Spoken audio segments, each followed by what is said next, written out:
Welcome back to Dark Sleep Radio. I'm sharing another real-life encounter with something beyond our understanding, and as always, I'd love to hear where you're listening from. Drop a comment and let's connect. Get comfortable, settle in, and we'll begin. The night was silent in Franklin, Illinois. A landscape of gravel roads, towering grain silos, and endless soybean fields stretching to the horizon. Unable to sleep, I wandered to the edge of my property sometime after midnight, hoping stargazing might calm my restless mind. 3 pale white lights hung motionless about 30 feet up, suspended over the distant field. They were different from anything I'd seen before. No blinking, no sound, just hovering in perfect stillness. I started recording with my phone, watching as they moved in unison, drifting smoothly and then rotating in formation. The silence was eerie, almost supernatural. After 2 minutes of filming, the lights retreated slowly toward the tree line and disappeared completely. When I got home, my phone service returned to normal. I clipped a 30-second segment and posted it on TikTok with a simple question. Anyone else seeing this over Franklin right now? By morning, everything had changed. The video had gone viral, tens of thousands of views, comments pouring in from across the country.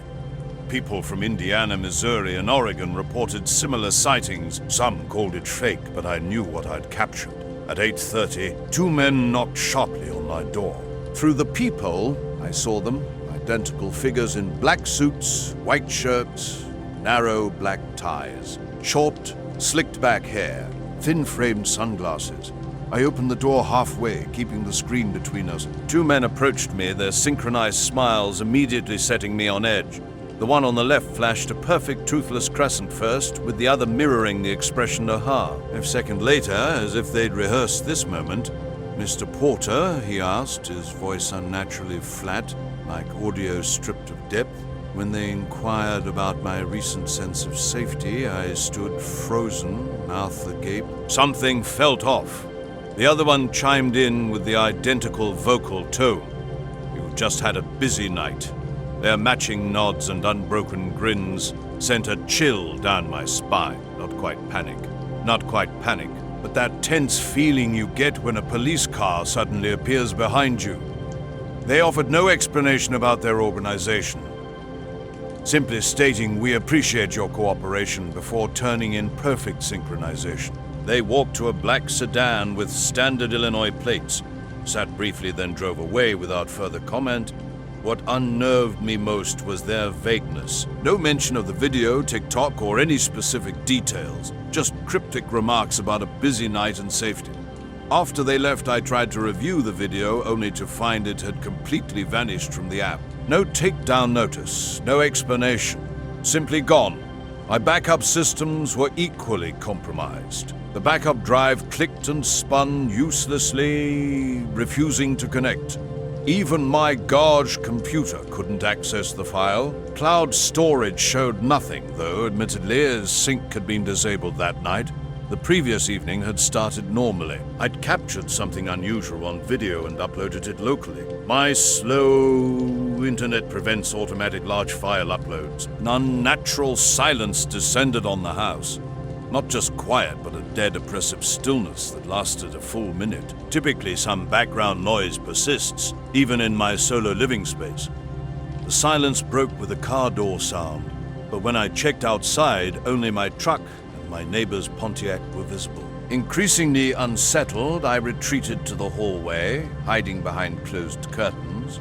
Nobody, eh? Arrived, yet an intense sensation of being watched permeated my home.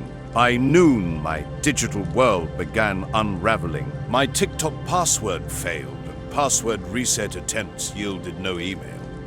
When I tried accessing the account from another device, the system claimed no such account existed. The night was clear, stars everywhere, making the sky feel impossibly huge. I was driving back from my cousin's that Sunday night in September, late around 10:30, on a narrow 2-lane road between endless cornfields in Platte, South Nebraska. My parents' silver Camry wasn't much cracked windshield, one working speaker, but it got me where I needed to go. Right after I swerved around a dead raccoon, that's when I spotted it. At first glance, I thought maybe it was farm equipment, a combine or tractor with its lights on. But this was different. The sphere just hung there, maybe 20 feet above the corn, with this gentle orange glow coming from inside it. I pulled over, killed the radio, and just watched. It wasn't bright exactly, more like a contained flame with no smoke. It didn't do anything. No sound, no movement, just floating there like it was waiting. My heart was pounding, but I wasn't scared exactly. It was more like my brain couldn't process what I was seeing. I tried to take a picture, but my phone camera wouldn't pick it up, just showed black no matter what I did. When I looked back up, the sphere had vanished. Not like it flew away, it was just gone, like it had never existed. In the days that followed, something felt wrong. The video I'd tried to record had completely disappeared from everywhere. Reddit, Twitter, UFO forums. All links led to dead ends, blank thumbnails, or 404 errors. Recovery software failed me. 3 different programs could find old family photos from months ago, but nothing from that night existed. It was as if I'd never recorded anything. Hoping for answers, I went into town. At the gas station, I ran into Ben Holloway, a hunter from 2 roads over. When I asked about strange lights in the sky, his quick, dismissive response felt off, like he was avoiding the topic. Others I asked mostly shrugged or looked confused. Only one person, a woman at the hardware store, mentioned hearing what she thought were coyotes setting off dogs around 1 a.m. Since then, I've stayed away from TikTok completely. My replacement hard drive works fine, but I check it obsessively. That mysterious sedan hasn't returned, but the whole experience has left me unsettled. Something happened that night, something that someone wanted to erase. The last place I expected trouble was near the school crosswalk. A strange black Lincoln sat perfectly motionless, its windows darker than night. When the passenger window rolled down, a man with paper-white skin and silver-white hair looked directly at me. His military-style haircut and black suit seemed out of place, and his smile, if you could call it that, didn't move his frozen face. "It's not healthy to dwell on things you didn't really see," he said in a voice that sounded like it was read from a script. My throat went dry. Nobody knew about what happened the night before, not even my cousin. I couldn't move, couldn't reach for my phone. As quickly as he appeared, the window slid back up and the car glided away, vanishing behind trees near the senior lot. That night, I locked myself in my room, keeping my phone's flashlight on beside the bed. Sleep was impossible. The car didn't return on Tuesday or Wednesday, but strange things started happening. My phone would freeze randomly. My school IDs stopped working, then started again. One day, my entire Spotify account reset, all playlists and history gone. I had to log back in, even though I hadn't changed anything. By Friday, someone had me, said with my algebra binder during lunch. When I returned to class, every single paper was upside down, perfectly arranged, but backward. I asked my friends if they'd pranked me, but everyone denied any involvement. I was getting more paranoid by the day. These days, I don't walk anywhere after dark. When I'm in the backyard at night, I get this feeling that something's there, just past the trees, not watching exactly, waiting. That's the only way I can describe it. I drove home that first night checking my mirrors the whole way, never telling my parents. How do you even explain something like that? The next day at school, I tried to act normal, sitting through chemistry first period like nothing had happened. Tyler and I ran a small YouTube channel tracking weird sightings around upstate New York. It wasn't anything serious, just a hobby we did alongside our regular jobs in Albany. People would email us about strange locations and we'd go check them out, taking photos and videos. An older man named Len contacted us about something he saw in Midburg. He described 3 white lights dropping behind his property line past the trees around 2 a.m. one Tuesday. No sound, no movement, just lights. The next day, he found a perfect 20-foot circle in the moss. After that weekend, everything changed. Strange events started piling up. A black, expensive car began appearing near my school with a suited man inside. One day he rolled down his window and warned me not to think about some fireball. My friends never saw the car when I pointed it out. Someone even joked I was being haunted. The following Monday, during a fire drill, things got even stranger. While we were on the soccer field, I spotted a man in a suit standing by the visitor bleachers, watching us. He blinked and then vanished. When I tried showing Kayla, she couldn't see him either. That night, I searched online for floating light cornfield, Nebraska, but found nothing helpful. Just videos about drones, weather balloons, and fireworks. I drove back to the road in daylight. The corn was still tall, with no signs of anything unusual, just dirt and corn stalks. The car disappeared completely, never showing up at school or anywhere in town. But now I feel watched at night, like someone's looking through the walls. I keep my blinds shut all the time and look away when driving past that field. Tyler and I had been roommates for 3 years, living on the second floor of a walk-up on Western Avenue. That Saturday, we drove out to investigate the strange spot Len had found in the woods. The ground looked unusual, flat and dry, as if something had pressed it down. We hiked for 40 minutes to reach the clearing, carrying just cameras and Tyler's cheap EMF meter. The ring was still visible, though less distinct than in Len's photos. Packed down earth and moss with an unusual tint marked the spot. The environment felt eerily silent. No wind, no birds, no insects, just occasional tree creaks. We spent hours exploring, flying the drone and collecting soil samples. Tyler claimed he felt vibrations through his boots, but I didn't notice anything. As dusk approached, we headed back to the car, stopping for burgers and joking about Len possibly staging the whole thing. Back at our split-level apartment after 10 o'clock, something immediately felt off. The door swung open with a light push, despite Tyler always double-checking locks.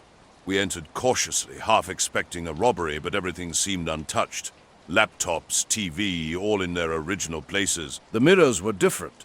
Every single one had been turned around. The bathroom mirror faced the wall. My full-length mirror was reversed. Tyler's mirror lay face down on his carpet, unbroken. Windows remained locked, and nothing. G else was disturbed. We never reported it to the police. What would we even say? That night dragged on endlessly. Tyler camped in the living room with all lights blazing. I lay restless in bed, sensing a presence just beyond my perception. At 3 a.m., I went for water and found Tyler at the window staring intently through the blinds. "There's someone down there," he said without turning. It was a perfect late October night for astrophotography. Clear, dry and cold, with stars dramatically visible against the dark sky. Just after midnight, I was alone on the ridge, setting up long exposure shots of the Milky Way. This stargazing hobby has been my escape for years, a way to disconnect and focus on something larger than my everyday life. The man in the black suit first appeared days earlier, standing motionless under the sodium street lamp across from our building. No coat protected him from the drizzle, his arms hanging stiffly as he stared unblinkingly at our window for 30 minutes. When I attempted to photograph him, the frame revealed only an empty street. He didn't register at all. Around 4 a.m., he casually walked away, turning the corner without urgency. Our response was immediate. We stayed home, meticulously checking locks and debating our next move. Should we report this? Ignore it? Maybe even relocate? Though we didn't feel directly threatened, the situation churned uneasily beneath the surface. Things took an even stranger turn when we reviewed our recent woodland footage. The drone clips and soil samples remained intact, but Tyler's handheld camera files had completely disappeared. Specifically, everything recorded after we'd noticed that unsettling silence in the clearing. The files weren't corrupted or misplaced. They simply no longer existed.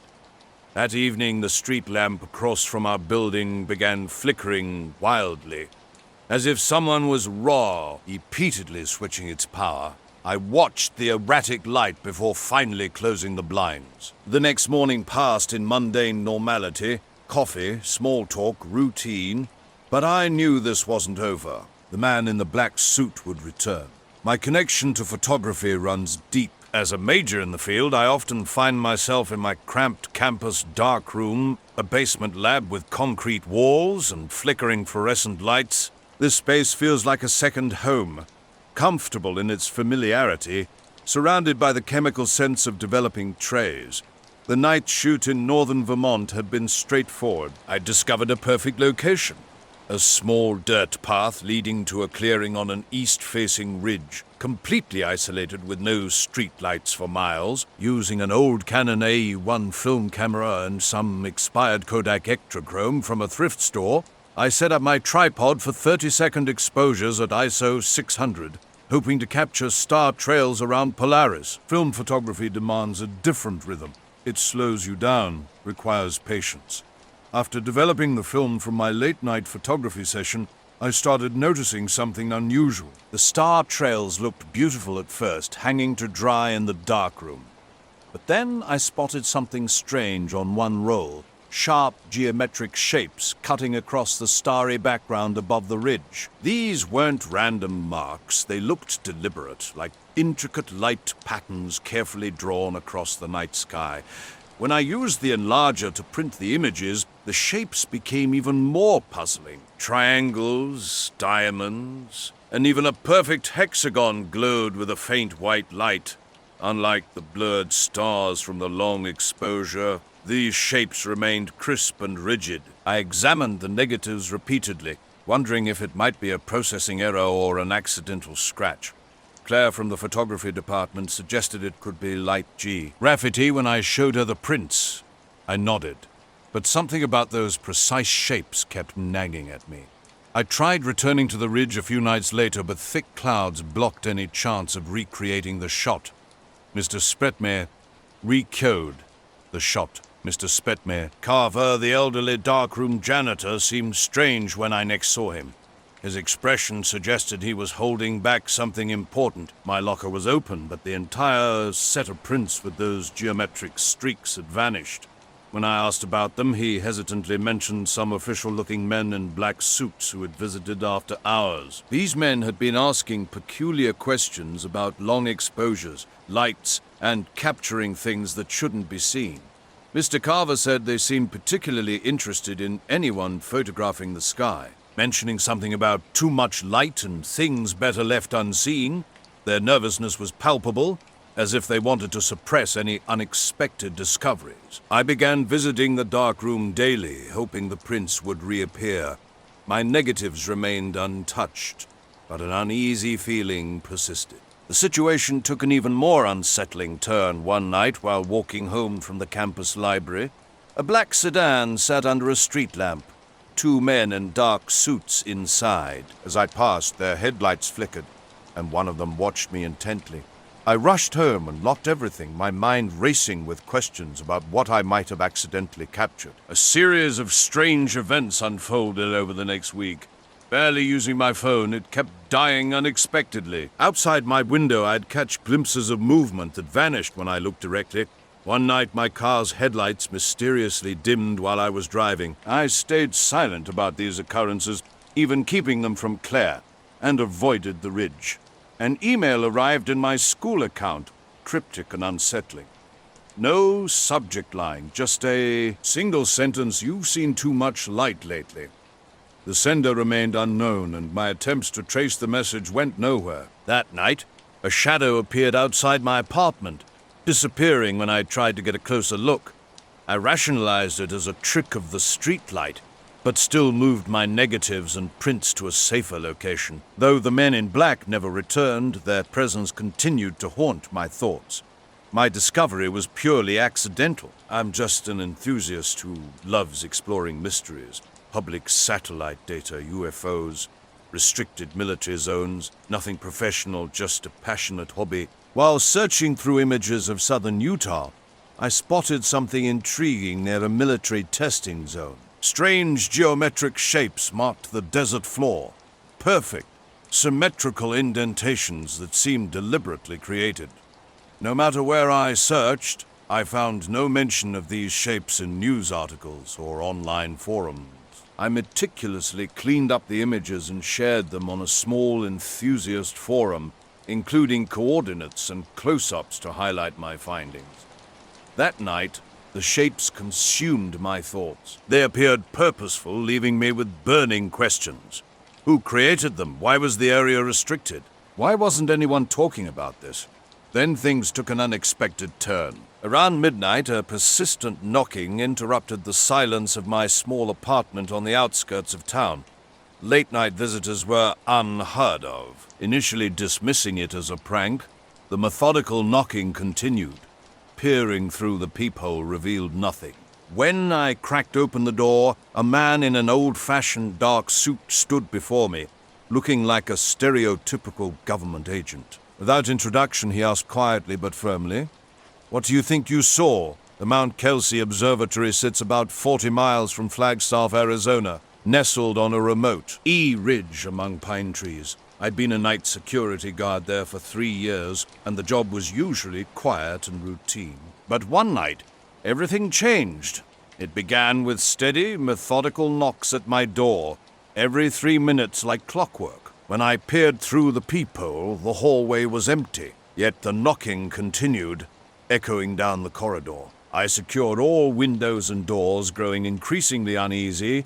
My phone showed no signal, which was odd since reception was normally reliable. Hours dragged by as I sat near the door, listening to those relentless knocks.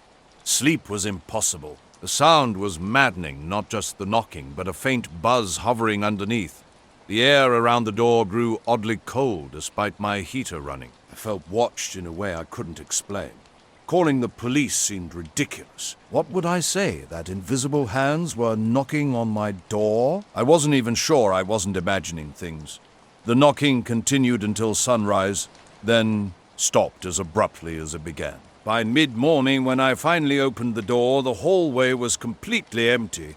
No footprints, no evidence anyone had been there. A man had approached me earlier, his tone carrying a warning. I'd asked him to repeat himself, confused. I slammed the door, locked it, and tried to stay calm. Something felt wrong, though. He could have been law enforcement. Later that day, I discovered something even stranger. The thread I'd posted about satellite images had vanished completely, deleted without warning or explanation. The whole thing felt connected. The mysterious man, the endless knocking, the disappeared post. I'd stumbled onto something I wasn't meant to see. Those shapes I spotted in the satellite photos are still there, still visible on the maps that survived the deletion. But I don't look at them anymore. I gave up taking pictures of the night sky. It just didn't feel safe.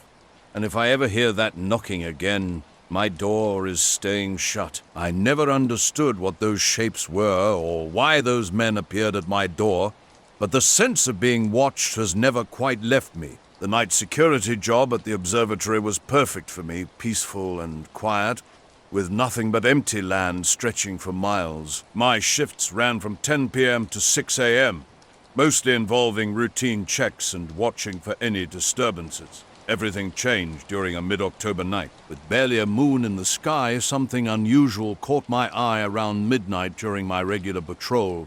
2 bright spheres hung motionless over the east ridge, about 50 feet apart. They weren't like typical aircraft, no blinking lights, no movement, just a steady pale blue-white glow hanging above the trees.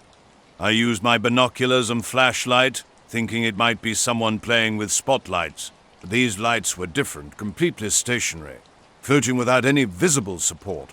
For about 5 minutes, I radioed the control room to report what I was seeing. Their instructions were simple. Keep my distance and observe. Then the situation became even more bizarre. The spheres began moving straight upward, totally silent, maintaining their original distance. Their speed was incredible, faster than any aircraft I'd ever witnessed. Within seconds, they climbed higher and higher before vanishing into the night sky. After my shift, I thoroughly investigated. I checked all cameras and walked the entire area, finding absolutely nothing. No footprints, no vehicles, no signs of anyone near the ridge. My report remained straightforward: 2 bright lights, hovering silently, then disappearing. The next morning took an unexpected turn. My manager, Jeff, was acting strangely when I arrived. nervous and watching the door as if anticipating something. 12. All men in dark suits walked in shortly after, and Jeff made a quick introduction.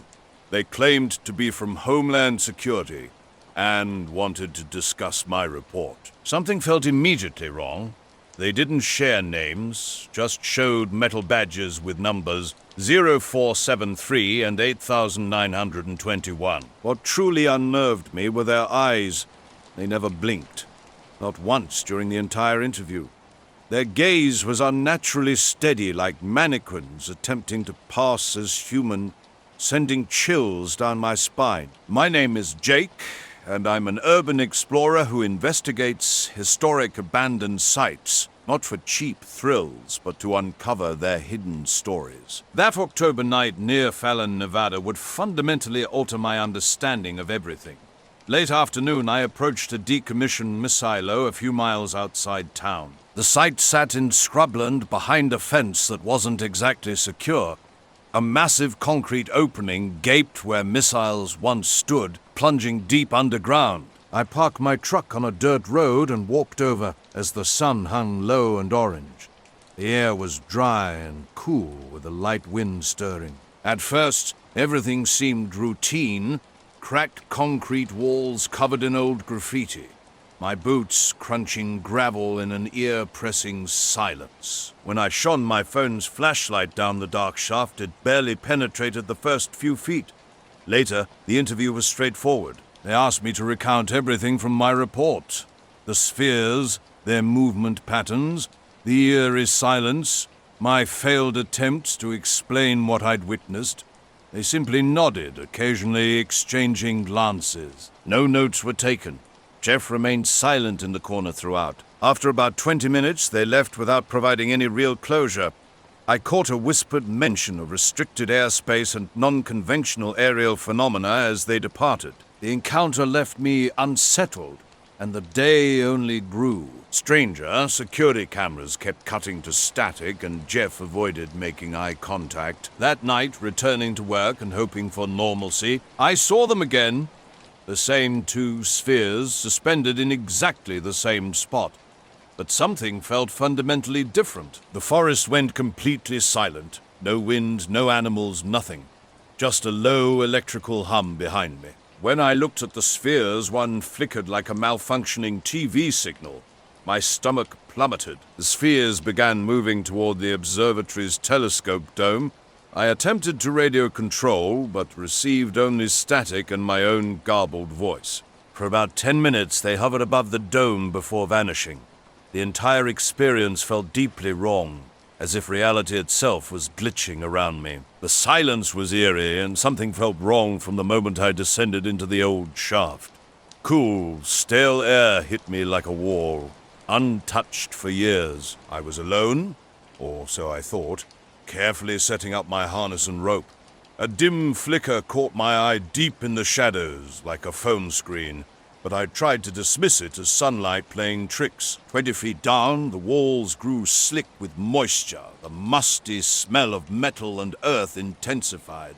My flashlight revealed an odd series of lights along the far wall, pulsing irregularly in blues and whites, nothing like normal lanterns. When I called out, my voice echoed strangely off the concrete, and the silence that answered made my skin crawl.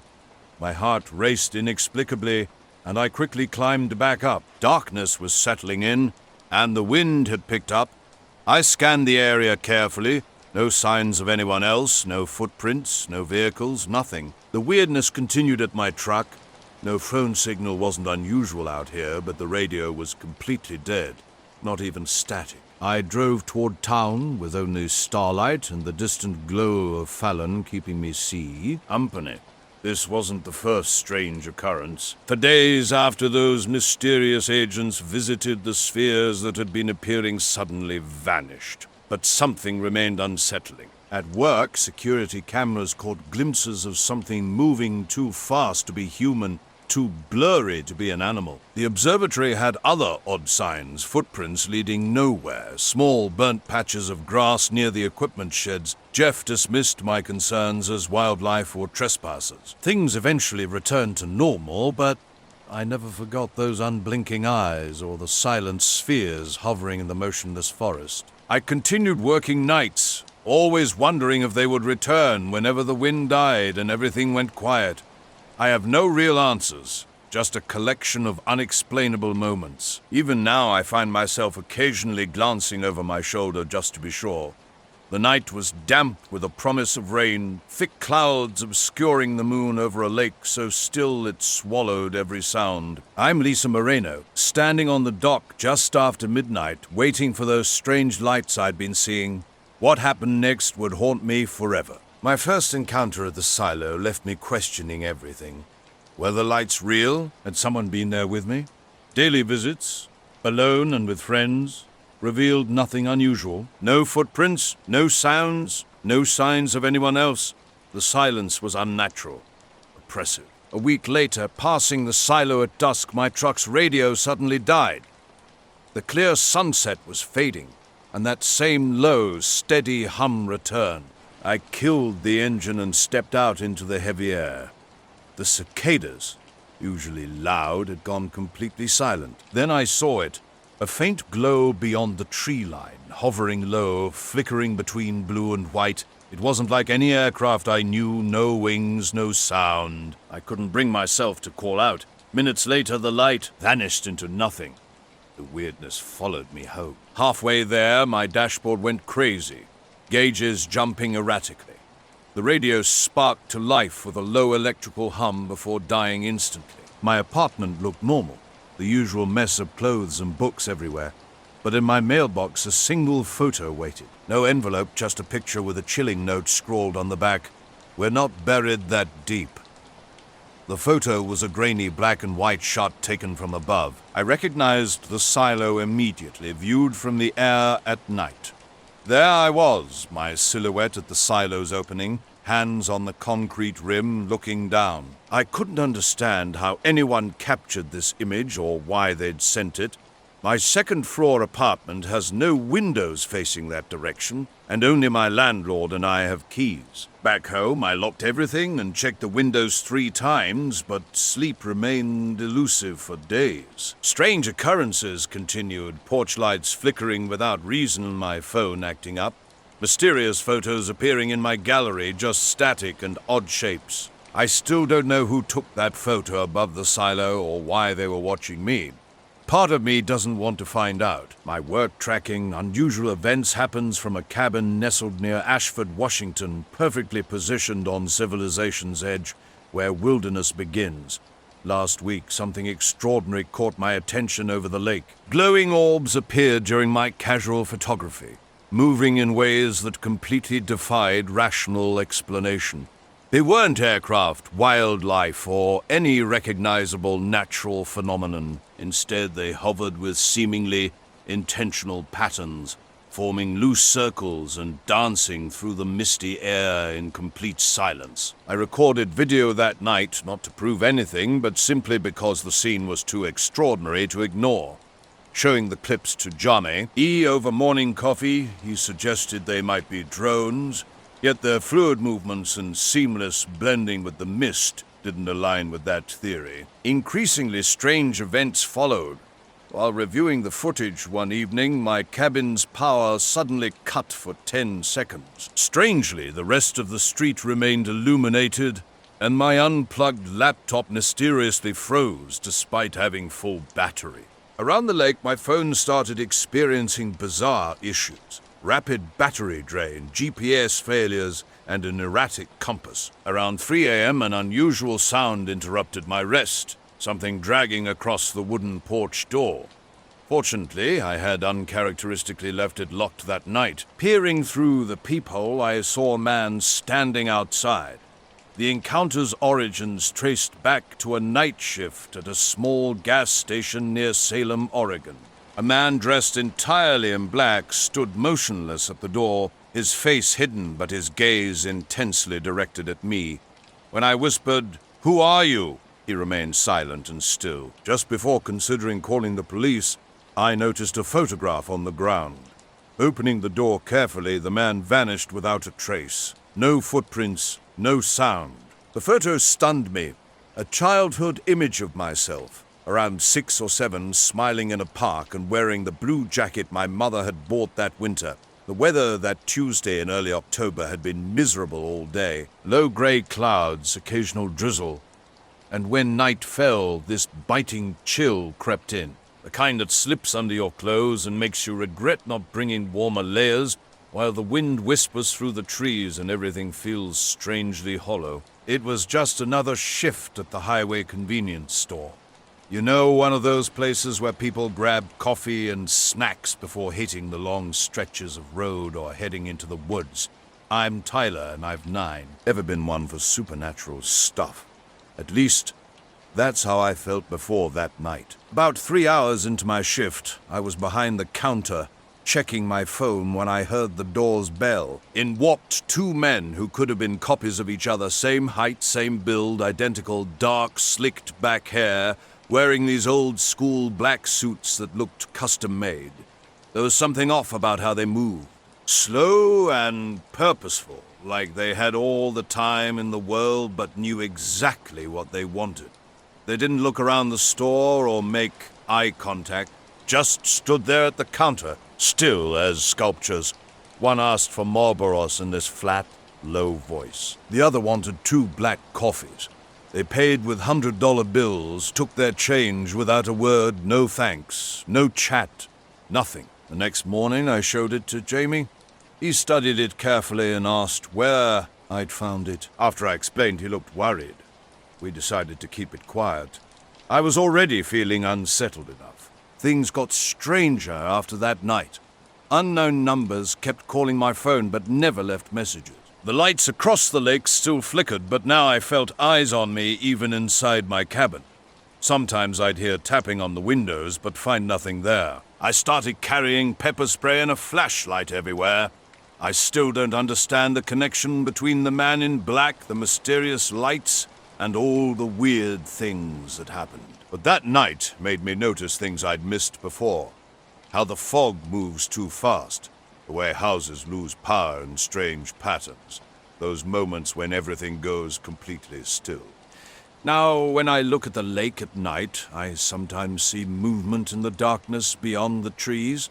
The photo sits on my desk next to my camera. Still a mystery. I haven't shared it with anyone else yet, but I keep it close, wondering what it all means. The gas station had always been quiet, but everything changed after those 2 men walked in. They approached the counter without buying anything, standing there while a bitter chemical smell hung around them despite the heater running full blast. At the time, I brushed them off as eccentric locals or cult members and tried to return to my routine. That's when I first noticed the smell. Cold and metallic, like ozone before a storm, but different. Stronger. Wrong, somehow. Not bad, just not natural. It filled the air around them and lingered long after they left. One of them leaned in close and whispered, "The sky is safer when it's empty." When I asked what he meant, he just gave a tiny nod and walked out with his twin. The nights that followed turned increasingly strange. The familiar warmth of the store became sharp and tense, that chemical smell somehow still hanging in the air. The sky transformed. Pitch black without a single star, despite weather reports promising rain all week. Street lamps cast shadows that didn't match what made them. And once I caught a dark shape moving between the pines before it vanished. Strange occurrences began to multiply. The security cameras started acting weird. 2 black cars that always sat in the far corner disappeared from the feed for exactly 33 seconds before popping back into view like nothing happened. When I mentioned this to my manager, they simply said to reset the system and move on.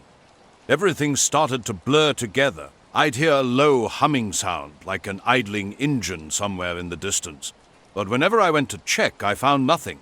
No cars, no people, just total stillness. Then one night I spotted something pale and round gliding silently above the trees, moving too smoothly to be a plane or helicopter. It slipped behind the clouds and left the sky darker than before. My co-workers dismissed it as fog or airplane lights, but there hadn't been any fog that night.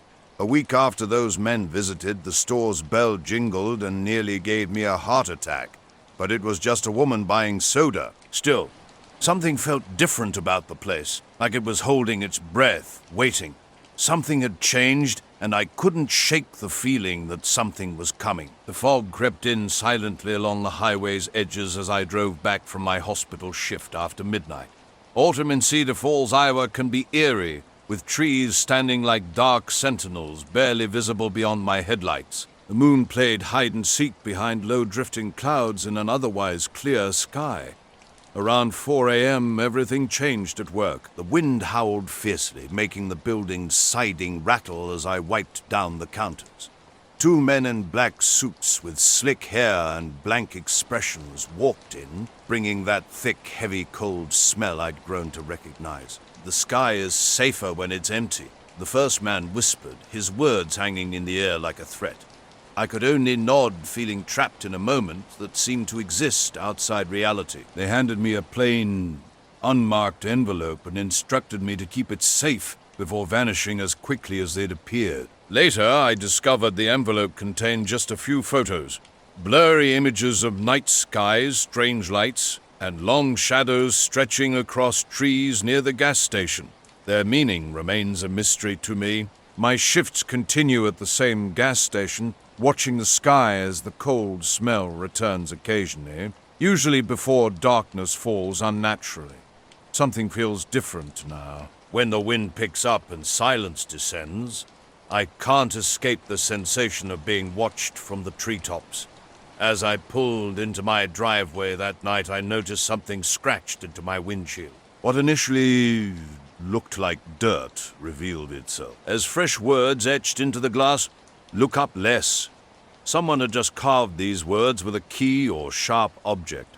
I still work these night shifts, wondering about those men and their cryptic warning. They might be right about the sky being safer when it's empty, but that thought brings me no comfort at all. The night sky had erupted with swirling, colored bands of light, greens and blues dancing with their own mysterious rhythm. This wasn't lightning, fireworks, or even the northern lights I sometimes see out here in the country. Something was different. I pulled over to get a better look, stepping out into the cold, foggy air. Above me, the entire sky moved in a hypnotic display. Electricity seemed to charge the atmosphere, yet an eerie silence hung around me, broken only by faint tree rustling. My phone screen flickered uselessly when I tried to record the phenomenon, the camera refusing to focus. Within seconds, the lights dissolved like smoke, leaving only dim stars visible through the fog. A black sedan became my first real hint that something strange was happening. Parked about 50 yards down the street, its engine ran quietly in the night. No markings, no occupants, just sitting there, idling as if waiting for something. It would appear, then vanish when I looked away, only to reappear a few blocks over. Nights grew increasingly odd. A low electrical humming emerged from the woods behind my house, though no equipment was visible. Then came the white light, brilliant and pure, flooding my bedroom around 3 a.m. and making everything glow like midday. When I looked outside, the street was empty and the black car had disappeared. Thick fog surrounded the trees as I investigated. No trace of the vehicle remained. By morning, a chilling message was carved into my front yard maple tree. "Stop watching." The writing matched the earlier message on my windshield, rough but deliberate. I decided to keep this to myself, thinking it might just be local kids playing a prank. I considered calling my brother, but knew he'd likely dismiss it as drone lights or airplane reflections. The police showed little interest when I reported the car. My neighbors claimed they hadn't seen anything unusual when I asked about the lights or the mysterious message. The neighborhood whispers were unsettling. Weird lights drifted across the sky, and a neighbor's dog barked endlessly at nothing. Something felt off. Not a watched feeling, but a presence lingering just beyond perception. Streetlights cast shadows that didn't seem quite right, and faint glows would sometimes peek through the tree line after dark. Even staying inside didn't help. Strange events followed me home. Leaves would crunch near the back door, but the yard remained empty when I checked. Tree branches scraped against the window, and my phone stubbornly refused to connect to any network. Devil's Ridge had always been my perfect photography spot. Located outside Flagstaff, Arizona, it offered an unobstructed view of the night sky, far from city lights. Late September brought a crisp, dry atmosphere. I'd packed all my gear, camera, tripod, lenses, and phone ready to capture the Milky Way. The silence was absolute. Wind whispered through scrub and pine, creating the only sound. An hour after sunset, I'd set up perfectly. The star-filled sky was breathtaking. That's when I saw it. A motionless figure standing across the valley on the opposite ridge. Weird occurrences multiplied after that night. My phone battery drained mysteriously, and the usually reliable signal became weak and unpredictable. Time itself seemed to warp. Hours passed strangely, and the clock would suddenly jump forward without explanation. Calling the police seemed impossible without sounding completely insane. Then the black car appeared. One night, while smoking on my porch, it glided down the street, silent, without headlights. It stopped directly in front of my house and waited. No one emerged. After an eternity, it vanished into the fog as mysteriously as it had arrived. The ridge that night seemed ordinary until a stark black figure caught my eye. Perfectly still against the starlit sky, perched on a narrow rock outcrop, dressed entirely in black with no distinguishing features. It could have been another photographer or hiker, though no one seemed to have approached this remote location. I called out softly, then louder, but received no response. The figure remained motionless until, in an instant, it vanished. Not hiding or walking away, simply gone, as if someone had flipped a switch. After checking twice to confirm what I'd seen, I tried convincing myself it was just tricks of light or my imagination playing games in the darkness. My hands trembling, I returned to my photography when my phone rang. An unfamiliar number displayed random digits. Something compelled me to answer, and a distorted, ice-cold voice delivered 3 chilling words. "We're watching." Then silence, frozen in the increasingly chilly air, my heart racing. I debated whether to investigate or leave. Though I tried to rationalize it as a prank, that voice felt too real, too sinister. I chose to drive home via the scenic desert route. The drive unsettled me. Static filled the radio, and phantom headlights kept appearing in my rearview mirror, vanishing when I turned to look. At home, I thoroughly checked my phone, but found nothing unusual. The next day, friends and I investigated the ridge, searching for footprints or evidence. We discovered nothing disturbed in the rocks and dirt.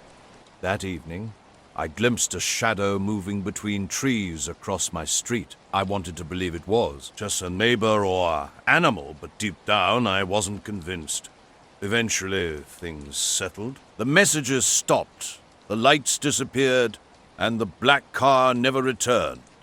I went back to my normal life. The scratches on my windshield and the tree have almost completely faded now. But sometimes, especially when driving late at night or sitting alone outside, I feel that same subtle presence watching me, like a gentle pressure on my neck. I still don't understand who left those messages, why that car kept appearing, what those lights were, or what "look up less" meant. But something was definitely there. Something I can't quite explain. The military base near Hawthorne, Nevada isn't a place people talk about. During my night shifts, I'm usually alone in a small security room, watching screens and making sure no unauthorized personnel enter. The machines hummed softly, monitors casting a dim glow through the quiet darkness. Everything changed 2 weeks ago. My routine perimeter camera scan caught something strange just after 3 a.m. A black sedan from the late 90s or early 2000s stopped on the road half a mile from the main gates, its headlights off. What happened next still sends chills down my spine. 2 figures emerged from the vehicle, but their movement defied everything natural. They didn't walk. They glided, hovering inches above the ground. Completely motionless, they stood together, scanning the horizon with an unnerving stillness. No blinking, no natural head movements, Just a rigid alien stance that lasted around 2 minutes. Even their shadows seemed wrong, almost non-existent. I've returned to Devil's Ridge multiple times since that night, but those figures haven't reappeared. Something feels fundamentally different now. When I'm out there, an unsettling sensation of being watched creeps over me, like invisible eyes are just beyond my perception. Unknown then, Umbers sometimes call my phone, but silence greets me when I answer. I can't explain what I witnessed or who those beings were. Under the starlit darkness, something was definitely observing. Local residents know this base as a place of whispers and secrets. Classified and off-limits to civilians, it holds mysteries that most people prefer to ignore. After my experience, I understand why some things are better left unspoken, hidden in the shadows where they belong. A typical escape from Seattle's urban grind turned into something far from ordinary. I'm Claire, a graphic designer who occasionally needs a break from the city's constant buzz. Late October, I was hiking in the Cascades between Snoqualmie and Stevens Pass, heading to the forest trails around noon with plans for a simple 5-6 mile trek. The early fall weather felt crisp but not quite cold. Rain from earlier in the week had left the forest air thick and damp with heavy clouds hanging overhead. The trail was peaceful, just how I liked it, with only the occasional runner or someone walking their dog passing by. At the base where I work security, strange events began unfolding during a night shift. Other guards noticed something unusual, and one radioed me to confirm what we were seeing. Before I could respond fully, the men drifted backward to their car, feet hovering above the pavement. Their vehicle moved forward without headlights and vanished into the night. When I attempted to review the footage, the feed suddenly cut out. All screens went dark momentarily, returning with daytime recordings from earlier. The 3 a.m. incident had been completely erased. My supervisor dismissed my report, telling me to stick to routine patrols. The other guards either missed the event or remained silent. For the next few nights, I watched the camera, but nothing unusual appeared. The base stayed quiet except for wind and distant machinery. Days later, things became even more peculiar. Driving home on the same road, I spotted an unlit car parked on the shoulder. When I slowed to check if someone needed help, the vehicle was empty. Local residents began sharing stories about unexplainable lights near the base, strange sounds in the hills and objects moving unnaturally. I continue working security there. The 3 a.m. feed is now heavily monitored, and I keep watching those cameras. On quiet nights when wind blows through the hills, something feels off, like unseen eyes are watching the base. I can't explain what I saw that night, whether it was military testing or something more mysterious, but those shadowless men and the vanishing footage weren't natural. The Melrose Gazette doesn't usually cover anything more exciting than county fairs and city council meetings. But when a crop circle appeared overnight on a farm outside Melrose, Nebraska, I couldn't resist checking it out. Something about the story pulled at me, even though I wasn't supposed to be there that night. I drove out just after dusk. Rain had left the farm's dirt road slick, and mist was rolling in from the Platte River. Corn stalks stretched like shadows on both sides, reaching up to brush the low clouds. My editor had okayed a quick piece, so I parked near the field's edge with my camera and notepad, ready to explore. An earthy smell hung in the damp air, mixed with something metallic. Hank, the farmer, was still rattled, but gave me permission to look around. A few days later, weird things started happening. Small things, but they made me uneasy. I went back to the trailhead one afternoon to clear my head. That's when I saw him, a man in a clean black suit and tie, standing by the parking lot. His dark hair was neatly combed, but his eyes, they weren't just tired eyes, they were empty, like nothing lived. Behind them, around 3 miles into another hike, something caught my eye. Next to some ferns sat a black briefcase. It looked oddly out of place.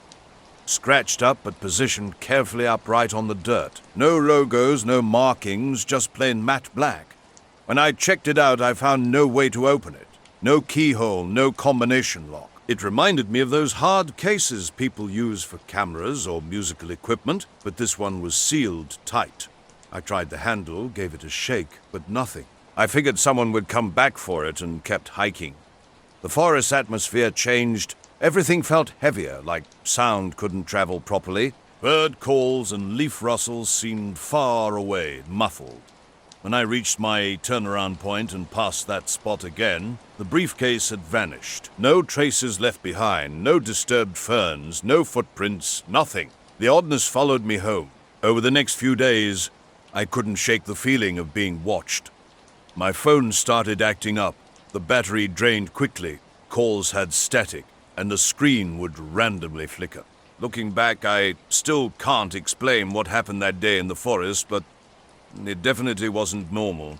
The cornfield was eerily silent when I first saw the circle. About 50 feet wide, the stalks were pressed perfectly flat to the ground in precise rings and lines, like someone had used a stencil. The ground was wet, and the corn looked fresh. No wilting, no damage. Just flattened. No bugs buzzed, no leaves rustled, only the soft squish of my boots broke the silence, and even the farm dogs down the road had gone quiet. Something felt wrong. I started taking photos and making notes, watching my breath form small clouds in the cool air. My phone battery began draining unusually fast, from 70% to 20% in less than 10 minutes, though I'd barely used it. The dampness might have been responsible, I thought. The mist thickened as I stepped back to view the circle. Tall corn stalks pressed in, blocking everything beyond the field. Suddenly, footsteps behind me made my heart race. I spun around, but nothing was there. Just corn swaying in the breeze. Then came the voices, men talking calmly, low enough that I couldn't make out their words. It sounded like they were repeating a question. As I walked toward the sound, two men materialized in the fog. They wore black suits without ties, their shoes impossibly clean despite the muddy ground. They looked completely out of place. Earlier, a man had watched me silently as I started down the trail. When I looked back, he turned and walked away, his feet barely making a sound on the gravel. I can't shake the feeling he was connected to the briefcase I'd found. I returned later to check the spot where I'd seen the briefcase, but found no trace. Though I haven't seen that man again, I sometimes catch glimpses of someone at the edge of my vision. Always in a black suit with those same hollow eyes. Questions keep nagging me. What was in that briefcase? Why was it there, and where did it go? I have no answers, just an unsettling feeling that something was watching me, waiting, or trying to communicate in a way I couldn't understand. The night was clear and cool. Stars twinkling above when I first noticed something strange on State Route 42. About 2 weeks before the mysterious car appeared, I'd stopped at an overlook to stretch and get some air. Hovering about 50 feet over the highway's center line was a dark shape, just sitting there. Around 11 p.m. every night, a black sedan started showing up outside my house. It was a clean new model with blacked-out windows and no plates, parked perfectly along the curb. I'd check it out from my porch, and the driver would just sit there, engine off. My neighbor Tim hadn't noticed anything unusual when I asked, but night after night for a week, that car appeared in the same spot. I watched from my window, growing more uneasy with each passing evening, never able to see through those tinted windows, though I knew someone was inside. Then they appeared, two men who seemed to materialize out of nowhere. One looked right at me and whispered, "Are you prepared for what's beneath the soil?" His quiet voice cut straight through the silence. When I asked what he meant, they just stared with dark, unreadable eyes. The second man never spoke. The mist grew thicker as I stepped backward, my skin crawling. Before I could say anything else, they turned and disappeared into the cornfield like ghosts. I called after them, but the fog swallowed my words. I stood there for a long time, trying to understand what had just happened.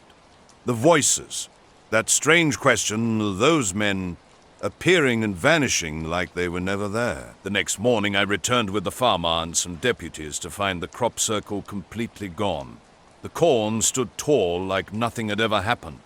No footprints, no machinery marks, nothing disturbed. I still have the photos from the night before, though the mist in them looks oddly thick like a curtain. I rarely talk about what happened.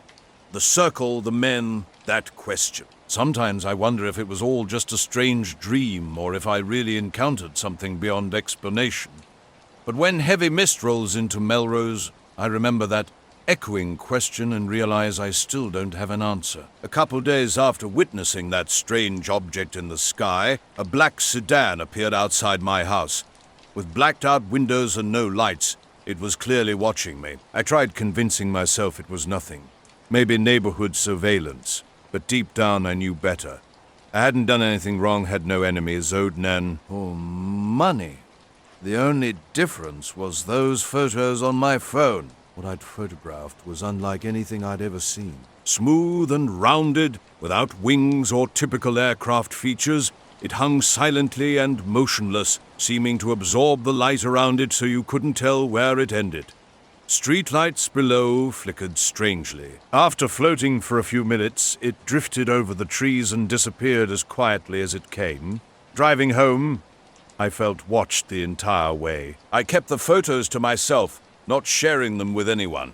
One night while smoking outside, I caught movement behind the sedan's tinted windows, just the driver's head turning slightly, tracking me. Hurrying inside, I locked up and checked all the windows, trying to convince myself I wasn't being paranoid. Around 9 p.m., a knock came, oddly quiet and deliberate, like someone trying to stay unnoticed while still getting my attention. Through the door crack, I saw a man in a pristine black suit without a tie. He seemed ordinary, but his demeanor was unsettling. Too controlled, as if he'd practiced this encounter countless times. Without a word or smile, he handed me a plain business card. No name or company, just one line in black ink. Forget the pictures. He whispered those words and walked away. When I looked out, the street was completely empty. No car, no people, nothing. For years I've been chasing storms across the Oklahoma plains. It's freelance work mostly. Local news stations, weather sites, that kind of thing. Just me, my truck, and my camera. But what happened that day in late April changed everything. The storm was building fast northwest of Tulsa when I pulled onto a gravel shoulder off some empty back roads. The sky looked insane. A mix of dark gray and green that made the air feel electric. I set up my camera on the tripod and started filming the funnel cloud. It was a perfect spay. Isimen rotating steady with a thick base, tearing across the flat land while I captured the usual stuff. Swirling dust, distant lightning, shifting clouds. The storm chase that afternoon changed everything. My YouTube upload of the footage went viral overnight.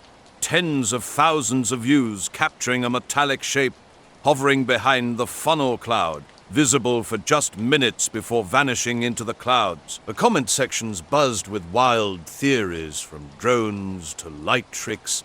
While I remained uncertain about what I'd actually seen, my heart pounded as I kept filming that day, even as wind whipped and rain started spitting down. Through my zoom lens, I'd spotted something metallic hovering above the funnel's tip, smooth and precise, about the size of a small car. It moved with deliberate purpose, not spinning like debris, but holding steady as if studying the storm.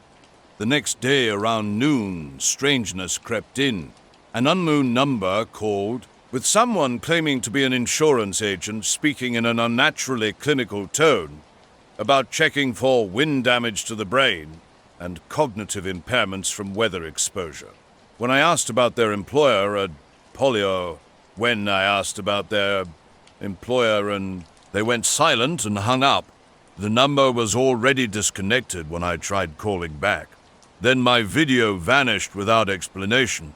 No takedown notice, just gone from YouTube. Every re-upload attempt failed. Forum members reported their saved copies disappearing too, with files either corrupted or deleted.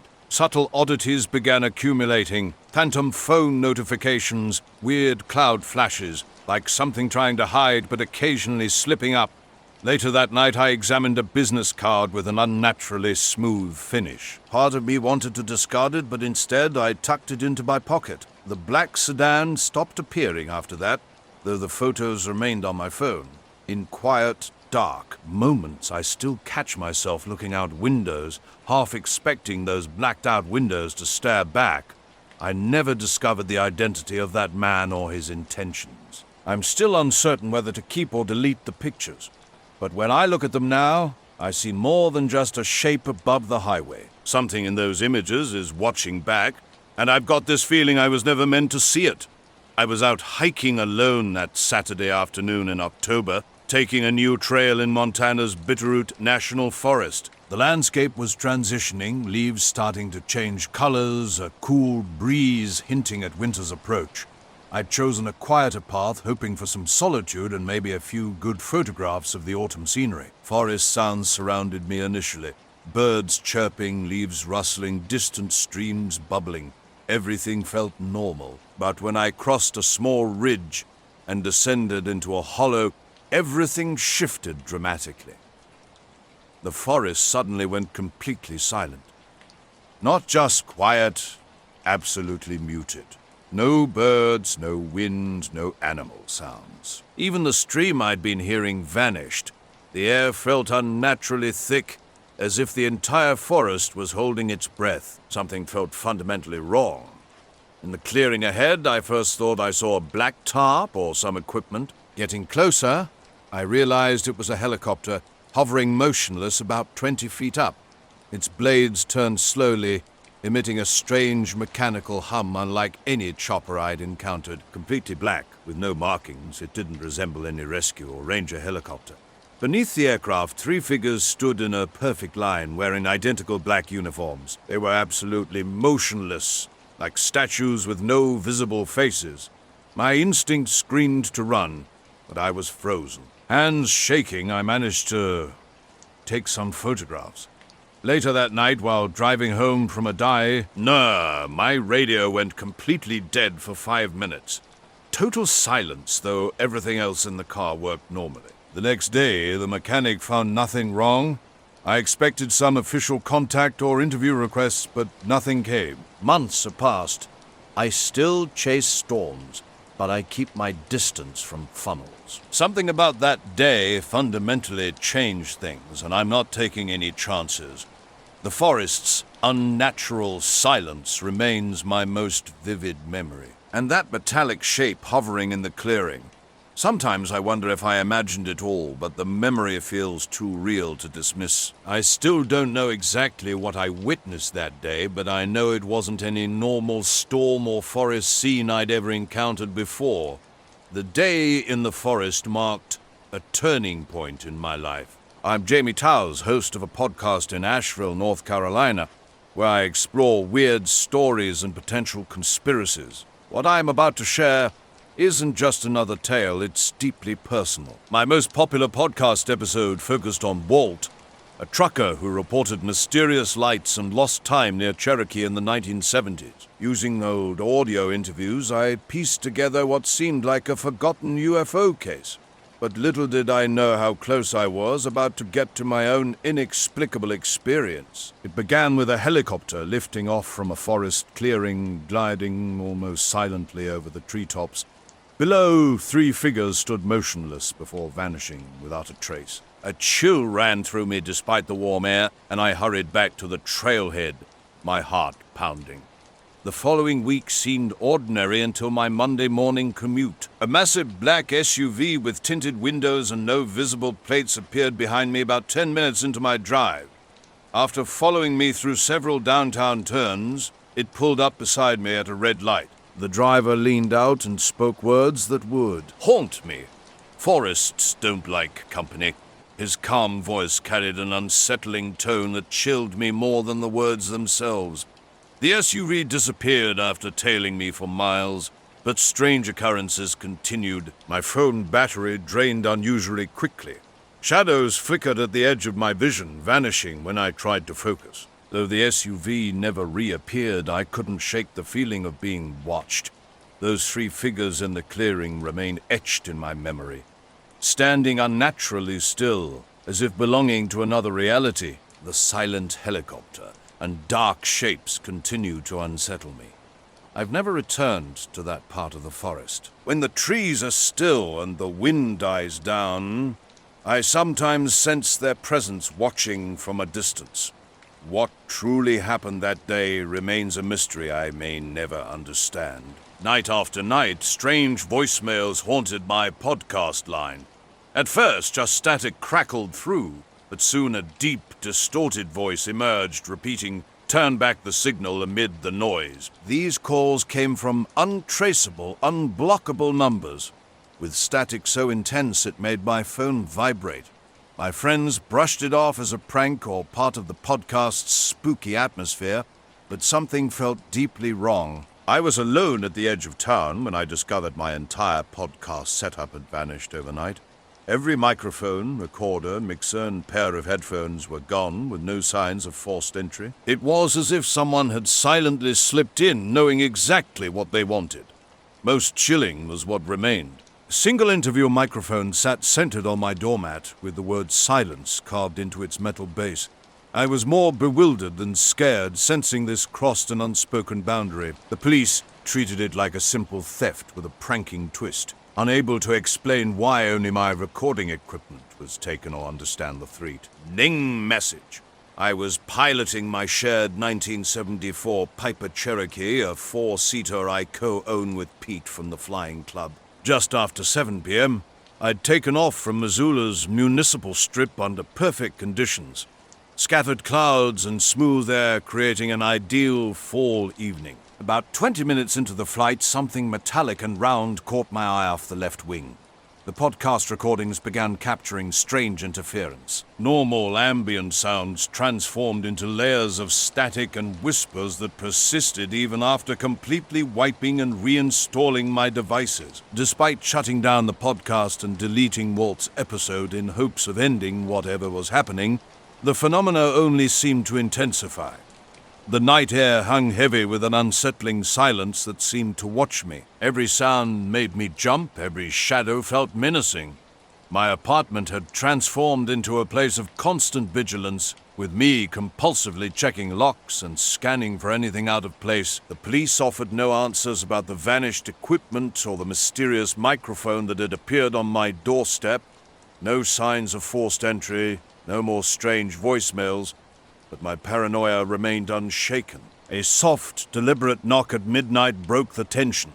On my porch-light ledge sat a worn, unlabeled cassette tape. Playing it inside revealed mostly silence, punctuated by a rhythmic pulse like a distant heartbeat. Then the voice returned, deeper and more chilling than before, with a stark command, "Turn back the signal."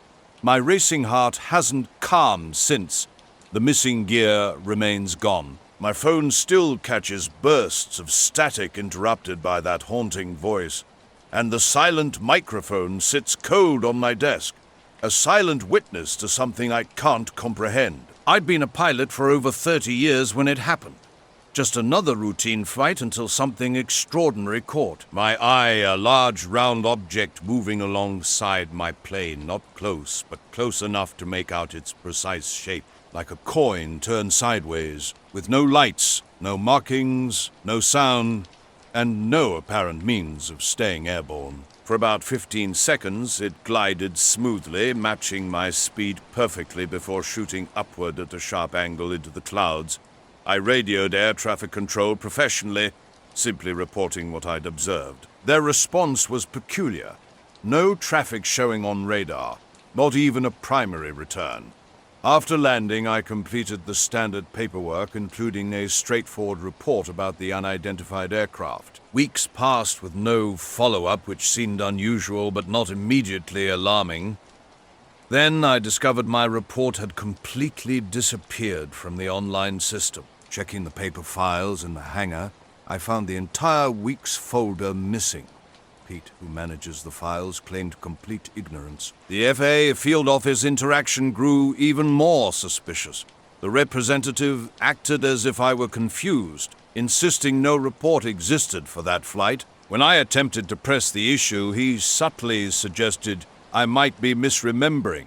Something in his tone made me instinctively back down. 3 weeks later, everything shifted.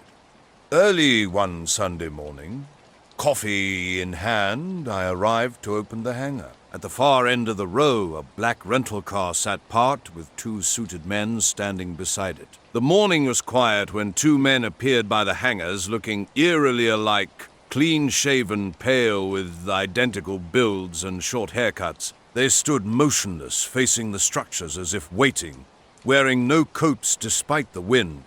When I lifted the door halfway, they approached in perfect synchronization, moving with an unsettling certainty. The first one spoke mechanically, like reading from a prepared text. "Mr. Wilcox." I nodded. "Who are you with?" I asked. "Contractors. We handle misfiled data," the second man replied, his smile wide but devoid of warmth. Something about how he said misfiled felt intentional. They knew details that unnerved me. The first man inquired about my health since a reported visual anomaly east of Missoula, a report I thought had vanished without acknowledgement. "Any dizziness, confusion, auditory hallucinations?" he asked. "I'm fine," I responded. His nod suggested disbelief. "Pilots often misinterpret visual artifacts as weather phenomena," he continued.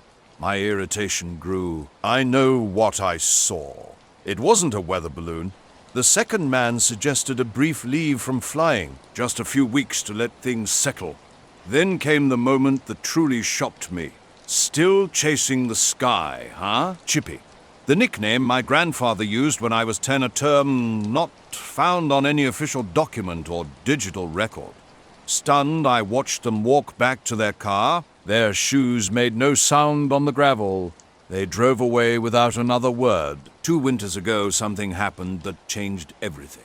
My neighborhood in Spokane Valley near Pines and 16 was typical. Ranch-style houses, old trees, nothing remarkable. Especially quiet after dark, which made my experience that night so extraordinary. A cold, dry February night around 12:45 a.m. found me walking Benny, my shepherd mix, just a few houses from home. Benny always needs his final walk before bed, or he'll pace restlessly all night. Suddenly, he stopped dead and looked straight up. What I saw defied explanation. A massive triangle, darker than the night sky, hung impossibly low, maybe 200 feet above us, with 3 dim white lights at its corners. This wasn't like any aircraft I'd ever seen. It moved with an eerie silence, drifting slowly as if weightless. An unnatural stillness descended. The world seemed muted, like someone had lowered the volume on everything. My phone froze on the lock screen, refusing to capture the moment. Benny's breathing, my footsteps, all sound vanished. Half a minute after the triangle disappeared behind the northern trees, everything returned to normal. I initially dismissed it as a military craft or unusual drone, but 2 days later things got weird. One Tuesday night I awoke suddenly and alert. My digital world had been wiped clean. Emails, notes, cloud backups, all gone. Even my laptop's local files were blank. Pete mentioned seeing a car lingering near the tree line that same evening. The car became a routine. An older sedan with chrome trim would appear across from my house at exactly 3:17 a.m. each night was the same. Dim lights, one slow flash, then a smooth, quiet departure around the corner. I first noticed it while checking the thermostat, glimpsing the headlights across from the Wilkins place. What started as a potentially lost driver became something more sinister. Night after night, the precision was unnerving. Always 3:17. Always the same silent approach and exit. Since that night, I haven't taken a single flight. The car's location was never consistent. Sometimes it would be near the Wilkins house, other times by the Morgans, but always directly across from me. 5 nights in, my nerves were fraying. I tried documenting it, setting up my phone on a tripod by the window from 3:10 onwards. Despite watching intently, the footage revealed nothing but an empty street. Once, I even waved, but received no acknowledgement. My wife dismissed my concerns, attributing them to late-night documentary marathons. She works nights at the hospital and rarely witnesses these occurrences. The neighborhood seemed oblivious. The Morgans, who leave their blinds open, hadn't noticed anything. Mr. Stepperow didn't notice anything. Harrington's typically reactive dog remained silent, which only heightened my unease. I adjusted my routine. Our dog walks with Benny shifted from late night to just after dinner. Yet, I couldn't stop monitoring the window. The car continued its pattern. A single flash, vanishing before I could reach the door. I reported it to the non-emergency police line, providing every detail I could recall, but nothing changed. Eventually, I decided to wait outside on the porch. 2 summers earlier, I'd driven to a remote spot on County Road 221, about 30 miles east of Lander, Wyoming, to observe the Perseids. The area was familiar from my fieldwork days. Just scrub hills and a lone, broken windmill. It was perfect for stargazing. No light pollution and complete isolation. The lack of cell service only enhanced its appeal. Around 11 p.m., I parked my truck on the shoulder, well ahead of peak meteor activity. I prepared a blanket in the truck bed, accompanied by coffee and my camera, anticipating a tranquil night under the stars. The sky was immaculate. No moon, no clouds, just an endless stellar canvas. The solitude felt absolute. I drifted off around 12:30, and when I awoke after 2 a.m., the meteor shower was in full display. I positioned my camera on a basic tripod in the truck bed and began capturing long exposures. Past 3 a.m., something on the road caught my attention. I kept the lights off and concealed myself behind the column, avoiding detection. Inside the truck, Benny paced nervously. He'd become increasingly anxious during my recent outings. At 3:17, a spotless car rolled up across the street. No headlights blazed, just dim running lights keeping the engine quietly idling. The vehicle looked strange. No front license plate, windows too dark to penetrate. When I stepped out for a closer look, the driver's window rolled halfway down. A thin-faced, pale man in a black suit sat inside, staring directly at me. We remained completely motionless. After 10 seconds, he raised his hand, not a wave, but more like a stop signal, then slowly rolled up his window and drove away without lights. That was the final time the car appeared. I watched the street for several nights afterward, but nothing emerged. No lights, no engines, total emptiness. I claim I'm relieved it's gone, but secretly, a part of me misses the predictability. At least then I knew what to watch for. I still scan the street at 3:17 out of habit, sometimes thinking I hear a distant idling engine. Yet when I look, there's never anything. During my meteor watching, a shape caught my attention on the road. Not my tripod's shadow as I first assumed. This didn't move when I did. Roughly 50 feet away, a figure stood dead center on the road, completely still. Absolute silence surrounded me. No car sounds, no gravel footsteps, nothing explaining their presence. They remained motionless, defying normal human behavior. My headlamp illuminated everything except their face. No reaction came, no flinching, no eye shielding. Pure stillness. I quickly snapped a phone photo. The moment the shutter clicked, they turned and vanished behind the low roadside slope, making no sound. I called out, wondering if they needed help, but received no response. After brief hesitation, I decided against following a stranger into remote wilderness. The resulting image unsettled me deeply. The figure appeared unnaturally tall and thin, with disproportionately long arms. Its head seemed oddly shaped, hairless, almost featureless, either turned away or bizarrely blurred. I tried rationalizing it as strange lighting or a camera error, though the photo disturbed me more than I wanted to admit. I locked my phone, continued watching meteors, and left before dawn, nothing else unusual occurring. Deep Creek Lake was quiet during the weeds. Off-season in October.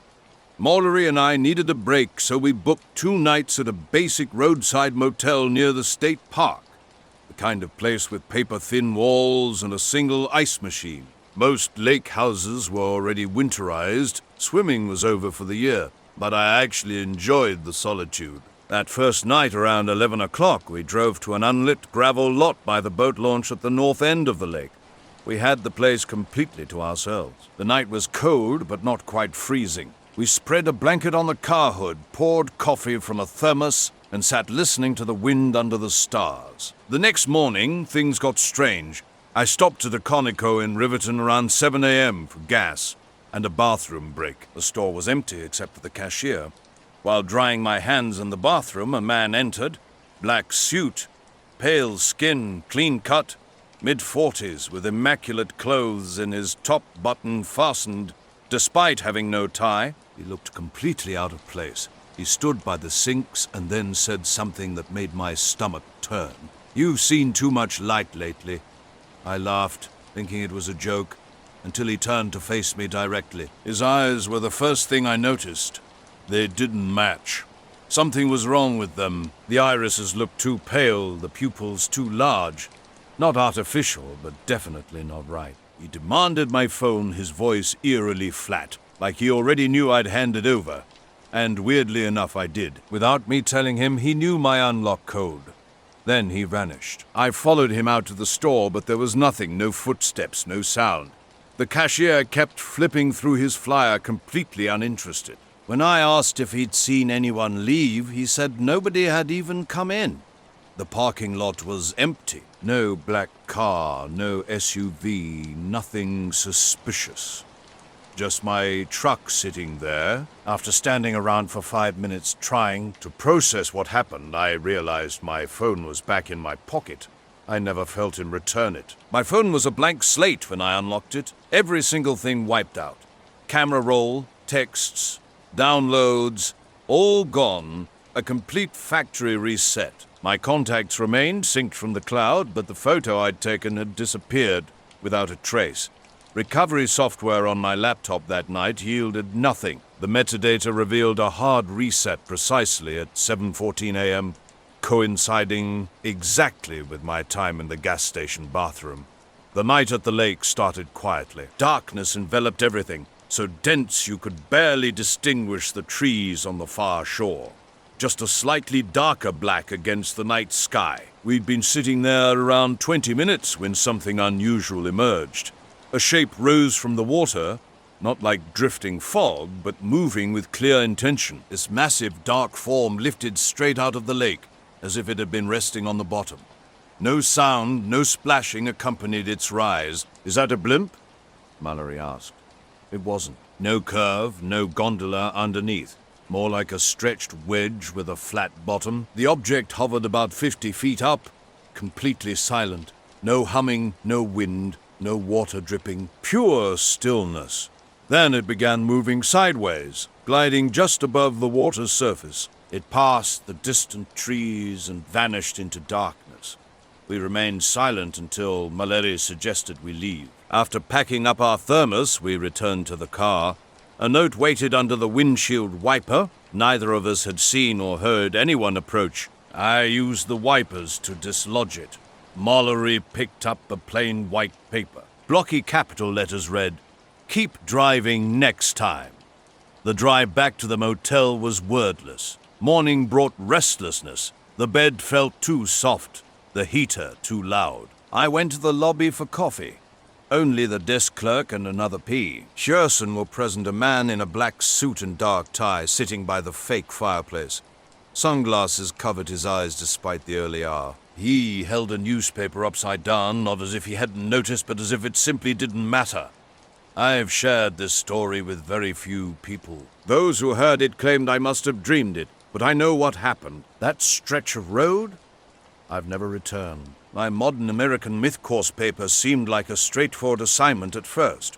UFOs weren't my passion, but the topic promised enough source material to keep me engaged. Dr. Luring wanted us to link our chosen myth to a real historical event, so I zeroed in on the 1977 Broadbrook sightings in upstate Connecticut, not far from my school. Initial research followed a predictable path. Local archives, newspaper records, and online message boards revealed typical UFO narratives, blurry light descriptions, and scattered accounts. Farmers reported strange cow behavior, and one person claimed their watch mysteriously stopped for exactly 40 minutes. Nothing particularly remarkable. Subtle details began catching my attention. 2 old articles made brief, casual references to federal personnel visiting witnesses after the sightings. No names, no descriptions, just a passing mention. I initially assumed they were local police or journalists, but made a mental note to investigate further. A cryptic note ended up in my glove compartment after a coffee stop at a diner. A man reading a newspaper upside down sat at the counter, never looking up, continuously shuffling through map racks. When I shared this with Mallory, she initially laughed, but quickly grew serious, seeing my genuine concern.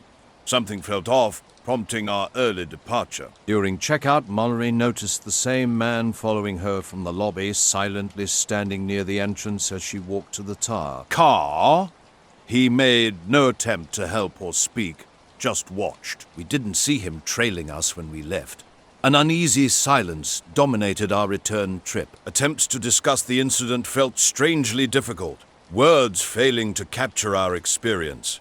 Mallory simply stated, "Let's just get home," shutting down further conversation. Days later, reviewing my dashcam footage revealed a bizarre anomaly.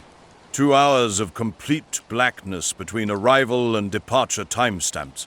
The file wasn't deleted, just an empty, soundless void. A strange email landed in my inbox that Tuesday at 8:20 p.m., completely disrupting my research. The message was short and chilling. "You are looking in the wrong places. There are things that are not meant to be named. Move on. This is your only warning." It came from a Dr. Harlan Oakes at son.edu, someone who didn't even exist when I checked Southern University of New Hampshire. My roommate Aaron was watching TV when this happened. He thought it was probably just a prank from someone in my class, but something felt off. The email headers looked legitimate, passing through campus filters without any signs of spoofing. Minutes later, the fire alarm erupted. We all piled out into the cold March night, huddling in the courtyard. While everyone chatted and checked their phones, 2 men across the street caught my eye. They stood motionless in black suits and dark ties, one wearing sunglasses despite the darkness. Their gaze was fixed directly on me. When I tried to get Aaron to look, they vanished instantly.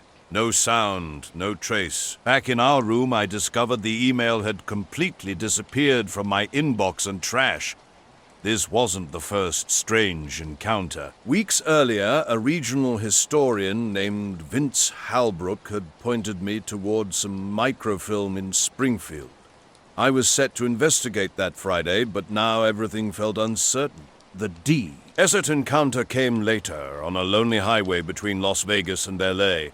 Around 1 a.m., the emptiness was overwhelming, just endless asphalt, scrub, and cacti. My gas tank was nearly empty when I spotted a figure in a black suit standing on the shoulder, hand raised. It seemed like someone needing help, which made no sense given the miles of absolute emptiness surrounding us. The classic rock station hummed through my car as I wound through the forest roads late one November Sunday night. Tall firs towered on both sides, with a strange, wispy fog clinging to the treetops. I was heading back to Seattle from Emma's cabin in the Cascades, hoping to arrive at a decent hour. The night was crisp, my breath visible in the moonlight that barely illuminated the sky. 20 minutes into the drive, something felt off. The radio began acting strange. Music would stop and start with an odd rhythm. Suddenly, I spotted a figure standing perfectly still on the highway's shoulder. When I pulled over and killed the engine, I realized something was terribly wrong. My phone showed no signal, no Wi-Fi, like I'd been completely cut off from the world. As I got closer, the figure became more unsettling.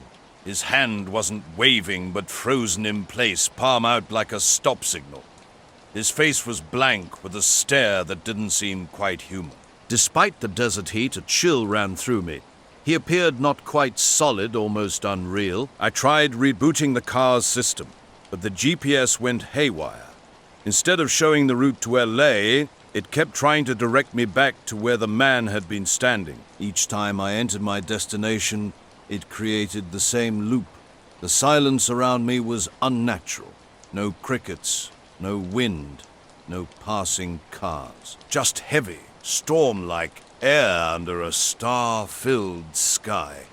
I didn't stop driving. Something deep inside warned me that turning around would be a terrible mistake.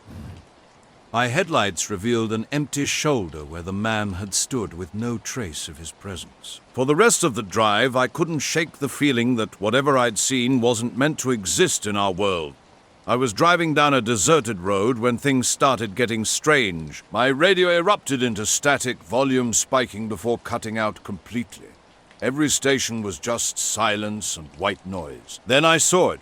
A single soft orb hovering above the tree line, about the size of a headlight, but somehow gentler. This light was unnatural. It barely moved at all, just drifting an inch or two in 5 minutes. No blinking, no sound. I tried to rationalize it. Maybe a helicopter, a drone, a weather balloon, but nothing matched what I was seeing. The complete silence and strange stillness made no sense. For 15 minutes, I couldn't look away. The light would pulse, getting brighter then dimmer without any discernible pattern. The road was empty, my phone had no signal, and that light kept drawing my eyes. When I finally pulled into Maples Fuel, an old-school gas station with neon-lit pumps, I needed a break. Bathroom, coffee, chance to clear my head. The cold air hit me as I stepped out, and there it was again, that light, still hanging above the trees. Hours earlier, I'd been fighting back panic, taking a familiar side road off my GPS route. By midnight, I was checked into a small motel on the town's outskirts, exhausted and trying to convince myself it was just stress. Then the phone rang. The call came from an unknown number. A voice, eerily calm and cold, simply said, "You were right not to stop. Not everyone is." Then click. I barely slept that night. Even with my GPS working perfectly the next morning, I couldn't shake the memory of that roadside figure, the strange loop, and the haunting call. I still don't know who he was or what he wanted, but deeply grateful I kept driving. That September morning in northern Minnesota felt different from the start. Since dawn, I had been walking the perimeter of the clearing, taking notes on forest activity. The usual sounds surrounded me. Cicadas humming, leaves rustling, but something in the air had shifted with the crisp edge of approaching fall. First, the scorch marks caught my eye. 6 or 7 perfectly round burns marked the dirt, each about 2 feet across, forming a rough circle spanning 15 feet. The soil within each mark was blackened and cracked, yet strangely the surrounding plants and trees remained completely untouched. No broken branches, burnt leaves, or signs of human activity were visible. No footprints, no tire tracks, nothing to explain their existence. While filling up my tank at a gas station later, a man in a plain black suit appeared at the next pump. Clean-shaven and probably in his late 40s, he had an eerily calm demeanor. He glanced my way and said something that threw me completely. Some lights are meant to be ignored. When I blinked and asked what, he simply shrugged. Another man approached me at the station, leaning against the pump and asking if I'd seen it too. Words caught in my throat, so I just nodded. He gave a half-smile before heading into the store, the door closing behind him with an oddly mechanical clang. Inside, I poured myself a coffee and waited, trying to process what had happened. Through the window, I noticed the light had vanished, leaving only a dark, empty sky. The cashier wasn't helpful. She just shrugged when I asked about anyone strange hanging around, saying people came and went all the time. The drive home was tense. I kept watching the sky through my windshield, but the light never returned. The house was quiet when I arrived, and a strange heaviness settled in my chest. I never mentioned what happened to Emma or anyone else. It seemed too bizarre to put into words. The memory of that light still haunts me sometimes, moving unlike anything I've ever seen. The man's words, "Some lights are meant to be ignored," still echo in my thoughts. Whatever it was that day changed how I look at the sky forever. Out in the forest, I was meticulously examining some unusual marks. My process was thorough, photographing from every angle, collecting soil samples, sketching details, and precisely marking the location on my GPS. When I reported my findings to the station, they suggested mundane explanations like lightning strikes or animal territorial markings. But their theories didn't align with what I'd observed. Something felt fundamentally wrong. The forest was eerily silent that day, and an unsettling sensation of being watched crept over me. I repeatedly glanced behind me, yet saw nothing. A few days later, while working in my isolated wood cabin, an unexpected visitor arrived. A knock at my door surprised me. I wasn't expecting anyone. When I opened it cautiously, a tall man in a black suit stood before me, his attire bizarrely inappropriate for the woodland setting. His dark, unblinking eyes and monotone voice immediately set me on edge. He cut straight to the point. I'm interested in patterns in non-human behavior. I shared my photographs of the scorch marks, which he studied with remarkable detachment. His questioning became intensely specific, probing my research methods, animal tracking techniques, analyzing my every word and movement with an unnerving precision. Most peculiar was his apparent prior knowledge of the scorched clearing's exact location, despite me never mentioning it. When I offered to guide him there, hoping he might reveal more, he declined politely, claiming he had his own means of accessing the site. After an hour of relentless questioning, he vanished as abruptly as he'd appeared. That spring morning, the Green River Trail transformed. As an early riser, I was out by 5 a.m., seeking the river's morning tranquility. Dense fog blanketed the landscape, softening everything into indistinct shapes. A pale blue-green light caught my attention, hovering about 10 feet above the water. It drifted upstream, moving against the current without making a sound. No boats, no fishing equipment, just this ethereal glow dancing through the mist. The river seemed to pause, as if holding its breath. An instinctive warning urged me to maintain distance, so I watched carefully, stealing cautious glances until the fog consumed the mysterious light completely. He walked away through the trees, his footsteps barely a whisper against the forest floor. That's when he appeared, and after he left, I frantically checked everything, my equipment, my locks, searching for anything missing or disturbed. Nothing was gone, but something felt off. The morning started with an unsettling discovery at 6 a.m. My townhouse's front door was cracked open, just enough to see inside from the street. As someone who always locks up, especially at night, this sent my heart racing. The neighborhood was dead quiet except for distant traffic, with no signs of movement or voices coming from inside. I texted my brother Mark, a cop, about the open door. After taking a deep breath, I carefully went inside. Everything looked normal at first. Couch cushions undisturbed, TV off, no mess or open drawers. But then I noticed something truly unsettling. Every clock in the house showed exactly 3:33. The kitchen wall clock, my bedside alarm, even the microwave, all frozen at the same time. This made no sense, since these clocks usually run slightly off from each other. My first thought was a power outage, but the lights worked fine and my phone, was fully charged. I called Mark about it, but told him it wasn't urgent when he offered to come by after his shift. Still, I spent the day on edge, checking locks repeatedly, changing the keypad code, and moving restlessly through the house. The quiet felt different now, heavier, like the air had thickened somehow. The memory of that forest clearing stayed with me. The eerie quiet, his unsettling calmness, how he seemed to know things without asking. I kept returning to check for changes or new marks, but the clearing remained unchanged. On certain nights when the wind moves through the trees just right, I catch a strange vibration. Not quite animal, not quite machine. Humming under the forest's skin. He never showed up again. No calls, no messages, nothing.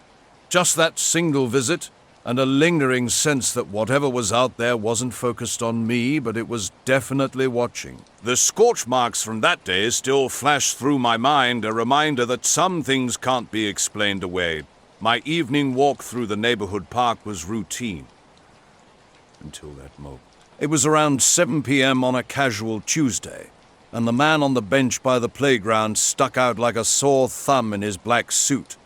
Something felt off immediately. When I drew closer, I noticed his newspaper was completely blank. No text, no images, just pristine white paper folded meticulously. Dark eyes met mine as I slowed my pace. The day had begun at 5:15 a.m. when darkness had swallowed every trace of light, and now it was getting even more unsettling. We were camping in the White Mountains, just Mike and me, doing typical outdoor stuff. Hiking, drinking beers, enjoying nature. Our tents sat near a clearing, a campfire crackling nearby. Around midnight, we decided to lie back and stargaze. The sky was crystal clear and cold. That's when we saw it. At first, just a soft glow above. The treetops, almost like moonlight. But this was different. A thin, sweeping beam moving across pine branches, as if a massive, unseen flashlight was scanning the forest. "What the hell is that?" Mike whispered. I had no explanation. The absolute silence was the most unnerving part. No mechanical sounds, no helicopter or drone noise. The light drifted effortlessly, searching, catching on branches and tree bark, casting strange shadows. For 5 minutes, it moved slowly and steadily. Then it stopped, suspended about 50 feet above the trees, pointing straight down. Seconds later, it vanished, gone as quickly as it appeared. We remained frozen. "Did you hear anything?" I asked. Mike shook his head. Nothing. Conversation died after that. The woods felt oppressive, pressing in around us. Days passed normally afterward. No more mysterious lights, no unexplained open doors, no strange figures. But something lingered. I found myself staring at clocks longer than necessary. Random moments, making coffee, sitting quietly, brought an unsettling sensation of being watched through windows, despite seeing nothing. A nagging feeling persists that everything connects somehow. The river's strange light, the unlocked door, all of it. But I haven't shared this with anyone, and I'm not sure I want to. I'm Eric, and software support is my day job. But sometimes you've got to break free from the screen. That's why I drove through the Mojave Desert for a week. Just my old Jeep, a map, and miles of open road, always avoiding the main highways. The last night of my trip brought me near Baker, California, heading toward the 15th. Dusk had painted the desert sky a deep blue, with lingering heat trapped close to the ground even as the air cooled. My headlights were the only break in the darkness. 40 miles outside Baker, a black sedan appeared. Nothing remarkable. No markings, just an ordinary car. I caught a quick mirror glimpse of the driver, just a blurry male shape. At first it seemed like another traveler, but something didn't feel right. Every time I adjusted my speed, the car matched me perfectly. Weeks later, we tried to make sense of it. We contacted the ranger station to check if it might have been a Park Service operation or drone test. They confirmed no scheduled activities or reports for that area. 3 months passed, and then came the email. The sender was simply Control, no name, no return address, with an empty subject line. One cryptic sentence, "No need to share what you never understood." I stared at the screen, bewildered. Then Mike texted he'd received the exact same message. We never discussed it much after that. The experience felt personal, like a message meant just for us. I'd find myself thinking about that night, the silence, how something moved without a sound. What were we supposed to understand? What were they seeking? The questions remain unanswered. Maybe that's the point. Sometimes mysteries are best left unexplained. Something changed on my drive home that night. A black sedan started tracking me, matching my speed, then falling back, then catching up again. At first, I thought maybe they were lost, but the more I tried to shake them, the more persistent they became.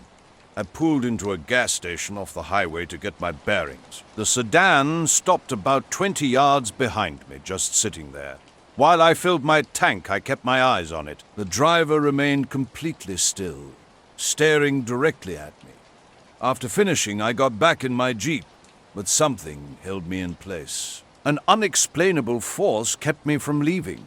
Then the silence broke. Their passenger window rolled down, revealing a man around 45, dressed in a crisp black suit and dark shirt. His clean-shaven face was expressionless but high. His eyes burned with intensity. "You saw something you shouldn't," he said quietly but firmly. When I claimed not to understand, he simply warned, "Drive carefully from now on." Moments later, they vanished into the darkness, as if they were never there. My heart raced as I tried to make sense of what had just happened. Nothing unusual had stood out during my trip, or at least nothing I'd admit to seeing. But his words and that piercing look carried weight. I didn't pursue them. I just drove home, constantly checking my mirrors. That week, the old radio tower on the hill had been the local buzz. A strange light had hovered above it, with people calling it a UFO, though no concrete evidence existed. The media was quick to dismiss it, but what happened at my diner one rainy night told a different story. Since that encounter, everything feels different. I notice more now, shadows moving at the edge of my vision. Strange sounds in the desert night. I keep this story mostly to myself. People either don't believe you or start looking at you strangely when you share such experiences. Late at night, I sometimes see distant headlights and wonder if that black sedan is still out there watching. I'm still uncertain whether what they gave me was a warning or a threat. The rain was coming down in a steady drizzle, softening the neon lights and fogging the windows of the late-night diner. Around 11 p.m., during my usual routine of cleaning tables and brewing coffee, two men walked in, their black suits suggesting something between funeral directors and something more enigmatic. One was tall with slicked back hair, the other shorter and older, wearing thin glasses and a permanent frown. They settled into the window booth and ordered black coffee. Their conversation quickly moved beyond typical small talk, focusing instead on phrases like controlling the narrative and managing the fallout from a recent sighting. As I wiped nearby tables, I found myself unconsciously drifting closer to listen. My curiosity was short-lived. The tall man caught me eavesdropping, and I froze mid-wipe. Without calling me out directly, he leaned toward his partner and whispered, "Curiosity can be dangerous." Their cold, sharp stares made the message clear. I nodded and muttered, "Got it." Quickly finishing their coffee, they vanished into the rainy night, coats pulled tight against their bodies.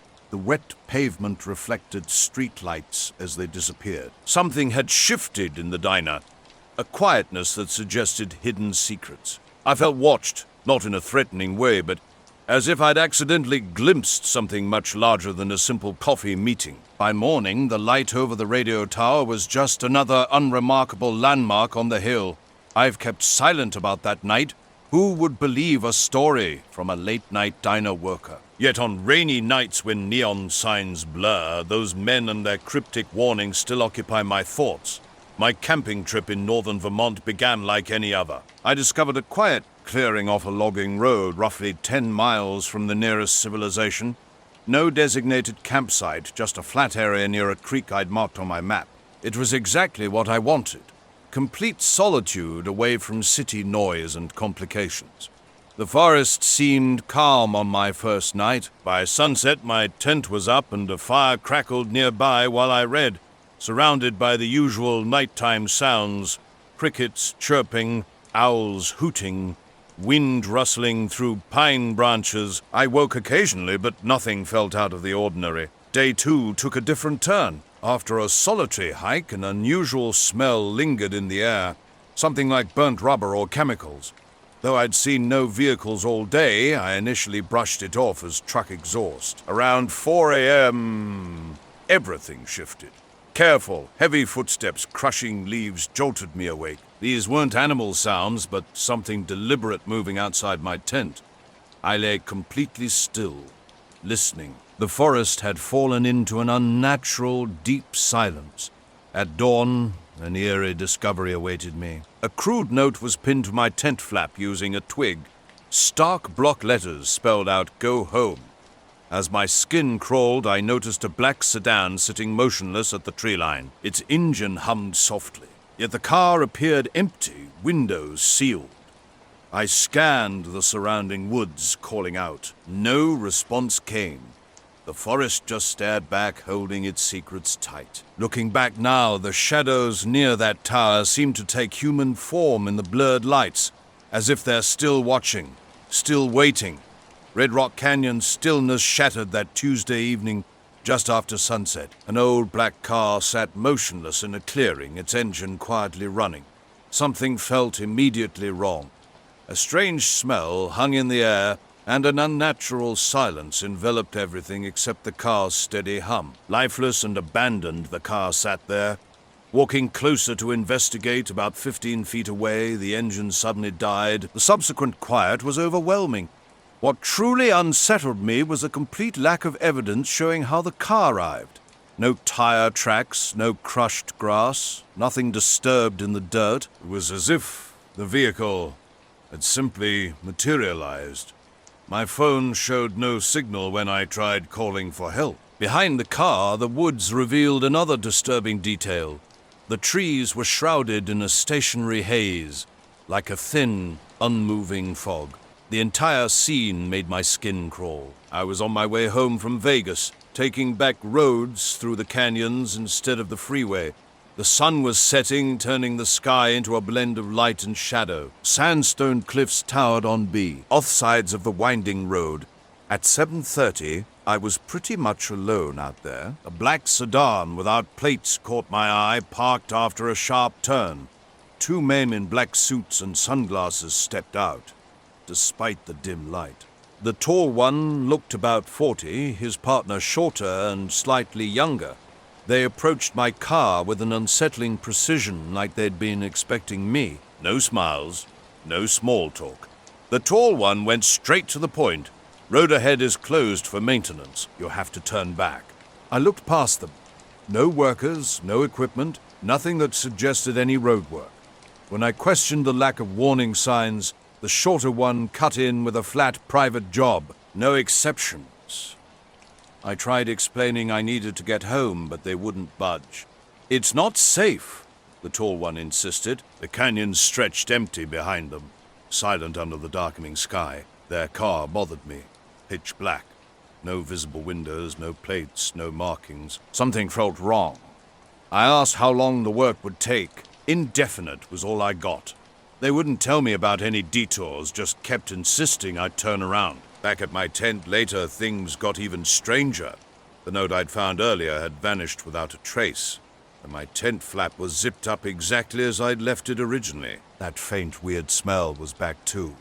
I didn't waste any time packing up, constantly checking over my shoulder as I worked. When I finally reached my truck down the logging road, I thought I saw headlights in my rearview mirror, cutting through the trees.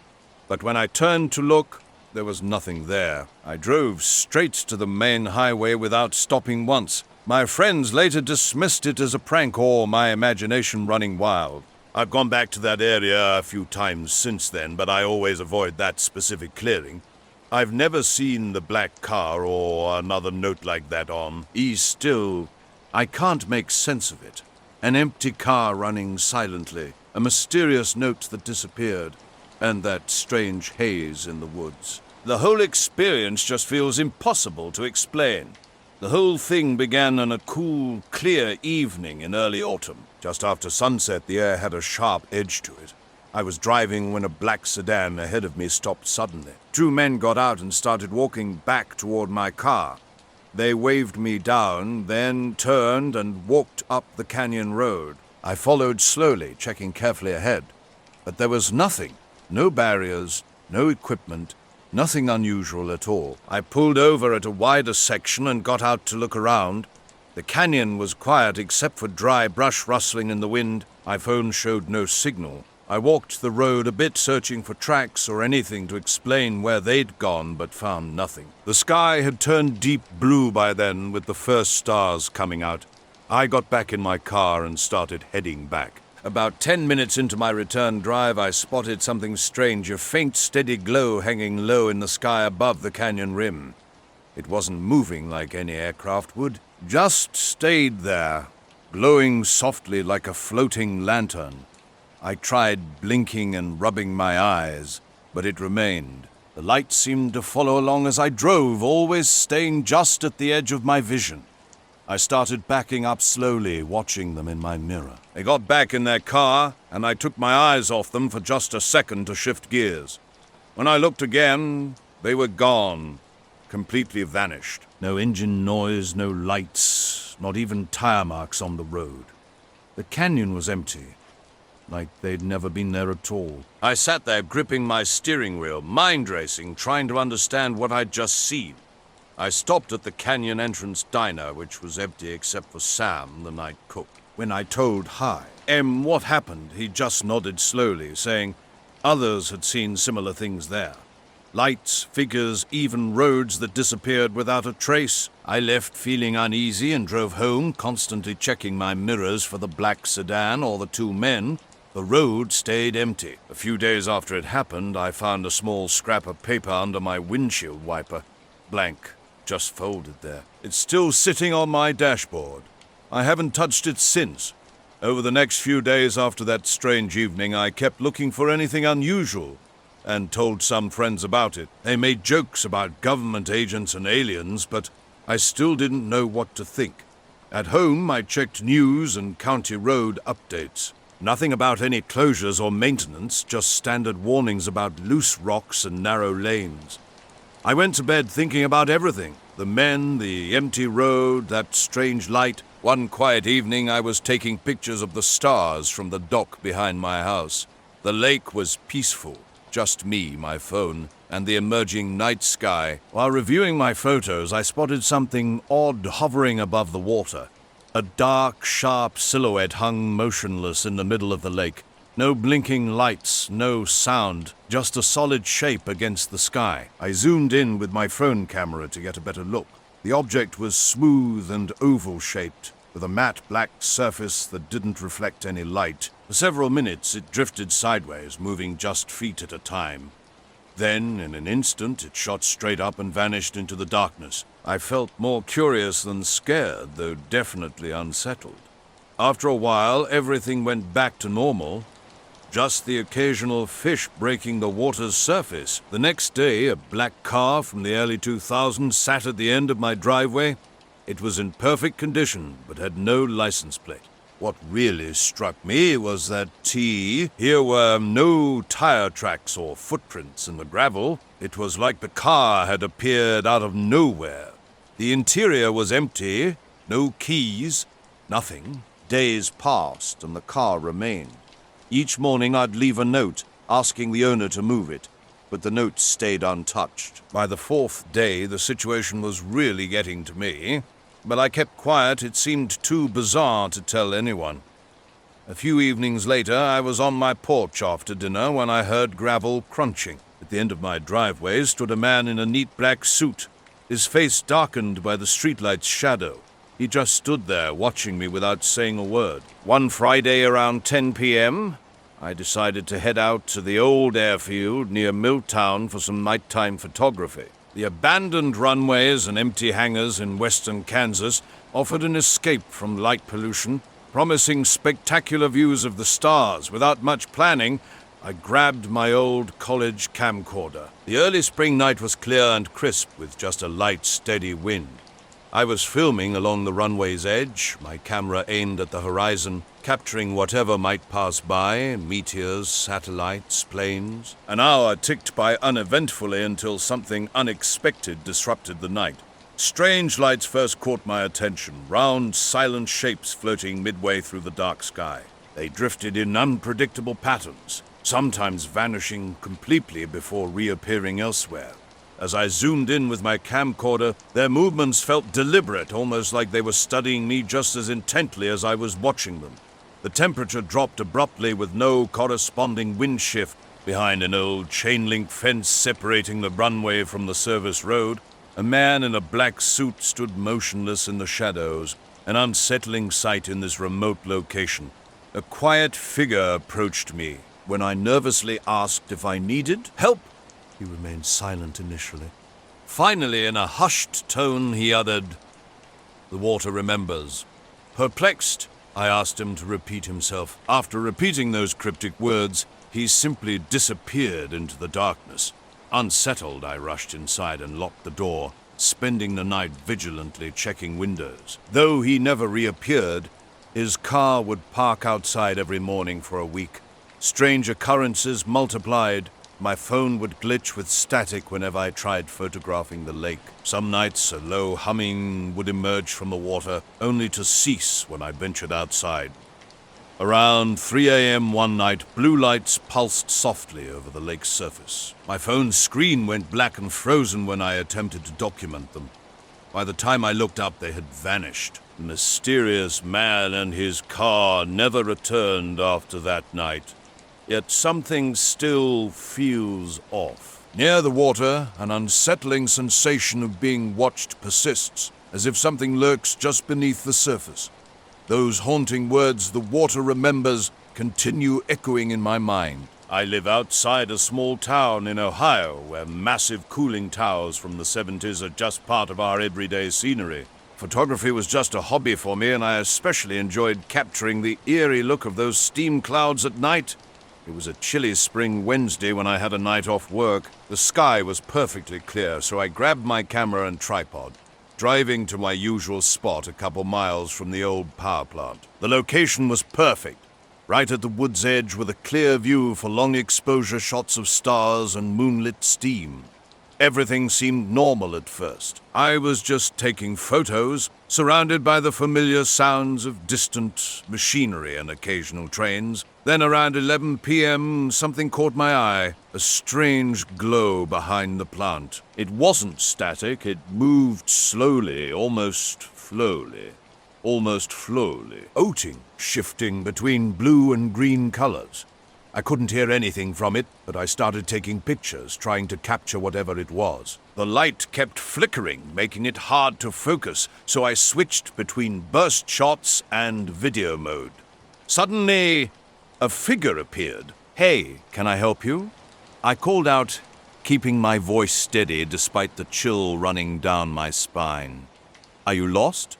No response. He just stood there, completely still. Then, somehow, he was on my side of the fence. He hadn't climbed over or made any noise. He just appeared closer, face blank and emotionless. I had my camcorder, but something stopped me from hitting record as he came within 6 feet of me. Without a word, he reached into his jacket and pulled out a piece of paper. I took it, completely blank, not a mark on it. When I looked up to ask what this meant, he'd vanished. No footprints, no sound, nothing to show he'd ever been there. Looking back to the sky, the lights had disappeared too, leaving nothing but empty darkness. I hung around a while longer, trying to process what had just happened. Finally, I headed back to my car, that blank piece of paper still in my jacket pocket. I couldn't shake the feeling that I'd just experienced something way beyond my understanding. That night near the old power plant changed everything, even though I'm not usually someone who goes looking for weird stuff. That night, something felt off from the start. A strange tingling on my neck warned me I was being watched.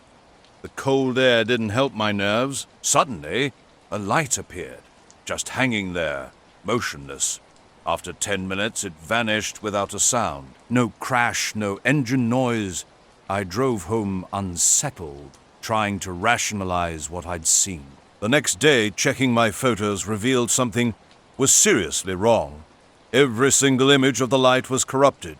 Just black squares. I tried everything, different computers, card readers, recovery software. Nothing worked. Those images might as well have never existed, and that scared me more than the original sighting. When I reviewed my camcorder footage back home, things got even weirder. The device had captured the moving lights and that strange silence when a mysterious man appeared. But strangely, no trace remained of the paper he supposedly gave me. Those moments had completely vanished from the recording. My friends dismissed it as a prank, but I knew what I experienced was real. Late one night, a quiet but insistent knock woke me from sleep. At midnight, 2 men in expensive black suits stood at my door. No introductions, no small talk. One held out a blank business card while the other whispered cryptically, "Some lights aren't meant to be captured." They disappeared down the street in seconds, leaving me shaken. The paper they gave me stayed blank, never revealing any writing. The lone faint smudge on the card offered no answers. I locked up, checked every window, hands trembling. I never saw them again. These days I catch glimpses of moving lights at the edge of my vision during night hours. Something feels like it's watching me, though I can't be certain what I truly saw that night, or who the mysterious man was. When I'm near the power plant after dark, the machinery's hum sounds wrong, like it's concealing something. I've never returned to that airfield. I don't understand the light or those men. Maybe others have encountered similar experiences, but I'm not sticking around to investigate. Some mysteries are better left unsolved. I'm done taking pictures there. A knock at my door late at night broke the silence. 2 men stood before me, dressed in black suits and dark glasses. No ID, no badges, just an unmistakable government-type presence that left no room for questioning. The night was unnaturally still. Distant dog barks echoed through a thick fog rolling in from the river, making streetlights look ghostly and faint. They claimed they needed to check my yard, a routine safety inspection, they said. Their faces were blank, emotionless, like characters from a surreal film. Stepping out into the cold air, I locked the door behind me. One man headed to the backyard while the other watched me intently. From my vantage point, I could only see my garden, some bushes, and the old shed. Nothing seemed unusual. Minutes later, the man in the yard called me over but instructed me to stay inside, standard procedure, he stated flatly. Through the window, I watched as the fog thickened, blurring everything. They pulled out heavy black forensic-style bags from their coats. Near the shed, one wrapped something small that I couldn't identify. When I tried to call the police, my phone screen went black. No signal. They worked with mechanical precision, quick and silent. Before I could process what was happening, they were finished. One gave me a slight nod that felt more like a warning than a farewell. No car was visible, neither when they arrived nor when they left. After their departure, I checked the yard. Everything appeared normal, save for a small scuff mark by the shed. My breath hung visible in the cold air as I surveyed the area. No footprints, no evidence of what they might have taken. Back inside, I locked the door and sat down, trying to make sense of the strange encounter. This is a story I'm sharing to help you relax and drift off to sleep. Before we dive in, drop a comment and let me know where you're listening from. Get comfortable and let's begin. The night was heavy with fog, quiet and unsettling. As I walked home, something felt off, but I couldn't explain why. Suddenly, a black car caught my eye, parked near the curb. Inside sat 2 men in black suits and top hats, their faces utterly blank. No features, just smooth skin where eyes and mouths should have been. Frozen in place, I hurried past. When I glanced back, the car had completely disappeared, leaving no trace. Later, out in my soybean fields in Franklin, Illinois, another strange encounter unfolded. It was sometime between midnight and 1 o'clock, with stars shining brightly in the dead silent night. 3 pale white lights appeared, hovering silently about 30 feet up at the field's far end. These weren't like any aircraft lights. No blinking, no movement, total silence. I spent the entire night watching the thick fog until sunrise. Searching my yard the next morning, everything seemed normal except for a single scuff mark. The faceless men and their mysterious purpose remained unexplained. Something had been out there that night, watching and waiting. The previous evening, I'd been filming strange lights hanging motionless in the sky. They moved with an eerie synchronization, drifting together like puppets on invisible strings. The formation rotated as one unit, gliding sideways without a sound. After 2 minutes of filming, they slowly faded into the tree line. Then came the knock. 2 sharp raps at 8:30. Through the peephole, 2 identical men stood waiting, black suits, white shirts, narrow black ties, and thin-framed sunglasses. Their slicked-back hair and matching builds made them look like perfect duplicates. I never saw those men again, but the memory haunts me. What were they looking for? What did they want? The questions remain unanswered, hanging in the air like those silent, mysterious lights. I woke up to a phone buzzing with notifications. My TikTok video from the night before had gone viral overnight, gathering tens of thousands of views from people across the country. Comments poured in from Indiana, Missouri, and Orr, Egan with others describing similar strange sightings. Some called it fake or CGI, but I wasn't worried about the skeptics. Earlier I'd posted a 30-second clip with a simple caption, "Anyone else seeing this over Franklin right now?" My phone was back to full bars after being spotty, and I'd gone to bed without much thought. Then they showed up, 2 men, identical in every way. As I opened the door halfway, keeping the screen closed, they smiled. An unnaturally wide synchronized crescent that felt wrong. "Porter?" The left one asked in a flat, tinny voice that matched his partner's exactly.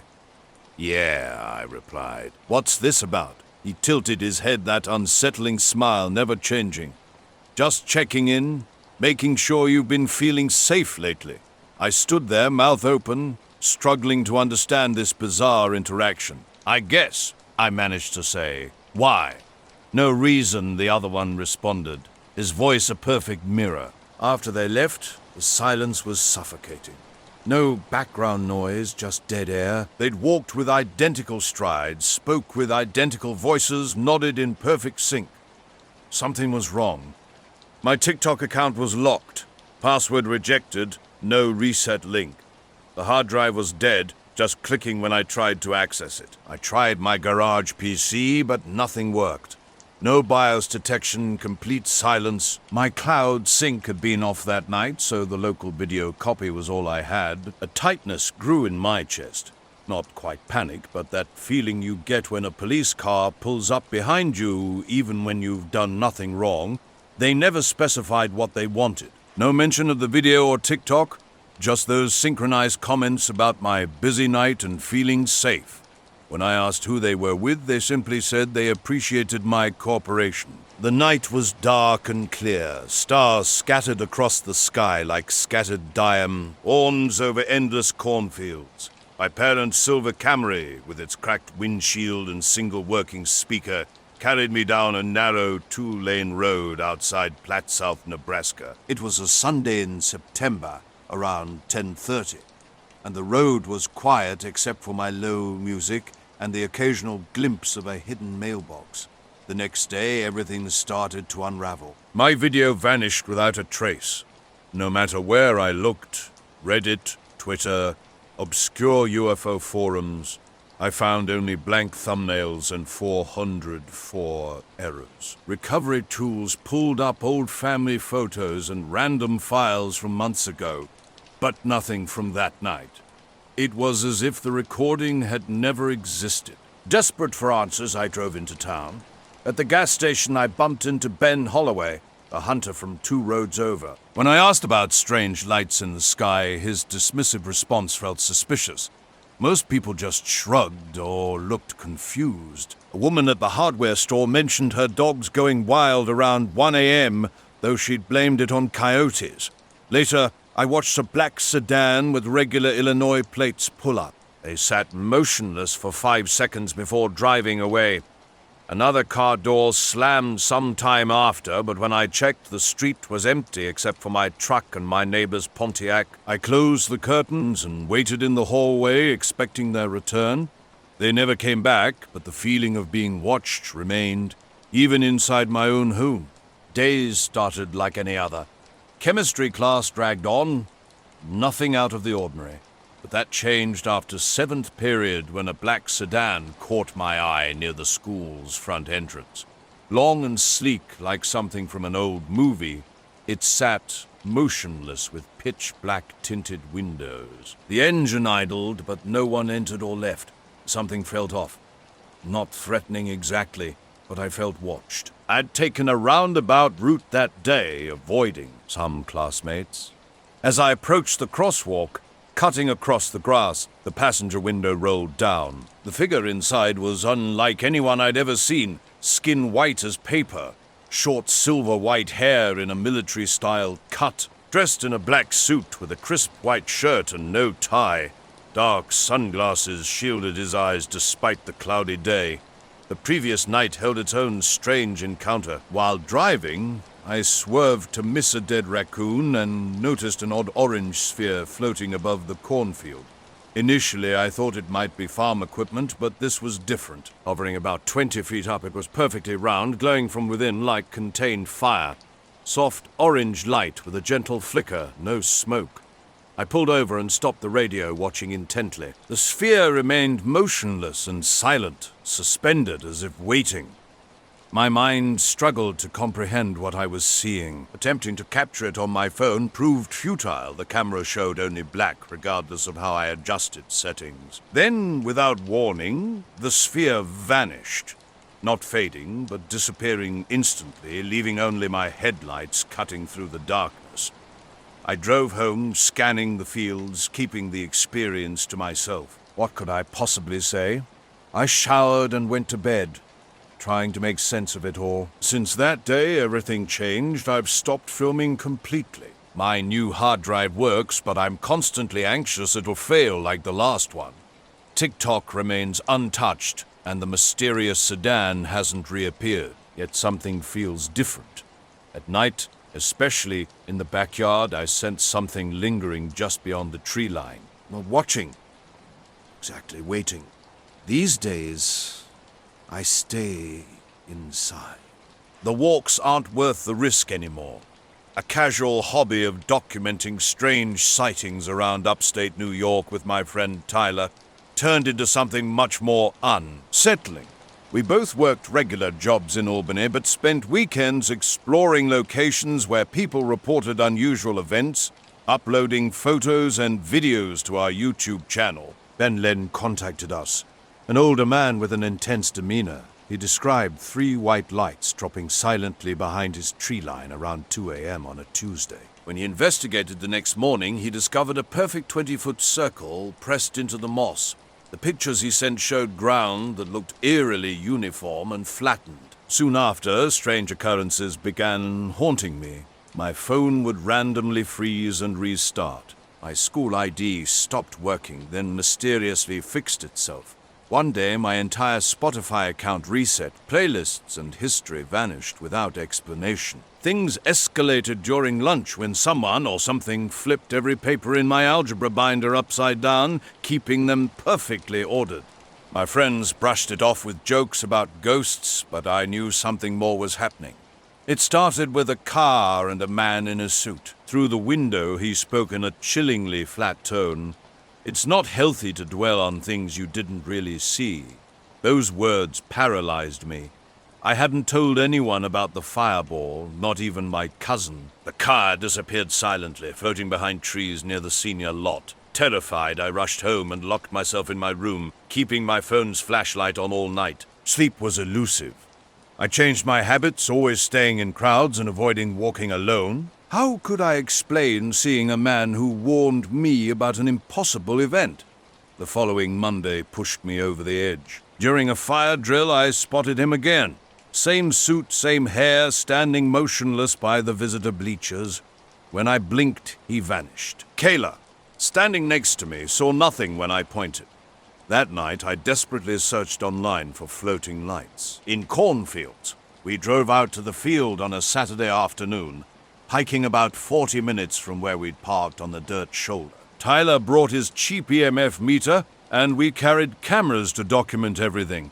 The ring was still visible, though not as distinct as in Len's photos. Something had clearly disturbed the area. The ground was packed down, and the moss looked different around the edges.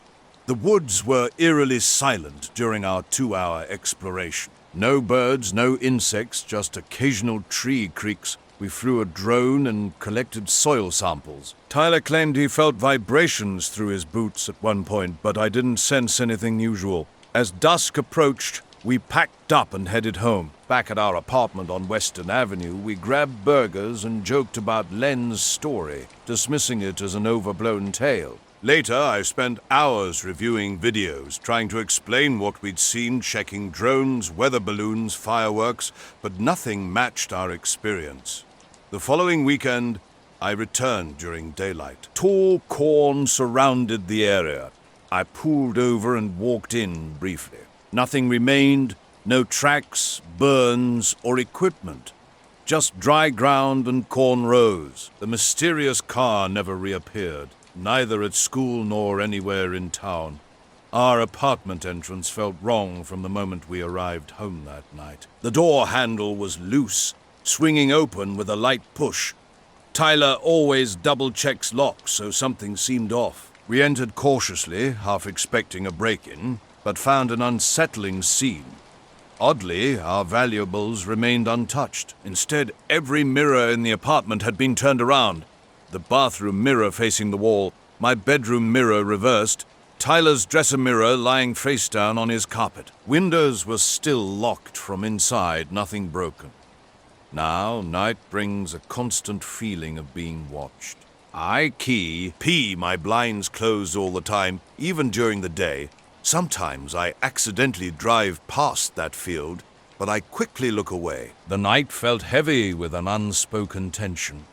Neither Tyler nor I wanted to call the police. There were no signs of break-in, no stolen items. Silence hung between us like a thick curtain.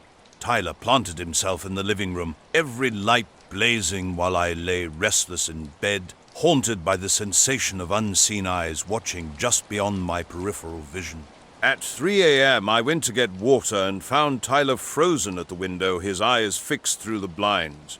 "Someone's out there," he said quietly. Across the street, under a harsh sodium lamp, a man stood motionless in a black suit. Rain drizzled around him, but he wore no coat or hat. His pale skin seemed to glow, arms rigid at his sides, staring directly at our window. Tyler had already been watching him for half an hour. We continued observing for 10 more minutes.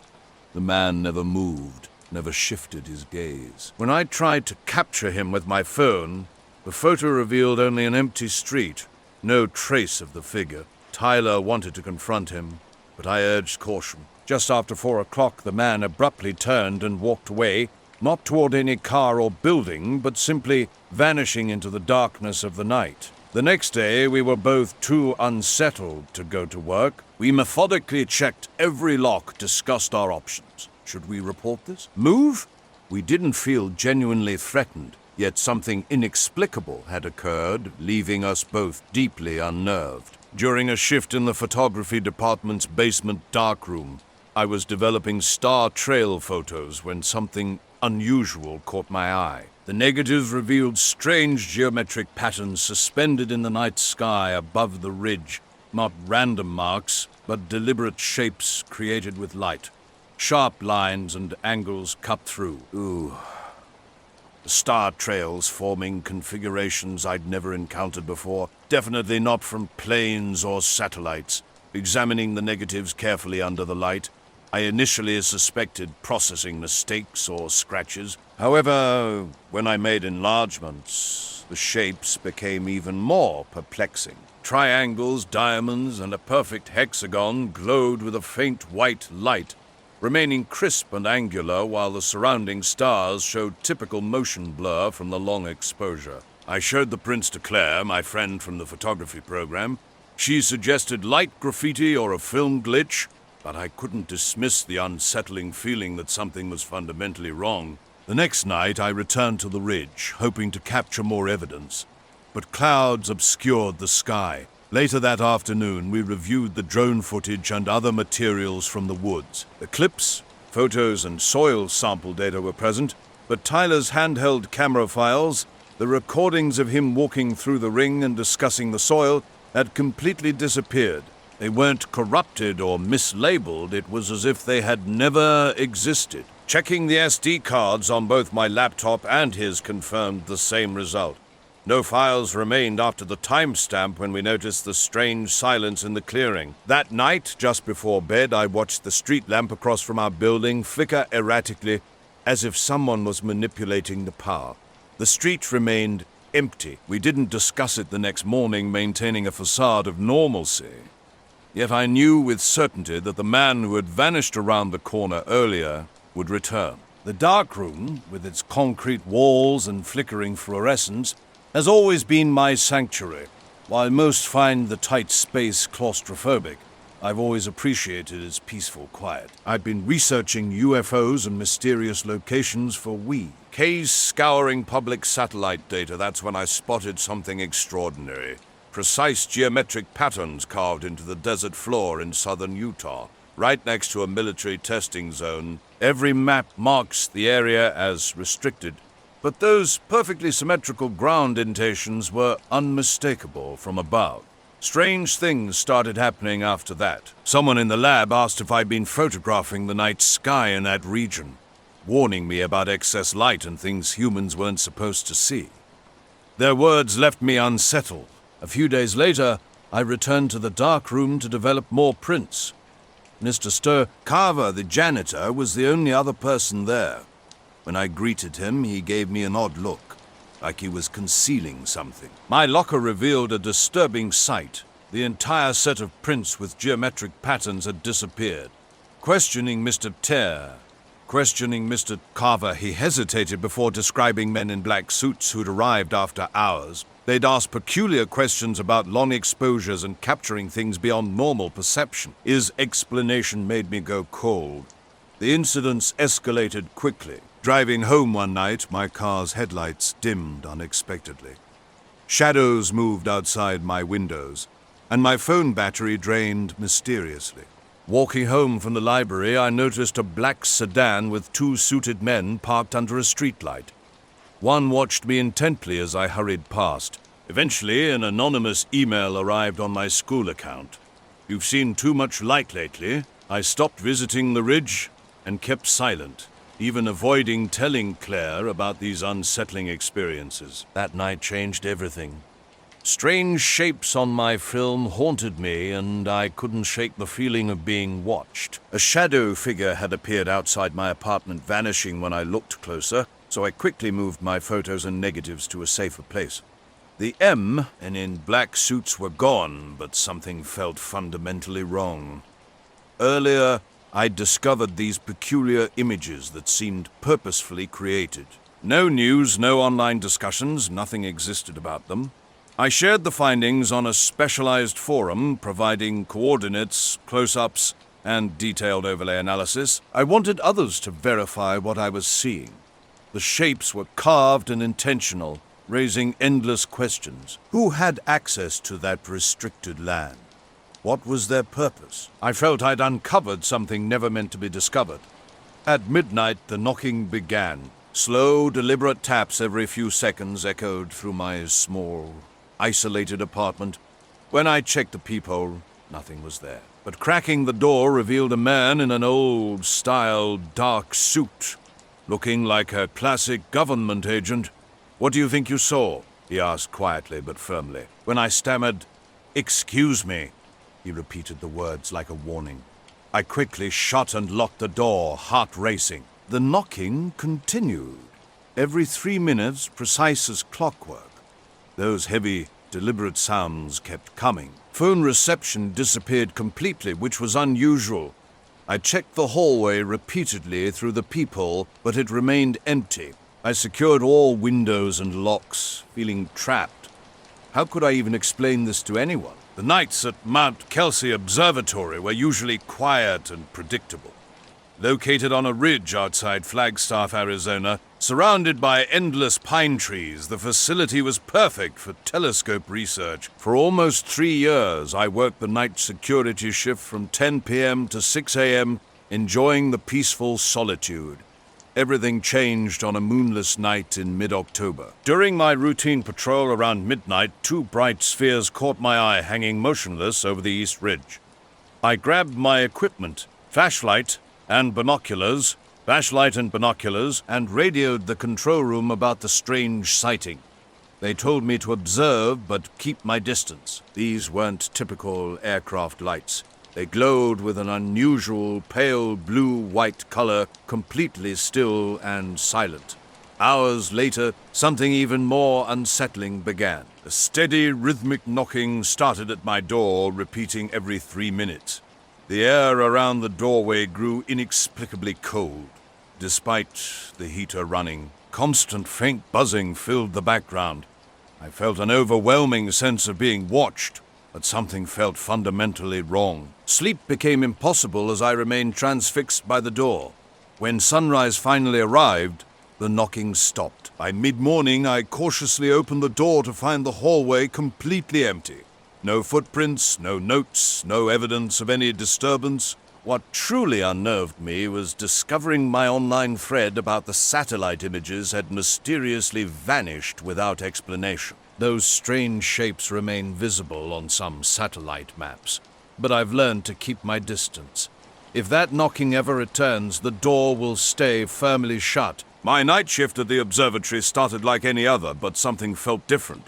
Those two silent spheres hung motionless in the air for nearly 5 minutes, defying explanation. Suddenly they began rising, first 20 feet, then 30, before rocketing upward faster than any aircraft I'd ever seen.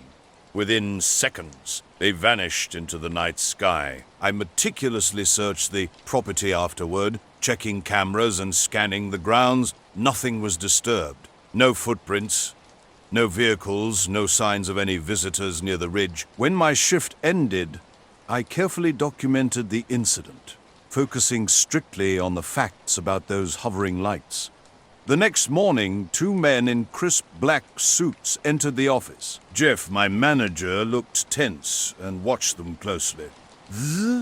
He introduced themselves as Homeland Security agents, displaying numbered metal badges 0473 and 8921, but offering no names. Their eyes were what truly unnerved me, unblinking, staring ahead with an almost inhuman intensity. They interrogated me about every detail in my report. I recounted everything: the spheres, their strange movement, the complete silence, my unsuccessful search for an explanation. Though they took no notes, they continually exchanged knowing glances as I spoke. That night, everything changed. The same 2 spheres reappeared in the darkness, hovering exactly where I'd seen them before. An unnatural stillness enveloped the forest, no wildlife sounds, no breeze, as if time itself had frozen. A low, electrical hum crept up behind me. When I blinked, 1 sphere flickered oddly, like a glitch in reality. They drifted toward the main telescope dome, hanging there for 10 minutes before vanishing into thin air. My radio calls to the control room produced only crackling static. Earlier that day, government agents with those same unblinking eyes had visited. They spent barely 20 minutes looking around, with Jeff hovering nearby in unusual silence. Before departing, one agent cryptically mentioned restricted airspace and non-conventional aerial phenomena. Their visit left me deeply unsettled, a feeling that only intensified with the night's bizarre events. I'm Jake, an urban explorer who seeks out historic abandoned places, always legally. One October evening near Fallon, Nevada, at a decommissioned missile silo, I experienced something that completely shattered my skepticism about ghost stories and conspiracy theories. The site was a few miles outside town, situated in open scrubland behind a simple fence. A massive concrete shaft plunged deep underground, where missiles were once housed. As the sun set, an orange glow spread across the desert. I parked my truck on a nearby dirt road and walked to the entrance, my boots crunching on gravel, the silence absolute. Concrete walls showed typical signs of age, cracks and old graffiti. When I shone my phone's flashlight down the shaft, darkness swallowed the beam. A cool, stale smell drifted upward. I prepared to get a closer look, setting up my rope and harness. Then something strange caught my attention. A faint glow deep in the shadows, like a distant phone light. I tried to rationalize it as sunlight reflecting off a surface, knowing no one else should have been there. An unexplained unease settled over me as I waited and watched. The aftermath was equally unsettling. Security cameras captured random static bursts throughout the day. Jeff, my companion, avoided eye contact, seeming to hide something. Sleep eluded me for 2 days after that night. Though the mysterious agents never returned and the orbs stopped appearing, something felt fundamentally altered. Weeks passed with bizarre occurrences, Unexplained movements just off camera, mysterious footprints leading nowhere, small scorched grass patches near equipment sheds. Jeff dismissed these as wildlife or trespassers, but I knew differently. I continued working nights, but something had irrevocably changed. The unblinking agents and those silent spheres in the dead-still forest remained etched in my memory, a constant reminder of that inexplicable evening. I descended about 20 feet into the shaft, my secured line holding me steady. The concrete walls felt damp, a musty smell of old metal and earth growing stronger around me. Something caught my eye, a series of flickering lights along the shaft wall, deep below where the mysterious initial glow had vanished. Blues and whites pulsed irregularly, and my voice echoed strangely when I called out. No one answered. The silence felt wrong. I was close T. Oh, something I couldn't explain, and the wind outside was picking up as the sky darkened. When I climbed back up, my heart racing, I searched the area thoroughly. Nothing was there. No people, no vehicles, no lights, not even a single footprint. The drive back became increasingly strange. My phone lost signal, which wasn't unusual out there. But then the radio went completely dead. No static, just absolute silence. Two-lane road stretching ahead, my headlights cut through darkness broken only by stars and Fallon's distant glow. Halfway home, the truck started acting up, dashboard lights flickering, gauges going wild. The radio suddenly hummed with an electrical sound before dying abruptly. Back in my apartment, everything looked normal. Clothes scattered, books stacked everywhere. But in my mailbox, a single photo waited, no envelope. A grainy black and white aerial shot of the silo at night showed my own silhouette at the concrete rim, hands gripping the edge, looking down. On the back, messy handwriting read, "We're not buried that deep." I couldn't understand it. My second-floor apartment has no windows facing that direction, and only my landlord and I have keys. Those lights, were they real? Was someone else down there with me? I returned multiple times, alone and with friends, but found nothing unusual. No lights, no sounds, no signs of visitors. The place remained unnaturally quiet. A week later, passing the silo at dusk, something else would happen. The cabin near Hashford, Washington, has been my home for years. I'm Lisa Moreno, someone who lives right on the edge of wilderness. Documenting the unexplainable isn't just a hobby for me anymore. Strange things have always drawn my attention. While testing my phone's camera by the lake, I first noticed something unusual. These weren't normal aerial phenomena, not aircraft, not wildlife, not any known lie. Dark source. Small orbs hovered over the water, moving in patterns that defied logical explanation. I started filming, not to prove anything, but simply because the experience was so bizarre. Midnight came, and I returned to the dock. Thick clouds obscured the moon, creating an oppressive atmosphere that suggested incoming rain. The lake remained unnaturally still. Those same lights reappeared, pulsing in a perfect circular formation above the water, rising and falling with an almost deliberate rhythm. Throughout the entire encounter, absolute silence reigned. The situation escalated quickly. A low humming coincided with my truck's radio dying. As the sunset faded, I stepped out to investigate. The cicadas had gone silent, and the air felt impossibly dense. Beyond the tree line, a blue-white glow hovered low, no discernible sound, no visible mechanism, nothing that made rational sense. Returning home, I locked everything multiple times, checking windows obsessively. Sleep became impossible.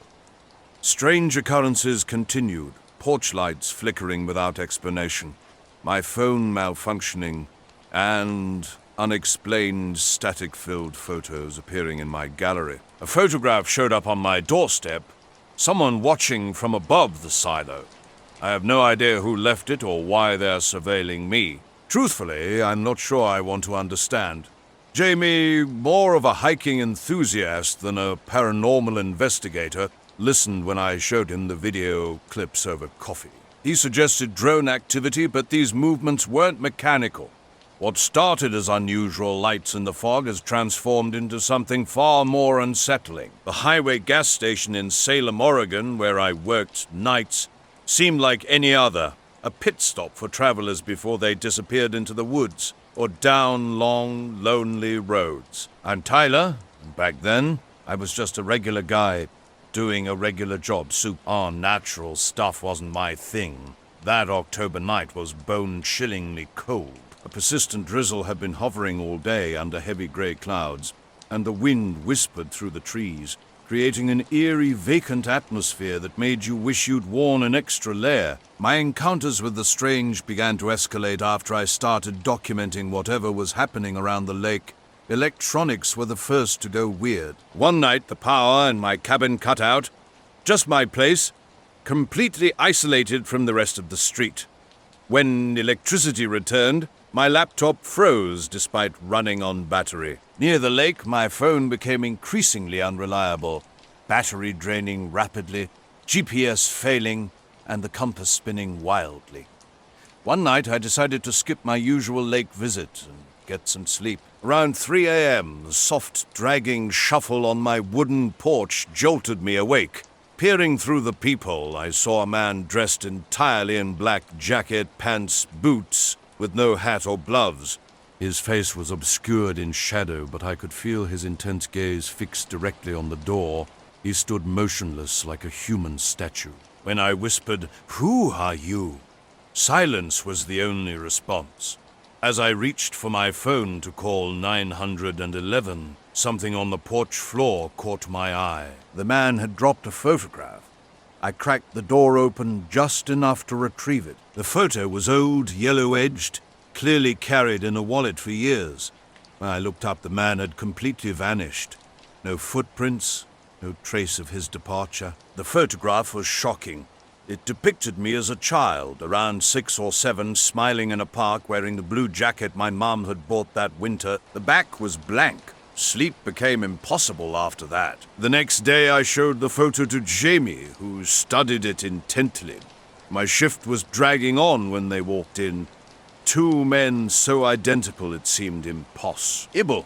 Black suits pressed perfectly, dark hair slicked back, matched in every physical detail. Their movements were deliberate yet unhurried, as if time itself bent to their purpose. That night changed everything. Unknown numbers began calling my phone without leaving messages.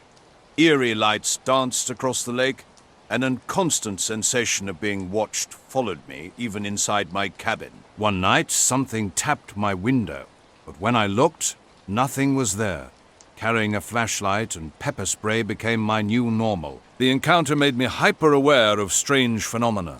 Fog rolling in too quickly, power outages striking half a building, those unsettling moments when time seemed to freeze. Shapes would sometimes move just beyond the tree line after dark. The cold, metallic smell hit me first, like burnt ozone, stronger and more unnatural than a pre-thunderstorm atmosphere. 2 statue-like men stood at my counter, barely moving, avoiding eye contact. One requested Marlboros in a flat tone, the other ordered 2 black coffees.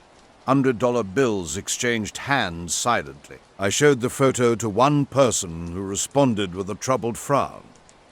"Where did you get this?" they asked. We agreed to keep it quiet. The photo now sits beside my camera, unshared. Questions about the men, the strange lights, and these occurrences remain unanswered, but I can no longer ignore them. Just before leaving, one man turned slightly and whispered, "The sky is safer when it's empty." When I asked what he meant, he simply nodded and walked out with his companion. That sharp, tense smell lingered, making the store feel strange despite the heater running full blast. 2 nights after their visit, everything changed. The sky went completely black. No stars, no clouds, nothing. The weather report had promised rain all week, but instead we got this empty darkness. I tried to rush off the strange encounter as a local quirk or maybe some weird cult, but something felt fundamentally different. Street lamps began casting shadows that didn't match their sources. Between the pine trees by the parking lot, I caught a glimpse of something dark moving, but when I looked again, nothing was there. A metallic, ozone smell permeated the store, transforming the familiar into something colder and more unsettling. The night shift became charged with an inexplicable tension. The store seemed to be holding its breath, waiting.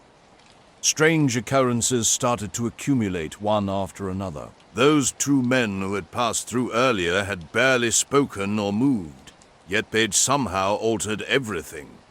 Security cameras began acting peculiar. The live feed would show the parking lot missing two black cars that always sat in the far corner. After 33 seconds of static, the cars would suddenly reappear as if they'd never left. When I mentioned this to the manager, he dismissed my concerns and told me to reset the system.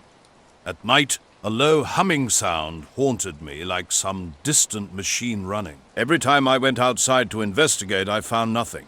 No cars, no people, just empty darkness. Then, one night, a pale, round light appeared above the trees. It moved smoothly across the sky, almost floating before slipping behind the clouds and vanishing, leaving everything darker than before. My co-workers laughed when I described the light, suggesting it was fog or airplane lights.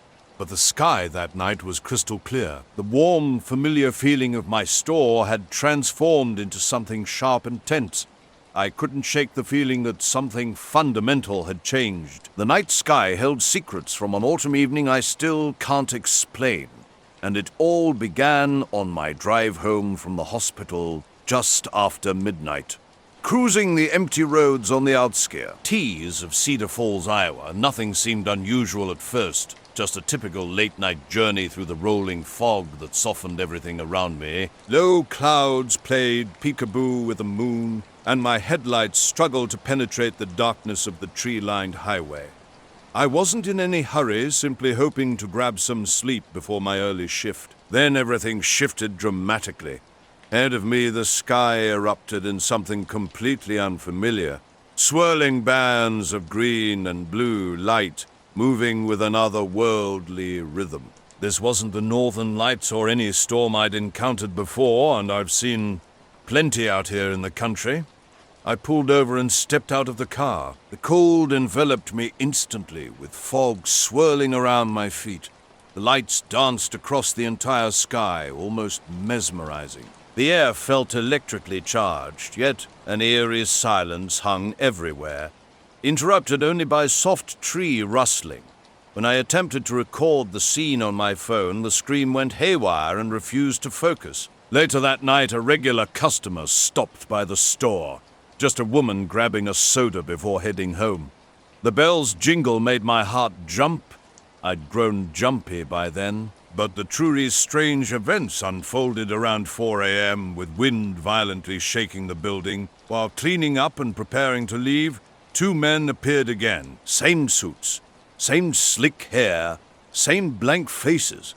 That cold, distinct smell accompanied them, heavy in the air. They walked directly to the counter without hesitation. The first man looked straight at me and whispered, "The sky is safer when it's empty," as if sharing a confidential message. Speechless, I couldn't form a question. They handed me a plain, unmarked envelope. "Keep it safe," the second man instructed before they departed. The cold smell lingered long after they vanished. When I finally opened the envelope late, I discovered only blank sheets of paper. Shadows stretched long over the trees by the gas station where I work night shifts. The blurry photos I have left are just strange evidence of something I can't explain. When the wind goes quiet, I feel watched from the treetops. That cold smell returns usually right before the sky turns unnaturally dark. Safety feels distant now. The first hint came from my windshield, words etched clearly. "Look up less." I'd wiped the message thinking it was just dirt, but the fresh scratches told a different story. Earlier that night, smoke had filled the sky with only a few faint stars peeking through the fog. I almost called my brother, but knew he'd dismiss it as drones or airplane lights. A black sedan started appearing shortly after, parking quietly about 50 yards down the street. No markings, no driver, just an engine running in the night. Sometimes it would vanish when I looked away, only to reappear blocks later. Then came the night of the bright white light. Around 3 a.m., my bedroom suddenly as bright as midday. The street was empty, the mysterious car gone. Neighbors had noticed strange lights in the sky, too. One neighbor's dog kept barking at nothing for hours, a warning I should have heeded. When I shared the stories about the weird light and the windshield message, nobody seemed to know anything. The odd sounds continued, a low humming from the woods behind my house, always faint, always present. The police weren't particularly concerned when I reported everything. They said they'd watch out, but their response felt dismissive. Now, during my shifts, I keep watching. I don't expect those men to return, but I still can't make sense of what happened that night. Something was different. The black car appeared silently that first night, parking in front of my house before vanishing into thick fog. When I checked my why, centuries later, a message waited, mysterious and unsettling. The street remained eerily quiet, with no trace of the vehicle. Shadows began playing tricks on me. Under streetlights, unfamiliar silhouettes danced just beyond my vision. A carved warning on my maple tree read, "Stop watching." Its sharp lettering matching the windshield message. I dismissed it as a prank, but knew deep down something wasn't right. Time seemed to warp around me. Clocks would inexplicably jump ahead 10 or 15 minutes. Hours stretched or compressed without reason. Strange glows appeared behind trees when I peered out my kitchen window at night. An invisible presence lingered constantly, just out of sight. My technology started malfunctioning. Phone signals dropped, batteries drained overnight despite being fully charged. One evening I heard leaves crunching near my back door. Peering through the blinds revealed only windblown branches scraping against the glass. Attempts to call a friend failed completely. The black car returned one final time while I smoked on my porch. It crept down the street, pausing directly in front of my house. We faced off in tense silence before it disappeared into the fog. Afterward, everything stopped. No more messages. No strange lights. No unexplained occurrences. I was on Devil's Ridge near Flagstaff that September night. The air felt crisp and unexpectedly cold after sunset. This remote stargazing spot, discovered during a previous hiking trip, was perfect, far from city lights.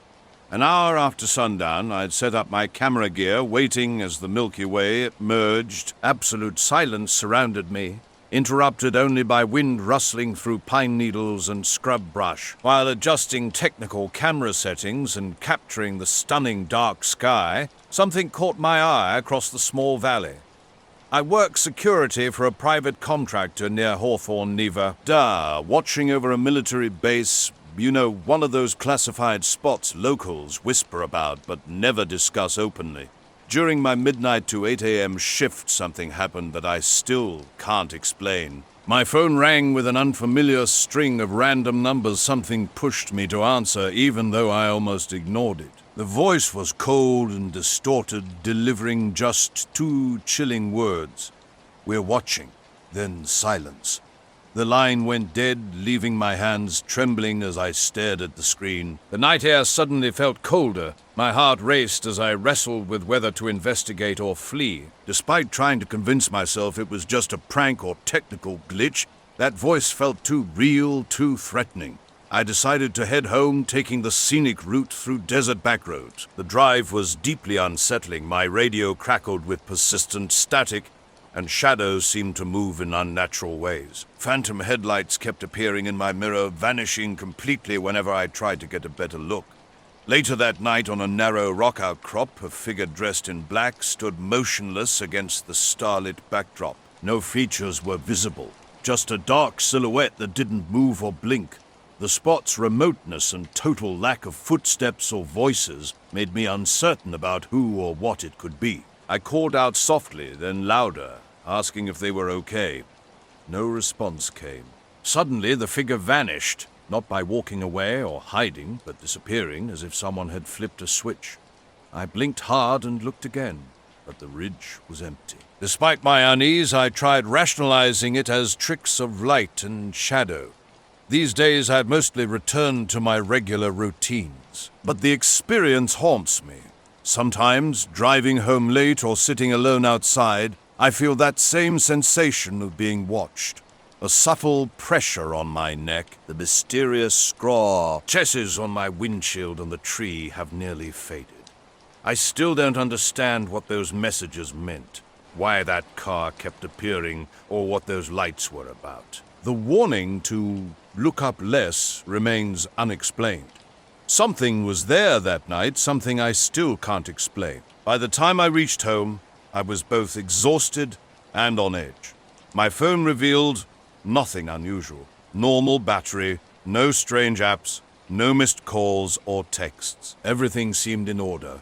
Working the night shift as a security guard means lots of quiet hours watching monitors. I'm no special forces, just a regular person making sure the building stays secure. Most nights are uneventful, just me and the gentle hum of machines keeping me company. That changed 2 weeks ago during my 3 a.m. shift. The security room was dim, lit only by the glow of the screens as I did my usual check of the perimeter cameras. One monitor caught my eye. It showed a remote stretch of road about half a mile from our main gates. This spot occasionally attracts trespassers, but it's typically deserted at night. At exactly 3:02 a.m., something unusual appeared on that camera. A black sedan from the late 90s or early 2000s pulled up without its headlights on. When 2 men stepped out, I knew something wasn't right. Their movements were impossibly fluid, like they were floating inches above the ground. I rubbed my eyes, wondering if the camera was malfunctioning. The men's behavior got stranger from there. They stood perfectly still, side by side, surveying the area, but there was something deeply unsettling about their stance. No natural movement, no blinking, no turning their heads like normal people would. They remained frozen like statues for 2 minutes straight. Even more bizarre, despite the streetlights behind them, they cast no shadows on the ground or nearby rocks. The next day, I brought friends to Devil Ridge to investigate. We searched for footprints or any signs of visitors, but found nothing disturbed in the rocks and dirt. Yet that evening, I glimpsed a shadow moving between trees across from my house. I rationalized it as a neighbor or maybe an animal, but when I looked again, it had vanished. I still return to Devil's Ridge, though I've never seen that figure again.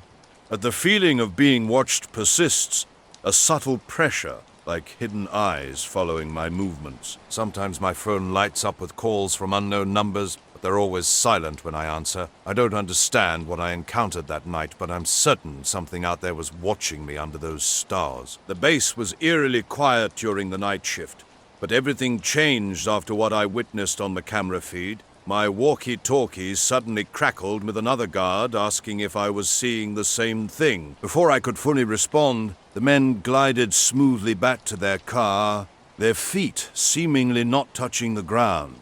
The vehicle moved forward into the darkness, still without headlights. When I attempted to review the footage, the monitors went dark without warning. They returned showing normal daytime footage from earlier. The entire 3 a.m. incident had completely vanished from our records. My supervisor brushed off my concerns, telling me to focus on routine patrols, but I couldn't let it go. The other guards remained tight-lipped, either having seen nothing or unwilling to discuss what they might have witnessed. For the next few nights, I watched the camera feed intently, searching for those gliding men or the black car, but found nothing.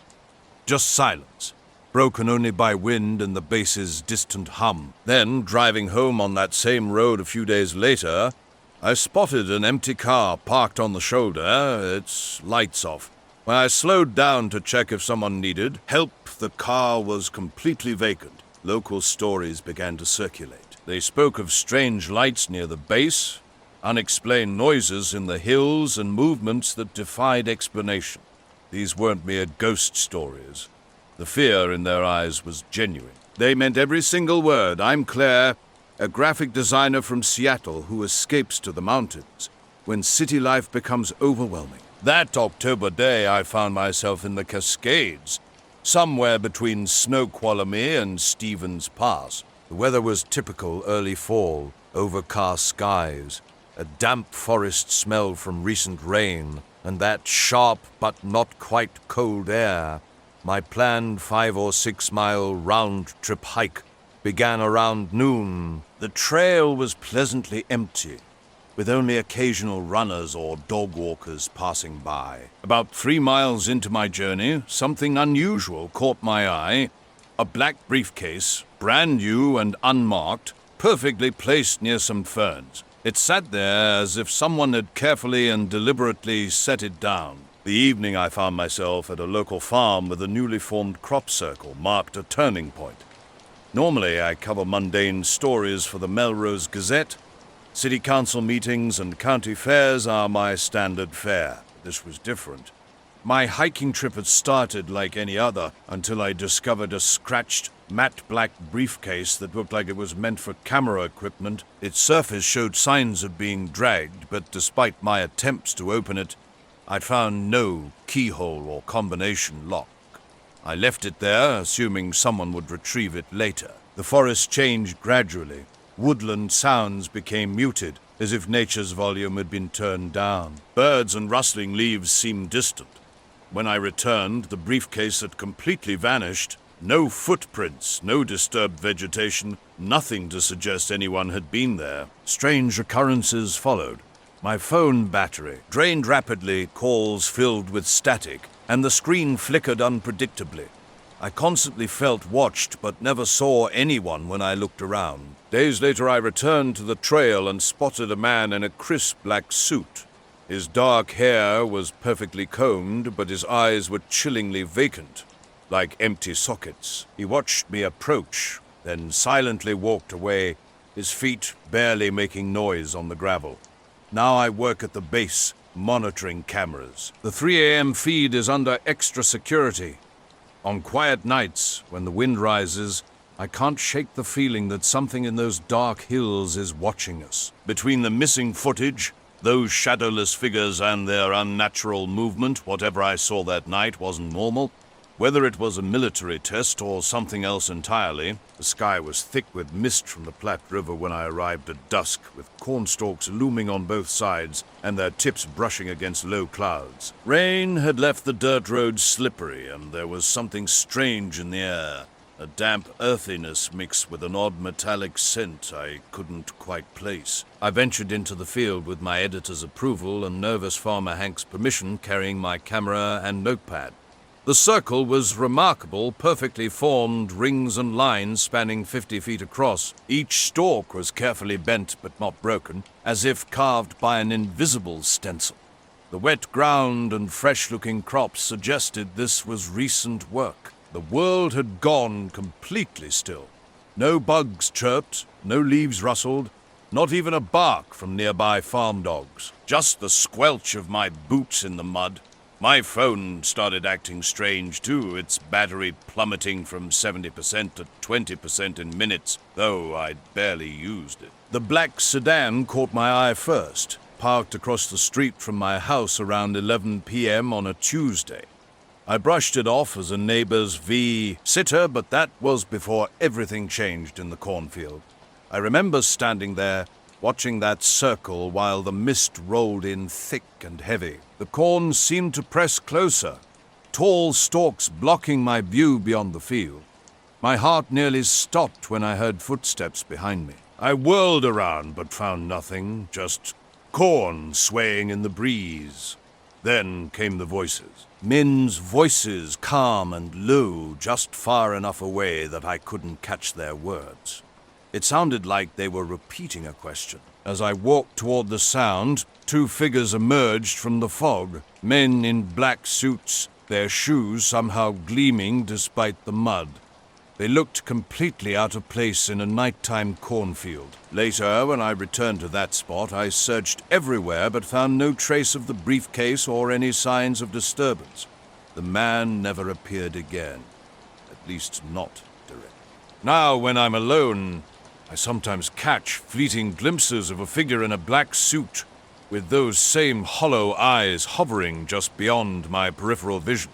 Questions keep nagging at me about that briefcase. What did it contain? Why was it there? Where did it go? I have no answers, only an unsettling sense that something was observing me, waiting, perhaps trying to communicate in ways I couldn't comprehend. One moment I was standing in the field when a hushed voice cut through the silence. Are you prepared for what's beneath the soil? Dark, unreadable eyes stared back at me. As I tried to ask what this meant, the two men turned and vanished into the fog like shadows melting away. My calls were swallowed by the mist. The next morning brought confusion. The crop circle was gone without a trace. No footprints, no disturbance, just perfectly straight corn. My photos showed nothing but thick fog, more dense than I remembered. This strange encounter haunts me. I rarely speak of that night any more. Was it real or just a dream? When fog settles over Melrose, that cryptic question echoes in my mind, still unanswered. 2 weeks after my bizarre roadside experience, a black sedan began its nightly vigil outside my house. Spotlessly clean, with completely tinted windows and no license plates, it would park perfectly along the curb. Engine off, it looked like it belonged. I dismissed it at first, thinking someone might be waiting for a friend. Even my neighbor Tim noticed nothing unusual. That night on State Route 42 had been clear and cool, stars twinkling overhead. I'd stopped at an overlook to stretch and check my phone. Suddenly, something impossible caught my eye. Hovering about 50 feet above the highway's center line was a dark, smoothly rounded object unlike any aircraft I'd ever seen. No wings, no lights, no sound. It seemed to absorb the light around it, blurring its edges into the night sky. Streetlights flickered and dimmed beneath it. I managed to snap a few blurry photos before it drifted slowly over the tree line and vanished. The timing felt significant. This mysterious car's appearance seemed connected to that inexplicable moment, a silent reminder of something I couldn't quite understand. Late April can be brutal for storm chasers on the Oklahoma plains.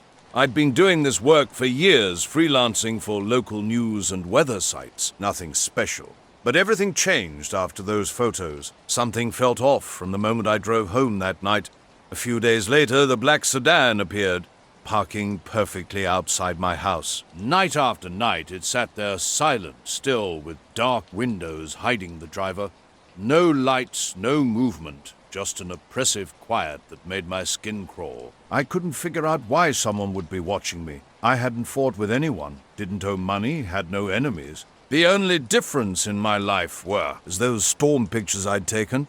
At first, I brushed off the car as a random neighborhood presence, but why me? One evening, about a week after the car first showed up, I went out for a smoke. This time, I caught a slight movement behind the tinted windows, the driver slowly turning to watch me. My heart raced. I rushed inside, locking up and checking every window. I kept telling myself I was just being paranoid. Around 9 p.m., there was a soft, careful knock, like someone trying to stay quiet while still getting my attention. Through the door crack, I saw him, a man in a black suit, perfectly pressed, no tie. He looked normal, but something felt off. His stillness was unnatural, as if he'd rehearsed this moment countless times. He handed me a business card without a word or smile. The card was plain white, made of expensive paper that felt unnaturally smooth. No name or company, just one line in black ink. Forget the pictures. His whisper was barely audible. Before I could respond, he vanished. The street was suddenly empty. No car, no people, nothing. I wanted to throw the card away, but kept it in my pocket. The sedan disappeared after that night. The photos remained on my phone. I thought about deleting them, but something held me back. I haven't shown them to anyone, not friends, not family. The afternoon northwest of Tulsa started like any other storm chase. Empty back roads stretched before me, the sky an electric mix of dark gray and green that made the air feel charged. I pulled onto a gravel shoulder and set up my camera, ready to capture the typical storm elements. Swirling debris, distant lightning, and twisting cloud formations. But this wasn't a standard chase. Through my zoomed lens, something unusual appeared above the funnel's tip, a strange shimmer that moved with unnatural precision. It was a metallic-looking oval shape about car-eyed, floating deliberately along the storm's edge and catching the dying sunlight with an odd gleam. For 2 minutes, I filmed while fighting to keep the camera steady as rain began falling. The mysterious object vanished behind the funnel, disappearing into the clouds. Buzzing with adrenaline, I quickly packed up and drove back to town. By morning, my YouTube upload had gone viral. Thousands were viewing and debating the footage, with some dismissing it as a drone or light reflection, but I wasn't convinced. And that's when things got strange. The next day, a so-called insurance agent called with an eerily clinical tone asking about wind damage to my brain. At first, I thought it was a prank, but something about their scripted voice felt deeply unsettling. Now, in quiet moments after dark, I find myself checking the windows. Those photos haunt me. The shape above the highway is no longer just a shadow. Something is looking back, something I was never meant to see. Should I delete the pictures, keep them? One thing's certain, whatever I captured that day wasn't ordinary. Montana's Bitterroot National Forest stretched out before me, an autumn landscape painted in changing colors. Early October brought a cool sharpness to the air, hinting at winter's impending arrival. I'd chosen an unfamiliar trail, hoping to capture the season's beauty away from crowded paths. An eerie silence suddenly replaced the typical forest sounds. No birds chirped, no leaves rustled, no streams whispered in the background. The world seemed to have gone completely mute, as if someone had pressed a cosmic pause button. Strange occurrences started mounting. Flickering shapes danced across the sky, barely visible yet unmistakably present. My phone began acting weird, beeping without reason. Another night, driving home from a diner, my car radio died completely. 5 minutes of total silence despite the engine running smoothly. A mechanic found nothing wrong. After posting my footage online, things got even stranger. An unexpected phone call came about exposure, supposedly standard procedure for extreme weather events. When I tried to understand who was calling, they went silent and hung up. The number was disconnected when I attempted to call back. My video vanished from YouTube without explanation. No takedown notice, just complete disappearance. Backup copies wouldn't upload, and anyone who had saved the footage found their files corrupting or simply disappearing. Months have passed, and I still chase storms while maintaining a cautious distance. Doubt creeps in sometimes. Did I really see that metallic shape? Did that call actually happen? But the memory of that strange shimmer above the funnel cloud refuses to fade. Whatever I witnessed was definitely not a standard storm phenomenon. The experience left me questioning everything I thought I knew about weather, unexplained events, and the mysteries that lurk just beyond our understanding. The weird story began with a moment that would change everything. Deep in the forest, a matte black helicopter hovered silently, its blades turning slowly with an unnatural mechanical hum. 3 motionless figures stood in a perfect line below, wearing black uniforms without any visible markings or faces, just dark shapes against the forest backdrop. My body froze, caught between the urge to retreat and an inexplicable compulsion to stay. Trembling, I pulled out my camera and snapped a few pictures. The helicopter then lifted off, gliding soundlessly over the trees. The figures remained for a brief moment before vanishing completely. No footsteps, no sound, just gone. A chill ran through me despite the warm air as I made my way back to the trailhead, heart racing. The following week, my morning commute took an unsettling turn. A black SUV with tinted windows and no visible plates began trailing me through the back roads. It matched every turn into downtown, feeling less like coincidence and more like something deliberate. At a red light, someone from the passenger side leaned out and spoke an incomplete, cryptic phrase. "Fours don't like." The silence from that woodland encounter suddenly made more sense, though I wished it hadn't. I'm Jamie Towles from Asheville, North Carolina. 2 years ago, I started a podcast exploring local mysteries, unsolved disappearances, and stories most people dismiss as conspiracy theories or urban legends. My approach isn't about sensationalism, but about examining cases that don't quite add up. My most popular episode covered a UFO sighting from the 1970s. It centered on Walt, a trucker who reported strange highway lights near Cherokee accompanied by missing time. While locals often treat such stories as mere campfire tales and official documentation remains scarce, I uncovered old audio interviews that helped piece together a compelling narrative. The episode became my most listened content to date. The phone calls began shortly after I covered Walt's story on my podcast. They came in the dark hours, repeating the same haunting phrase through bursts of static that shook my phone. Blocking the numbers was useless. They kept changing, leaving no trace, no caller ID to track. Then things got strange. The day after the episode went live, mysterious voicemails started appearing on my podcast number. At first, they were just bursts of static like a bad connection. But gradually, the static cleared enough to reveal a deep, distorted voice repeatedly saying, "Turn back the signal." No other message, no identification, just those words. I initially brushed it off as someone's idea of the joke, but the calls kept coming. My Rhines brushed it off as viral marketing or someone's idea of a joke. But something felt deeply wrong and my instincts proved right. A week after the episode aired, I discovered all my podcast equipment had vanished.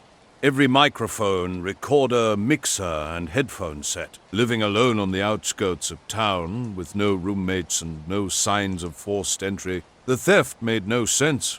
It was as if someone with a key had carefully selected exactly what to take. His voice was quiet and controlled when he said company, but something about it disturbed me more than the actual words. I drove away when the light turned green without responding. The SUV followed several miles behind before finally disappearing. But that phrase haunted me. I couldn't stop wondering if it was meant as a warning. In the days that followed, I kept looking for the SUV, but never saw it again. Still, I couldn't shake the feeling of being watched. My phone started dying unusually quickly, and I began noticing fleeting movements in my peripheral vision, shadows that disappeared when I tried to look directly at them. I tried convincing myself it was just stress or exhaustion. But I couldn't forget that silent clearing the helicopter and those three motionless figures that seemed to belong to another reality, one I wasn't supposed to witness. I've avoided that part of the forest ever since. The true nature of what happened that day remains a mystery to me. But when everything is still and quiet, I can still sense those dark shapes watching from somewhere in the distance. The voicemails had stopped, but my sense of security was gone. Constantly checking locks, startling at sounds, watching shadows, my peace of mind was shattered. After taking down the Walt episode and temporarily shutting down the podcast, I hoped to end whatever I'd started. Instead, things grew stranger. My recordings began picking up inexplicable static and whispers persisting through equipment wipes and system resets. The silence in my apartment felt almost alive. Oppressive. A microphone sat perfectly centered on my welcome mat, discovered with a growing sense of dread. Lifting it revealed the word silence carved into its base. The police wrote it off as an unusual burglary, offering no explanation for the missing equipment or the ominous message. Midnight brought a soft, purposeful knock. The peephole revealed nothing but a small, worn cassette tape waited on the porch-like ledge. Inside, I pressed play. At first, only silence and a low pulse like a heartbeat emerged. Then came that deep, eerily calm voice. "Turn back the signal." I switched it off immediately, heart racing. Now I sit writing, my phone crackling with static bursts of that same voice, while the cold, silent microphone watches from my desk. The missing gear and strange messages leave me lost and uncertain. My solo flight had begun as a typical evening. In my 1974 Piper Cherokee, I took off from Missoula's municipal strip. Just after 7 p.m., the weather was ideal. Scattered clouds, smooth air. The plane, shared with Pete from the flying club, was a reliable four-seater stored in our shared hangar. These fall sunset flights are my favorite. When the air turns perfectly calm, 20 minutes into what should have been a routine loop toward the Bitter Roots, something unusual caught my eye. Off my left wing, a metallic round object flew alongside me. about 200 feet away. Too large for a drone, it was perfectly circular like a coin's edge. No lights, no markings, no visible engines, and completely silent. The silence was remarkable, even over my engine's noise. For about 15 seconds, the object matched my speed before shooting up at an angle and vanishing into the clouds. 3 weeks passed after my flight, and so something odd started happening. My report about an unauthorized aircraft had vanished completely. Not just from online logs, but even the paper copy in the hangar was missing. When I called the FAA field office, the representative acted strange, insisting no report existed and suggesting I might be misremembering. Earlier that morning, I had radioed ATC with a calm position report about an unidentified aircraft. After a brief pause, they reported no traffic or radar contacts in my area, which was unusual even for quiet airspace. I completed the flight normally and logged everything as standard procedure. A quiet Sunday morning changed everything. At the hangar, I noticed a black rental car with 2 men in black suits standing nearby. They weren't dressed for the wind and seemed to be waiting silently. Their appearance was striking, both clean-shaven, pale late 30s, with identical short haircuts, moving with an eerily synchronized stride. As I started opening the hangar door, they approached me. I initially thought they might be insurance representatives or federal inspectors. One addressed me in a flat teleprompter-like voice, Mr. Wilcox. When he mentioned my report about a visual anomaly east of Missoula, a report that supposedly never existed, I was caught completely off guard. 2 winters ago, on a cold February night around 1 a.m., I was walking Benny, my shepherd mix for his final bathroom break. Our neighborhood in Spokane Valley near Pines and 16 was typical, just regular ranch houses and old trees. The streets were empty and dry, perfect for a quick walk in sneakers and a hoodie. I was out walking my dog Benny when my ordinary evening took an extraordinary turn. Suddenly, this massive black triangle appeared in the sky, nothing like the planes I regularly see overhead. It drifted silently above us, maybe 200 feet up, with just 3 dim white lights marking its corners. The strangest part was how it moved impossibly slow for something that big, without making a sound or stirring the air. Everything got weirdly quiet while it passed over us. The normal nighttime sounds just faded away. I couldn't even hear Benny breathing or my own footsteps anymore. It was like someone had turned down the volume on reality. Benny, usually such a vocal dog, just sat there silently watching until it disappeared behind the trees to the north. 2 men showed up later, their arrival, sending a chill down my spine. The second one wore a wide but cold smile. "We handle misfiled data," he said, emphasizing misfiled in a way that made me uneasy. The first man moved closer, probing whether I'd been experiencing any strange symptoms since the event. Dizziness, confusion, auditory hallucinations. I insisted I was fine, but he clearly didn't believe me. Their persistence grew. They suggested pilots often mistake visual artifacts for debris or weather patterns. This only fueled my anger. I knew exactly what I'd seen. No weather balloon, no mundane explanation. The second man glanced toward the hangar and casually recommended I take a few weeks off from flying. "Let things settle," he said. When I challenged that I hadn't been officially grounded, his partner's response was chilling, "Not yet." Then came the moment that truly terrified me. The first man looked directly at me and said, "Still chasing the sky, huh? Chippy." My blood ran cold. Nobody had called me Chippy since I was 10. It was my grandfather's nickname for me. That name wasn't documented anywhere. They left without another word, their shoes eerily silent on the gravel as they walked back to their car. Later that night, I discovered all traces of my report had vanished. From my emails, my notes, even my local computer files. Just empty documents with the original names. Pete spotted their car the next evening, just sitting there by the tree line. I haven't taken to the skies since. A strange pattern started emerging in my neighborhood. It began with an odd triangular shape that appeared briefly, which I tried to photograph, but my phone froze, capturing nothing.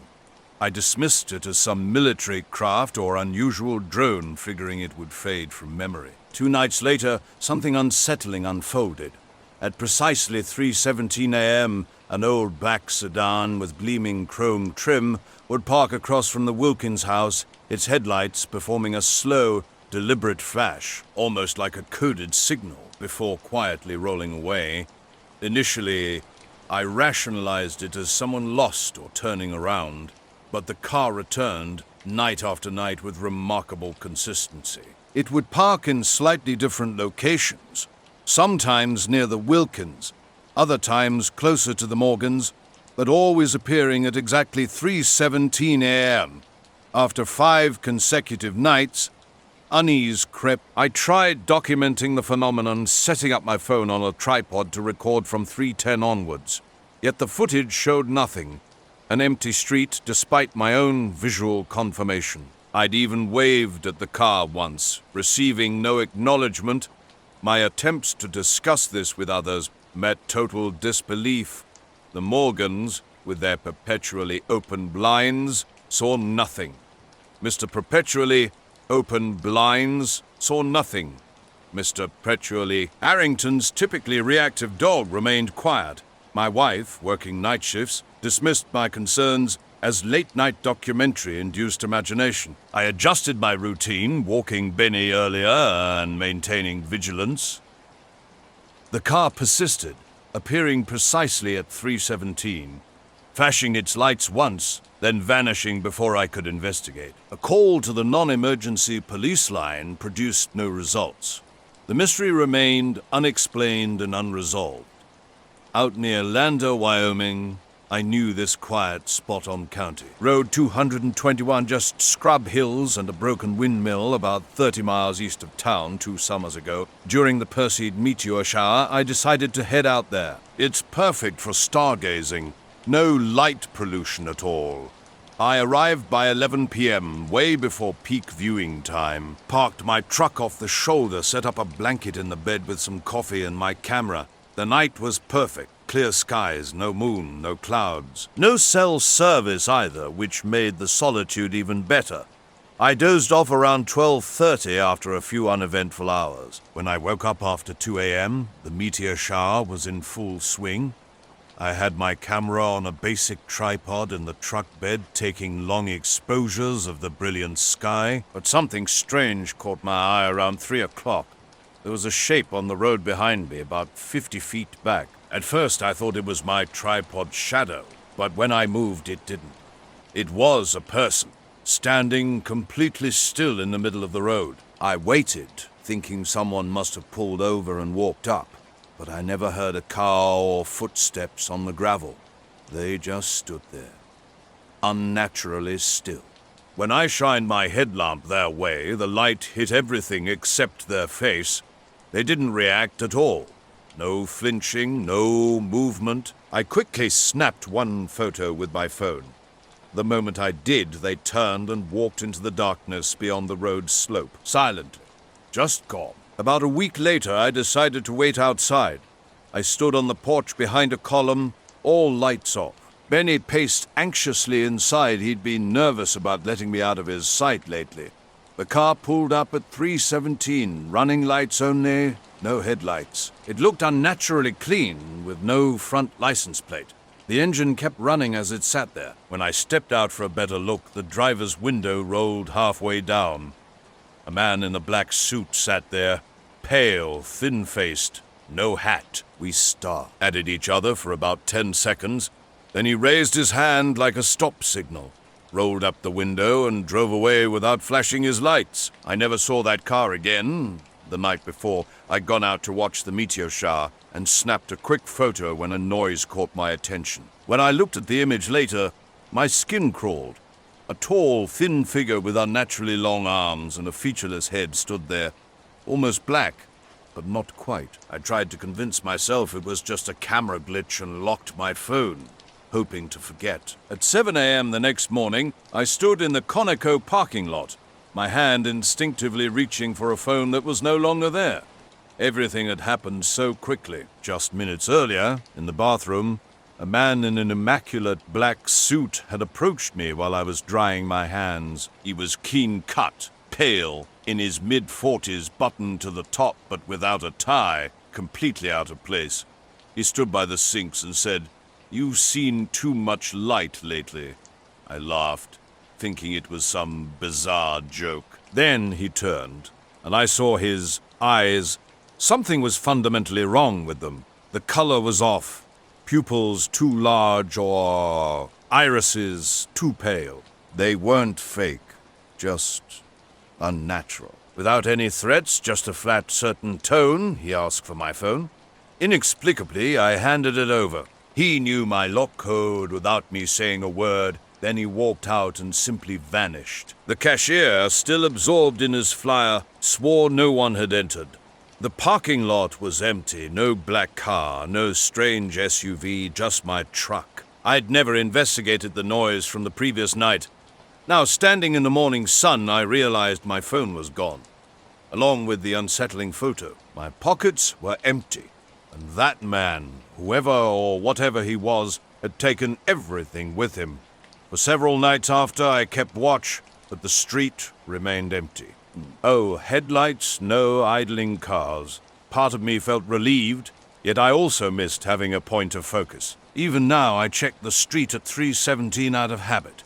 Sometimes I think I hear a car idling down the block, but when I look, there's never anything there. In October, during the off-season at Deep Creek Lake, Mallory and I stayed at a basic roadside motel near the state park entrance. The rental properties were empty, and the water was too cold for swimming, but I've always loved the quietness of that time of year. Around 11 o'clock that first night, we drove to an unlit gravel lot at the lake's north end. The boat launch area was completely deserted. We settled on the car hood with coffee and a blanket, the wind whispering across the water. The opposite shore was barely visible, just a dark line against the night sky. Suddenly, something caught our attention. What initially looked like fog began moving with purpose, rising directly from the lake. We watched as an enormous shape emerged, not floating or splashing, but lifting straight up in complete silence. It wasn't mechanical, no lights, no rotors, just this massive, dark form that seemed to have been resting on the lake bottom. Mallory suggested it might be a blimp, but I knew it wasn't. The shape was all wrong. More like a stretched wedge with a flat bottom, no curves or gondola underneath. It stopped about 50 feet up and just hung there in absolute silence. The next morning, the motel coffee wasn't worth the trip to the lobby. The place was empty except for 2 men, the desk clerk and another guy sitting by the fake fireplace. This man stood out, wearing a black suit, dark tie, and sunglasses inside before dawn. He held a newspaper upside down, turning pages as if it were completely normal. He never looked my way. Later, my phone revealed a factory reset I never did. Everything wiped clean except my cloud. Ceased contacts, photos, text, downloads, all vanished. Even recovery software on my laptop couldn't find anything. The metadata showed a reset at 7:14 a.m., exactly when I was in that gas station bathroom. Nobody ever came near me or touched my phone. The few people I've told think I dozed off and dreamed it. I know I didn't. I've avoided that road ever since. We were supposed to have a simple trip. My assignment just a typical research paper on UFOs.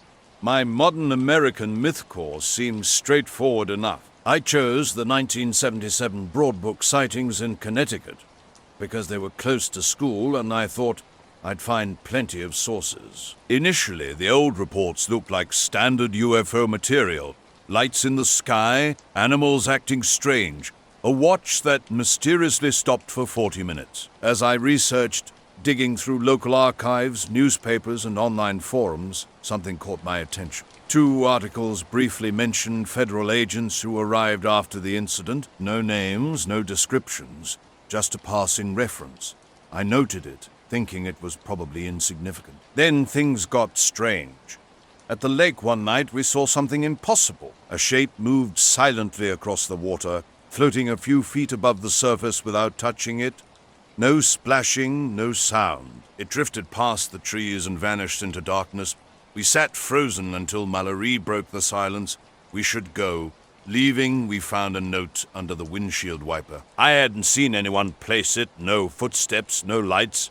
Mallory picked up the folded white paper with blocked letters. Keep driving next time. That was all. We drove back to the motel in silence.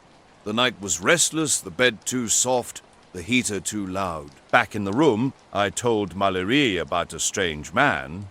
She laughed initially until she saw I was serious. We packed quickly and decided to leave early.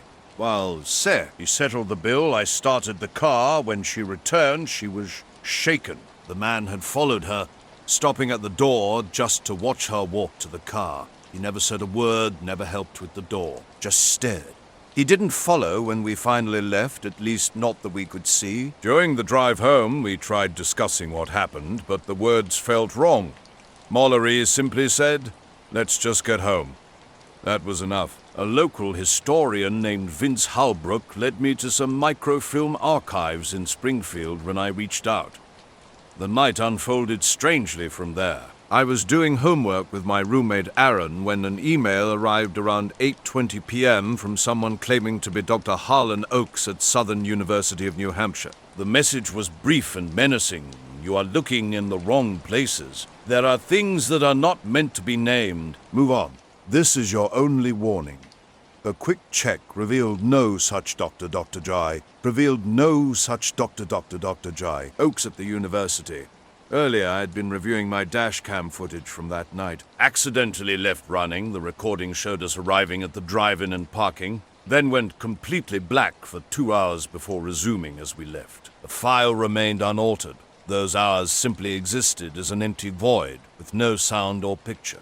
The threatening note still rests in my glove compartment. The fire alarm erupted without warning, its piercing sound and strobing red lights flooding the entire dorm building.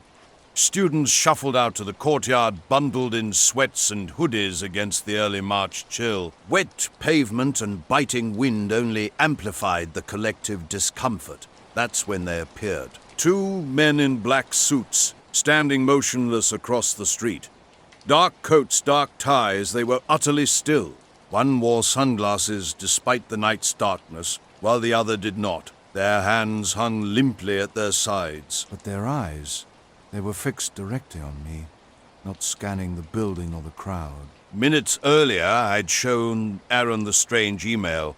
I'd meticulously checked the headers. Everything seemed legitimate, passing all campus filters with no signs of spoofing. Aaron had casually dismissed it, suggesting it was probably a classmate playing a prank about my research.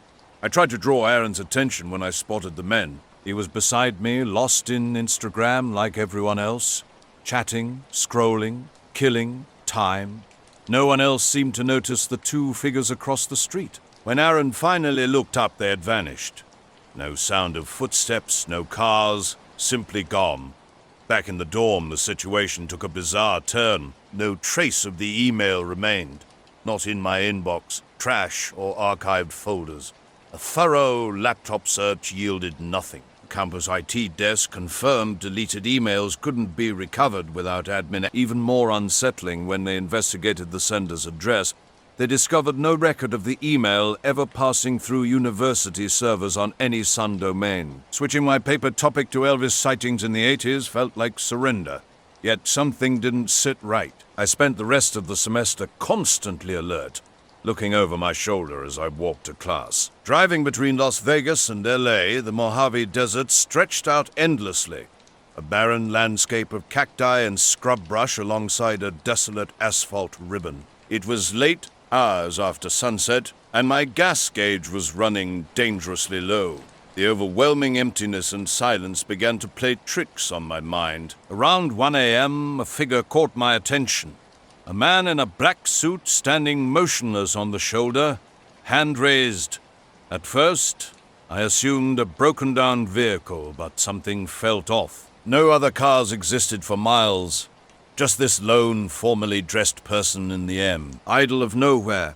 As I approached and slowed down, an inexplicable unease washed over me. His hand wasn't waving, it remained frozen. palm extended like a stop signal. His face was blank, utterly expressionless. An inhuman quality radiated from him, as if he were watching me in a way that defied explanation. Despite the desert's heat, a chill ran through me. I kept driving. The moment I passed him, my electronics went haywire. The GPS screen flickered, went dark, then reappeared, showing a route leading directly back to where the figure had stood. No matter how I tried reprogramming it, the device insisted on the same loop. My phone showed no signal. Complete disconnection. An unnatural silence descended on the desert. No wind, no natural sounds. Just a heavy stillness hanging in the air, reminiscent of moments before a storm, though the sky remained clear and star-filled. After unsuccessfully rebooting my car's systems, I swept the shoulder with my headlights. The man had vanished without a trace. Real fear began to take hold. Ignoring the GPS, I pressed on, refusing to turn back. The drive home from Emma's cabin that Sunday night in early November started like any other. Tall firs lined the forest roads under a mostly clear sky, with a thin, strange fog hovering near the treetops. The cold air made my breath visible, but the roads remained clear of ice as I left around 10:30 p.m., hoping to reach Seattle at a reasonable hour. About 20 minutes into the journey, something felt off. The classic rock station I was listening to began acting strangely beyond the typical signal fade common in mountain areas. Music would cut out unexpectedly, return louder, then burst into static with sudden volume spikes before going completely silent. Every station delivered the same result, nothing but white noise. A single light caught my attention above the tree line to my rig. HT, this wasn't like any aircraft light I'd seen before. Bright yet soft, roughly the size of a car's headlight, it glowed like an orb. What truly unnerved me was its near motionless presence. For 5 long minutes it had barely moved in the sky with no blinking, just that steady, unsettling glow. The night sky was unlike anything I'd ever experienced, a mysterious luminescence drifting silently above. No navigation lights, no mechanical sounds, just this eerie light moving at an unnatural pace through the darkness. I desperately tried to rationalize what I was seeing, maybe a helicopter, a weather balloon, or a drone, but everything felt fundamentally wrong. The complete silence, the strange speed, the way it would randomly pulse brighter and dimmer, compelling my gaze no matter how hard I tried to look away. Exhausted and shaken, I eventually checked into a small motel on the town's edge. I attempted to convince myself it was just fatigue and stress, trying to push the entire experience from my mind. Just after midnight, the phone rang. Despite not recognizing the number, I answered. The voice was unnaturally calm and cold. You were right not to stop. Not everyone is. Then silence. I barely slept that night, staring at the phone for what seemed like an eternity. The next morning, my GPS worked perfectly as I headed home, but I couldn't shake the memory of that roadside encounter, the endless loop, and the mysterious call. To this day, I remain uncertain about what I experienced, but deeply grateful I kept driving. It started as a typical September morning in northern Minnesota. The air had that familiar, crisp feeling. Fall was coming, but hadn't fully arrived yet. I was doing my usual rounds at dawn, walking the perimeter and taking notes on forest activity. Everything seemed normal until it didn't. The clearing caught my attention. Something was off about it. The usual sounds, cicadas, humming and leaves rustling, felt distant, muted somehow. That's when I saw them. Perfectly round scorch marks in the dirt, arranged in a circle. 6 or 7 of them, each about 2 feet wide, forming a pattern roughly 15 feet across. These weren't ordinary burn marks. The soil underneath was black and cracked, but everything around them remained untouched. No burned leaves, no broken branches.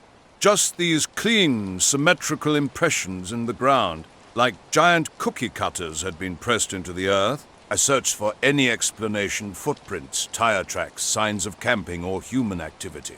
Nothing. Relief came about 15 minutes later when I spotted Maple's Fuel ahead It was one of those retro stations with a small store and old pumps under buzzing neon lights. I needed gas, coffee, and a moment to gather myself. The cold hit me as soon as I stepped out. Through the trees, that same light still hovered in the sky, watching. While I filled my tank, a man appeared at the next pump over. He wore a plain black suit and tie, clean-shaven, probably mid-40s. Nothing remarkable about him except his unnaturally calm demeanor. "Some lights are meant to be ignored," he said quietly. I stared at him, startled. He leaned against the pump. "You saw it too, didn't you?" All I could do was nod. He gave me a slight smile and walked into the store. The door shut behind him with an oddly mechanical sound. Inside, I got my coffee and waited, trying to process what just happened. The sky outside had gone dark. The light was gone. The cashier wasn't any help when I asked about strange happenings or visitors. People come and go all the time, but nothing out of the ordinary, was all she said. Back at my car, I looked up one last time. The light hadn't returned. There was nothing left to do but drive home. I was working in a sci, Impul research cabin, wood walls, a single room, a small kitchen. One afternoon, everything changed when a knock broke the silence. The visitor was tall, wearing a black suit that seemed out of place in the woods. Dark, steady eyes and a calm, flat voice. No identification, no badge, nothing to explain his presence. "I'm interested in patterns in non-human behavior," he said, getting straight to the point. I shared my findings. The scorch marks, my photos. His reaction was minimal, but his questions were oddly specific about my work. The animals, the data. The way he studied every word and movement made me increasingly uneasy. Most strange was how he knew about the clearing without asking for directions, politely declining my offer to guide him. Before this encounter, I had documented everything meticulously. Photos, sketches, soil samples, GPS locations. When I radioed the research station, they suggested lightning strikes or animal territory marking. But those explanations didn't add up. The precision of the marks was unlike anything I'd encountered in my fieldwork or research. The forest felt different that day. The silence was heavy, unnatural. I couldn't shake the feeling of being watched. Something had shifted in the woods. The quiet wasn't just quiet anymore. It felt meaningful, like the forest itself was holding its breath. For almost an hour he stayed, then left as mysteriously as he'd arrived. His footsteps were eerily quiet on the forest floor as he disappeared among the trees. After he'd gone, I checked everything. Equipment, locks, but found nothing missing. Still, something felt wrong. I never mentioned what I saw that day to Emma or anyone else. Some things feel too strange to put into words. The man's cryptic warning, "Some lights are meant to be ignored," still echoes in my thoughts. I kept watching the sky through my windshield all the W. I home, half expecting another glimpse of that light, but saw nothing. When I finally got home and closed the door behind me, a strange heaviness settled in my chest. Since that night, the sky has never looked quite the same to me. Early that spring morning, the fog hung low and thick around Keeler, just a couple blocks from the Green River Trail near Seattle. At 5 a.m., during my usual walk, everything looked soft and blurred at the edges. The river was peaceful, with only water sounds and early birds breaking the silence. As I walked with my hands tucked in my jacket pockets, mostly watching my feet, something caught my eye. About 10 feet above the water, a strange glow drifted slowly upstream against the current. The sky remained gray and clouded, too early for sunlight, and this wasn't any normal reflection. A pale blue-green light seemed to float on the mist itself, moving without a sound, no buzzing, no humming. I stopped dead in my tracks and blinked hard several times. The light continued moving steadily, barely disturbing the water's surface. Something felt fundamentally wrong, warning me not to get closer.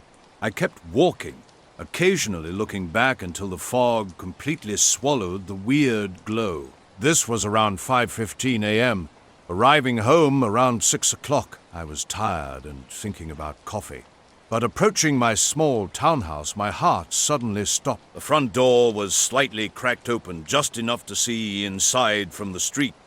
I always locked up, especially at night, living alone. Frozen in place, I strained to hear anything, footsteps, voices, but only distant car sounds broke the silence.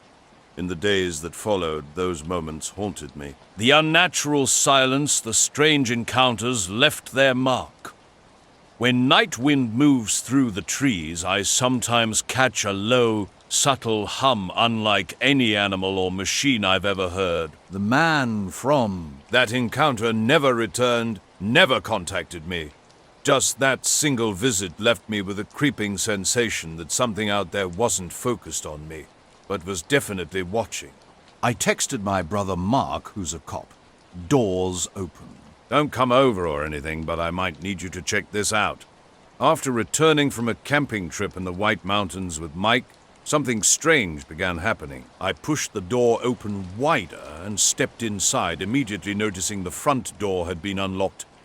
Despite clearly remembering locking it before we left, everything looked normal at first. The couch cushions were exactly where I'd left them, the TV was off, and nothing seemed disturbed.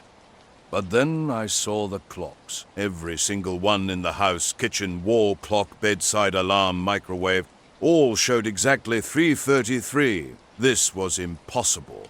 These clocks never sync perfectly, and are usually off by a few minutes. A power outage seemed unlikely. The lights worked fine, my phone was fully charged, and no warning signals were present. I called Mark about the situation, but told him not to rush over when he offered to check things after his shift. The day felt heavy with unease. I spent hours checking locks, changing the keypad code, and moving around more than usual. The house's silence felt different, denser, more oppressive. That evening, around 7 o'clock, I took my regular walk through the neighborhood park across the street. A man in a black funeral-style suit sat on a bench near the playground, reading a newspaper. As I got closer, something felt off. The newspaper pages were completely blank. No texts, no pictures, just white paper. When I slowed down, he briefly glanced up with dark, unreadable eyes before returning to his blank page. I tried saying evening, but he didn't respond. The air around him felt colder, and a chill ran down my spine. Back home, I do. Hubel checked all locks and windows. The next few days passed without incident. No mysterious lights, no unlocked doors, no strange men with blank newspapers. But new habits have formed. I stare at clocks longer than necessary, often feeling like someone's watching me through the windows, though I never see anyone there. The camping trip seemed ordinary at first, just 2 friends, some beers, and a few nights under the stars. We were near our tents looking up at the sky when something strange caught our attention. A narrow beam of light began moving across the pine branches, unlike anything we'd seen before. It swept back and forth with an eerie precision, creating odd shadows on the tree bark. No sound accompanied this movement. No helicopter, no drone, just absolute silence.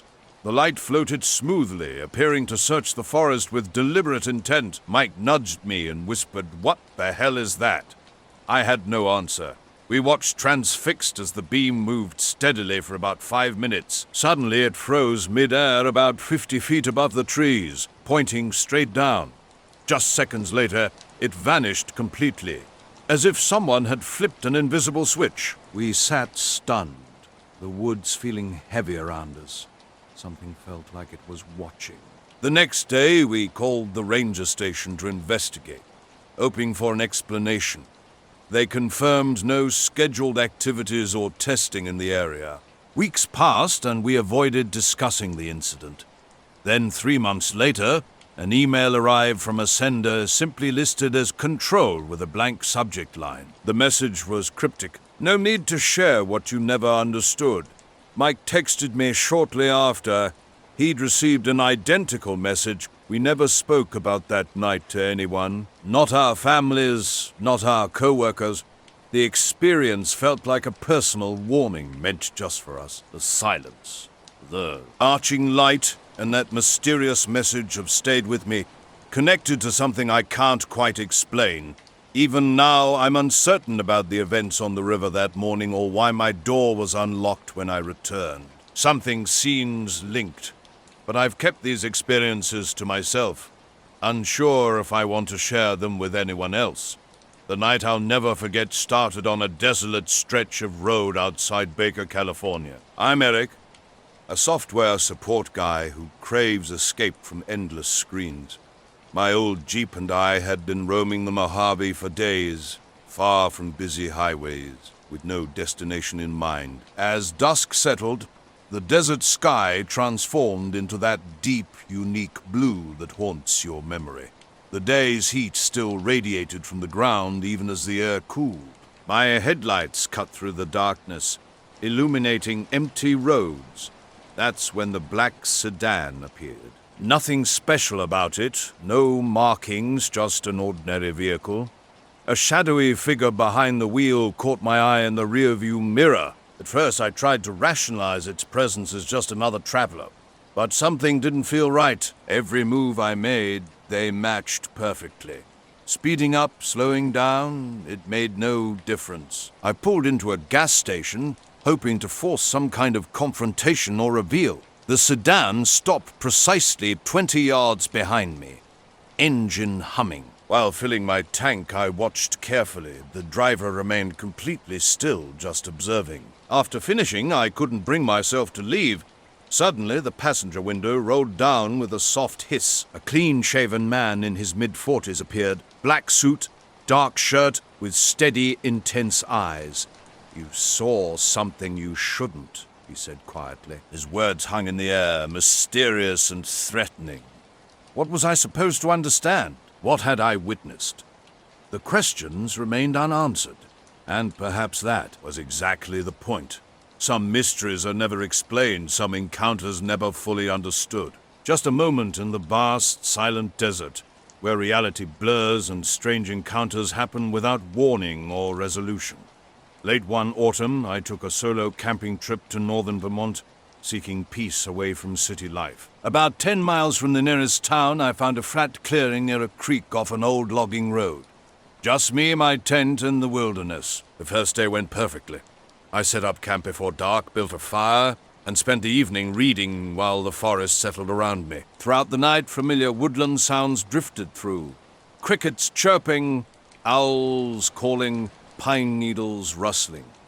Everything felt normal, but another night was burned into my memory from months earlier. 2 men in black suits had walked into the diner around 11 p.m., looking like they'd stepped straight out of a funeral. One was tall with slicked back hair, the other shorter and older, wearing thin glasses and a permanent frown. They took a window booth and ordered black coffee. Their conversation caught my ear while I was cleaning nearby. This wasn't casual chat. They discussed controlling the narrative and managing the fallout from some kind of sighting. The town had been buzzing about strange lights over the old radio tower just days before. That night changed my life, though I rarely share the story. When I do, people either disbelieve me or look at me differently. Since then, I've noticed things I used to miss, shadows that shouldn't move, quiet humming in the desert darkness. Late at night, distant headlights on the horizon make me wonder if that black sedan is still watching. After their intense conversation, one of them stopped me outside. His eyes were dead serious when he said, "Drive carefully from now on." Before I could respond, the window rolled up, and the car vanished into the darkness like a ghost. I sat in my Jeep afterward, heart racing, trying to process what happened. I couldn't point to anything specific I'd seen during my shift, or at least nothing I'd want to admit. Instead of following them, I drove straight home, checking my mirrors the entire way. Whether it was a warning or a threat, I still can't say. The silence was heavy when I woke at 4 a.m. Something was moving through the brush outside my tent, steps too deliberate to be an animal. My body went rigid as I listened, but whatever was out there had gone quiet. Too quiet. Something wasn't right in those woods that night. The first warning came as a strange smell, chemical like burnt rubber. The empty road hadn't seen any traffic all day that could explain it, but I was too tired to worry. I just wanted sleep. Dawn brought answers I didn't want. A crude note stabbed to my tent flap with a twig. "Go home" in rough block letters. As I stood there holding it, my eyes caught something else. The black sedan at the clearing's edge, engine humming softly. Empty inside, windows up, just waiting. After a day of hiking without seeing another soul, I returned to my campsite in the late afternoon. Something was off. The air carried an unfamiliar scent, and I noticed a dim glow coming from the radio tower on the distant hill. People in town were calling it a UFO sighting, but no official footage existed, and the media seemed eager to dismiss the whole thing. Later, at the local diner, I overheard two men discussing it in hushed tones. I tried to stay casual, wiping tables while listening in, but the tall one caught me watching. He leaned closer to his companion, lowering his voice even more, and said something about curiosity being dangerous. When their cold, sharp eyes met mine, I quickly nodded and muttered, "Got it," pretending I hadn't been eavesdropping. They left shortly after, disappearing into the rainy night with their coats pulled tight around them, their figures reflecting in the wet pavement under the streetlights. The diner felt different after they departed, quieter somehow, as if the walls themselves were holding their breath. I couldn't shake the feeling of being watched, not in a frightening way, but like I'd stumbled into something much bigger than a simple conversation. By the next morning, all news about the mysterious light had vanished. The radio tower was just an old structure on the hill again. I never shared this story, who'd believe a late-night diner tale anyway. But on rainy nights, when the neon signs blur through the droplets, I sometimes catch glimpses of shadowy figures by that tower, as if they're still there, watching and waiting. The Tuesday evening drive home from Vegas through Red Rock Canyon was supposed to be routine. I prefer these narrow, winding roads between towering sandstone cliffs over freeways, especially right after sunset when light starts fading and temperatures drop quickly. Around 7:30, something unusual caught my attention. An old black sedan without plates parked after a sharp turn. As I slowed down, expecting potential road work, two men in black suits emerged. Both wore sunglasses despite the dim light. One tall and in his early 40s, the other shorter and around late 30s. They approached my window with an unsettling sense of expectation. Later at my campsite, the situation grew increasingly strange. When I returned to my tent, a note I'd previously found had vanished completely. The tent flap remained zipped exactly as I'd left it. A faint, peculiar smell lingered, and I couldn't rationalize away my growing unease. Walking closer to the abandoned car, I noticed something was fundamentally wrong. No tracks showed how it arrived, nothing in the Soro. Landing brush appeared disturbed, and the engine ran silently without a driver. When I called out, my voice disappeared into an oppressive stillness. Beyond the vehicle, the woods seemed altered. An unnatural stationary haze hung suspended in a specific section of trees. My phone displayed no signal when I attempted to call for help. The scene defied logic, the phantom car, the unexplained note, that strange fog, and every instinct warned me something was terribly amiss. Packing up quickly, I constantly scanned my surroundings. At my truck parked down the logging road, I thought I glimpsed headlights through the trees in my rearview mirror. But when I turned, nothing was there. I drove directly to the main highway without stopping. Since then, I've shared the story with friends who dismiss it as a prank or hallucination. Though I've returned to the area several times, I carefully avoid that specific clearing. The black car and mysterious note remain unexplained, but the memory of that engine running without a driver haunts me still. The evening started ordinarily enough by the lake with crisp autumn air and a clear sky. I was standing on my dock, capturing the emerging stars with my phone camera.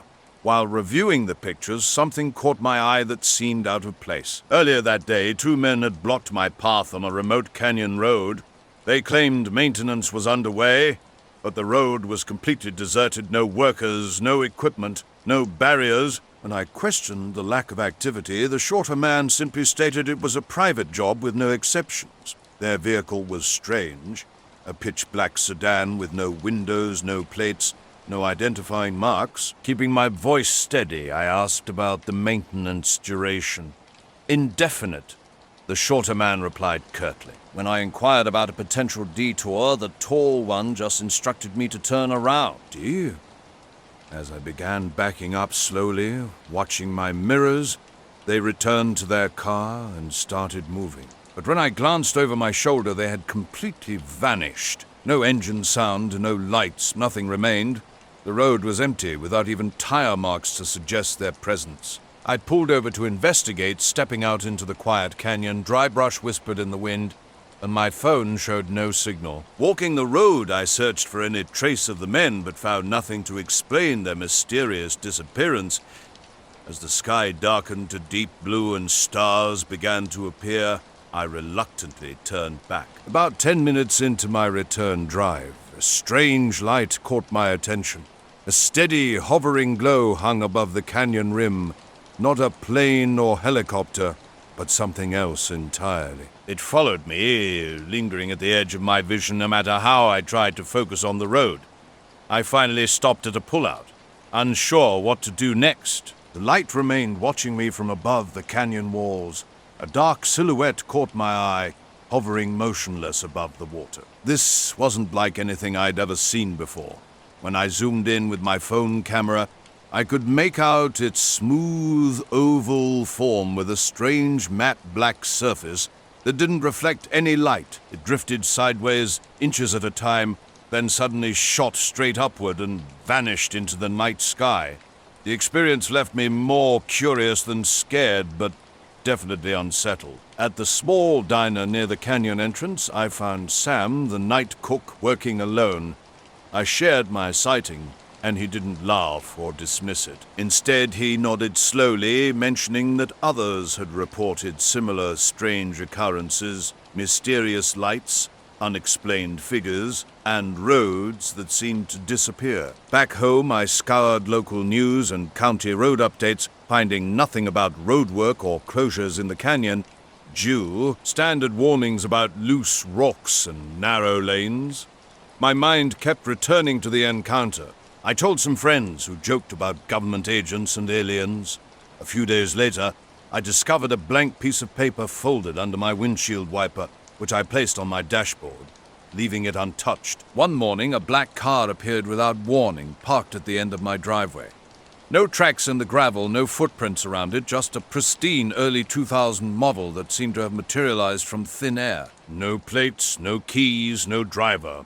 I initially thought it might be a neighbor's visitor, but something felt fundamentally wrong. The car remained, day after day. I'd leave notes on the windshield, but they collected untouched. 4 days passed, and an increasingly uneasy feeling grew inside me. I wanted to tell someone, but who would believe such an incredible story? The blank car sat there, a silent, mysterious presence that defied explanation. The abandoned airfield near Milltown was perfect for stargazing. Clear spring skies and no light pollution meant the stars would shine incredibly bright. On a Friday night around 10 p.m., I found myself there with my college camcorder set up on a tripod by the main runway. The empty hangars and cracked runways had always intrigued me during my drives past, and this evening I decided to spontaneously try capturing something interesting on film, maybe meteors or satellites. About an hour into filming, things got strange.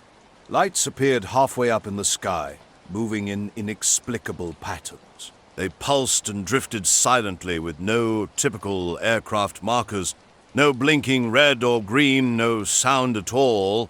These lights would flicker, vanish, then reappear somewhere else entirely. More curious than scared, I zoomed in, and it seemed like the lights were studying me just as intently. The air chilled noticeably, though The wind hadn't changed. Behind the rusted chain-link fence by the service road, I spotted a man in a black suit. When I tried to take a picture with my phone, the screen went black and froze on the camera view. Looking back up, the lights had completely disappeared. This wasn't the first odd occurrence. Weeks earlier, a man in a black suit had appeared on my porch one evening. "The water remembers," he said in a low voice, before walking away into the darkness.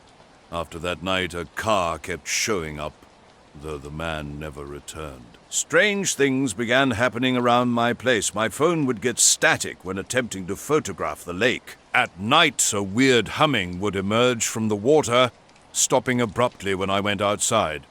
Around 3 a.m. one night, I saw soft blue lights pulsing slowly over the lake, different from anything before. The lake, once peaceful with fish, occasionally jumping, now felt fundamentally changed. In a small Ohio town near an abandoned power plant, I had an encounter that shook my understanding of reality. I'm not someone who usually chases mysteries or hunts for strange phenomena. While I appreciate an intriguing story, I don't actively seek out the unexplained. During the dead of night, a man appeared standing motionless in the shadows. His attire seemed oddly formal for such a remote location. A black jacket and slacks, but no tie. When I spotted him, I switched off my camcorder screen to get a clearer view. I called out twice, asking if he needed help or was lost, but received no response. Despite my efforts to keep my voice steady, a chill ran down my spine. Then something impossible occurred. He stepped through the fence. Not over or around it, but directly through the solid barrier. Without a sound, he moved closer, his face completely blank and expressionless. My camcorder was with me, but I hesitated to start recording. Again, something felt deeply wrong about the entire situation. When he stopped about 6 feet away, he slowly reached into his jacket and pulled out a blank piece of paper, handing it to me. Before I could ask any questions, he vanished. No footprints, no sound, nothing to suggest he'd ever been there. The strange lights I'd been filming in the sky had also disappeared, leaving only empty darkness above. I remained at the site, trying to comprehend what had just unfolded. The blank paper stayed in my jacket pocket, never revealing any hidden message or marking. Upon reviewing my footage later, I discovered something even more bizarre. While the camera had captured the lights and the eerie silence of the man's appearance, it completely missed him handing me the paper. My friends brushed off the story as a prank or a product of my imagination, but I know what I experienced. I've never returned to that airfield, and the incident has left a lasting impression. After that night, the man never appeared on my porch again, and the mysterious car stopped showing up. But now, whenever I'm near water,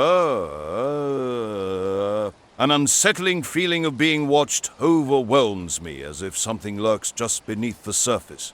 Those words, "The water remembers," continue to echo in my mind. On quiet nights, I sometimes catch glimpses of moving lights in my peripheral vision, as if something is still watching me. Years of photographing the nuclear plant had turned it into a familiar subject for my landscape hobby. The massive 70s structure wasn't beautiful, but it was part of my routine. I loved capturing the cooling towers and their steam clouds, especially how atmospheric they looked after dark. That Wednesday evening offered perfect conditions. Cold spring air mixed with a crystal clear sky as I drove to my usual spot near the woods a couple miles from the plant. With my camera and tripod ready, I planned to capture long star exposures and hoped the moonlight might create something special with the steam. Initially, everything felt normal. The plant's distant hum and far-off train whistles created a typical backdrop. But around 11 p.m., something shifted. A faint glow emerged near the horizon behind the plant, floating, shifting between blue and green, pulsing dimly. Completely silent, I immediately aimed my camera and started shooting. The light's erratic flickering made focusing challenging, so I tried every technique. Burst shots, video, anything that might capture what my eyes were seeing. A persistent tingling sensation crept up my neck as if someone was watching.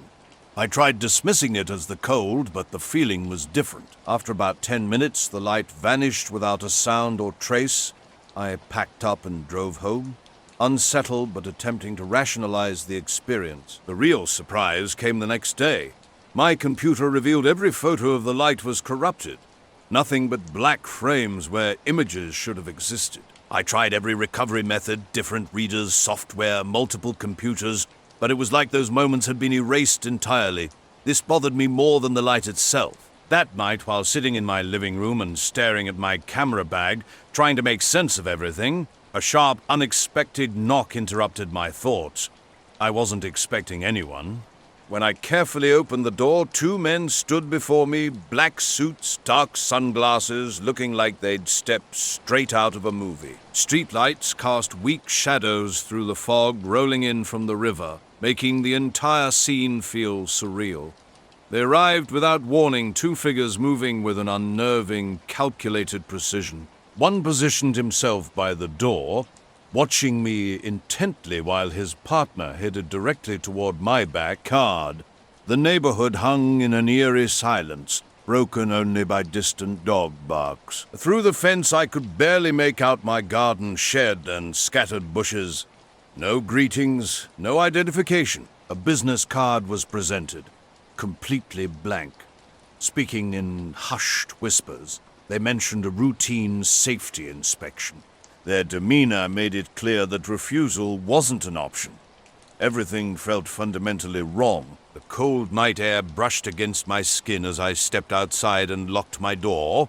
They vanished as quickly as they appeared, disappeared before I could comprehend what had just occurred. Sitting inside, my hands trembled as I stared at the mysterious blank card with its inexplicable smudge. Those men never returned and the photos remained missing. The power plant at night now haunts me. Its machinery hums differently, as if harboring unspoken secrets. That unexplained light, those unidentified men, nothing makes sense. No one else seems to have witnessed anything similar. I've stopped taking pictures out there. Some things are better left in darkness, unwitnessed and unknown. It was an ordinary walk home that transformed into something beyond comprehension. A parked black car sat near the curb, occupied by 2 men in black suits and old-fashioned top hats. Their appearance wasn't what stopped me cold, it was their faces. Smooth, featureless skin where eyes, nose, and mouth should have been. Thickening fog surrounded us as one approached my yard and summoned me closer. His tone was absolute. Stay inside.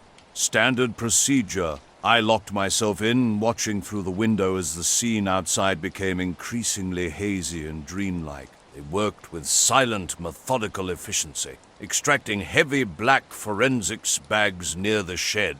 Something small was carefully wrapped inside. When I attempted to call the police, my screen went black.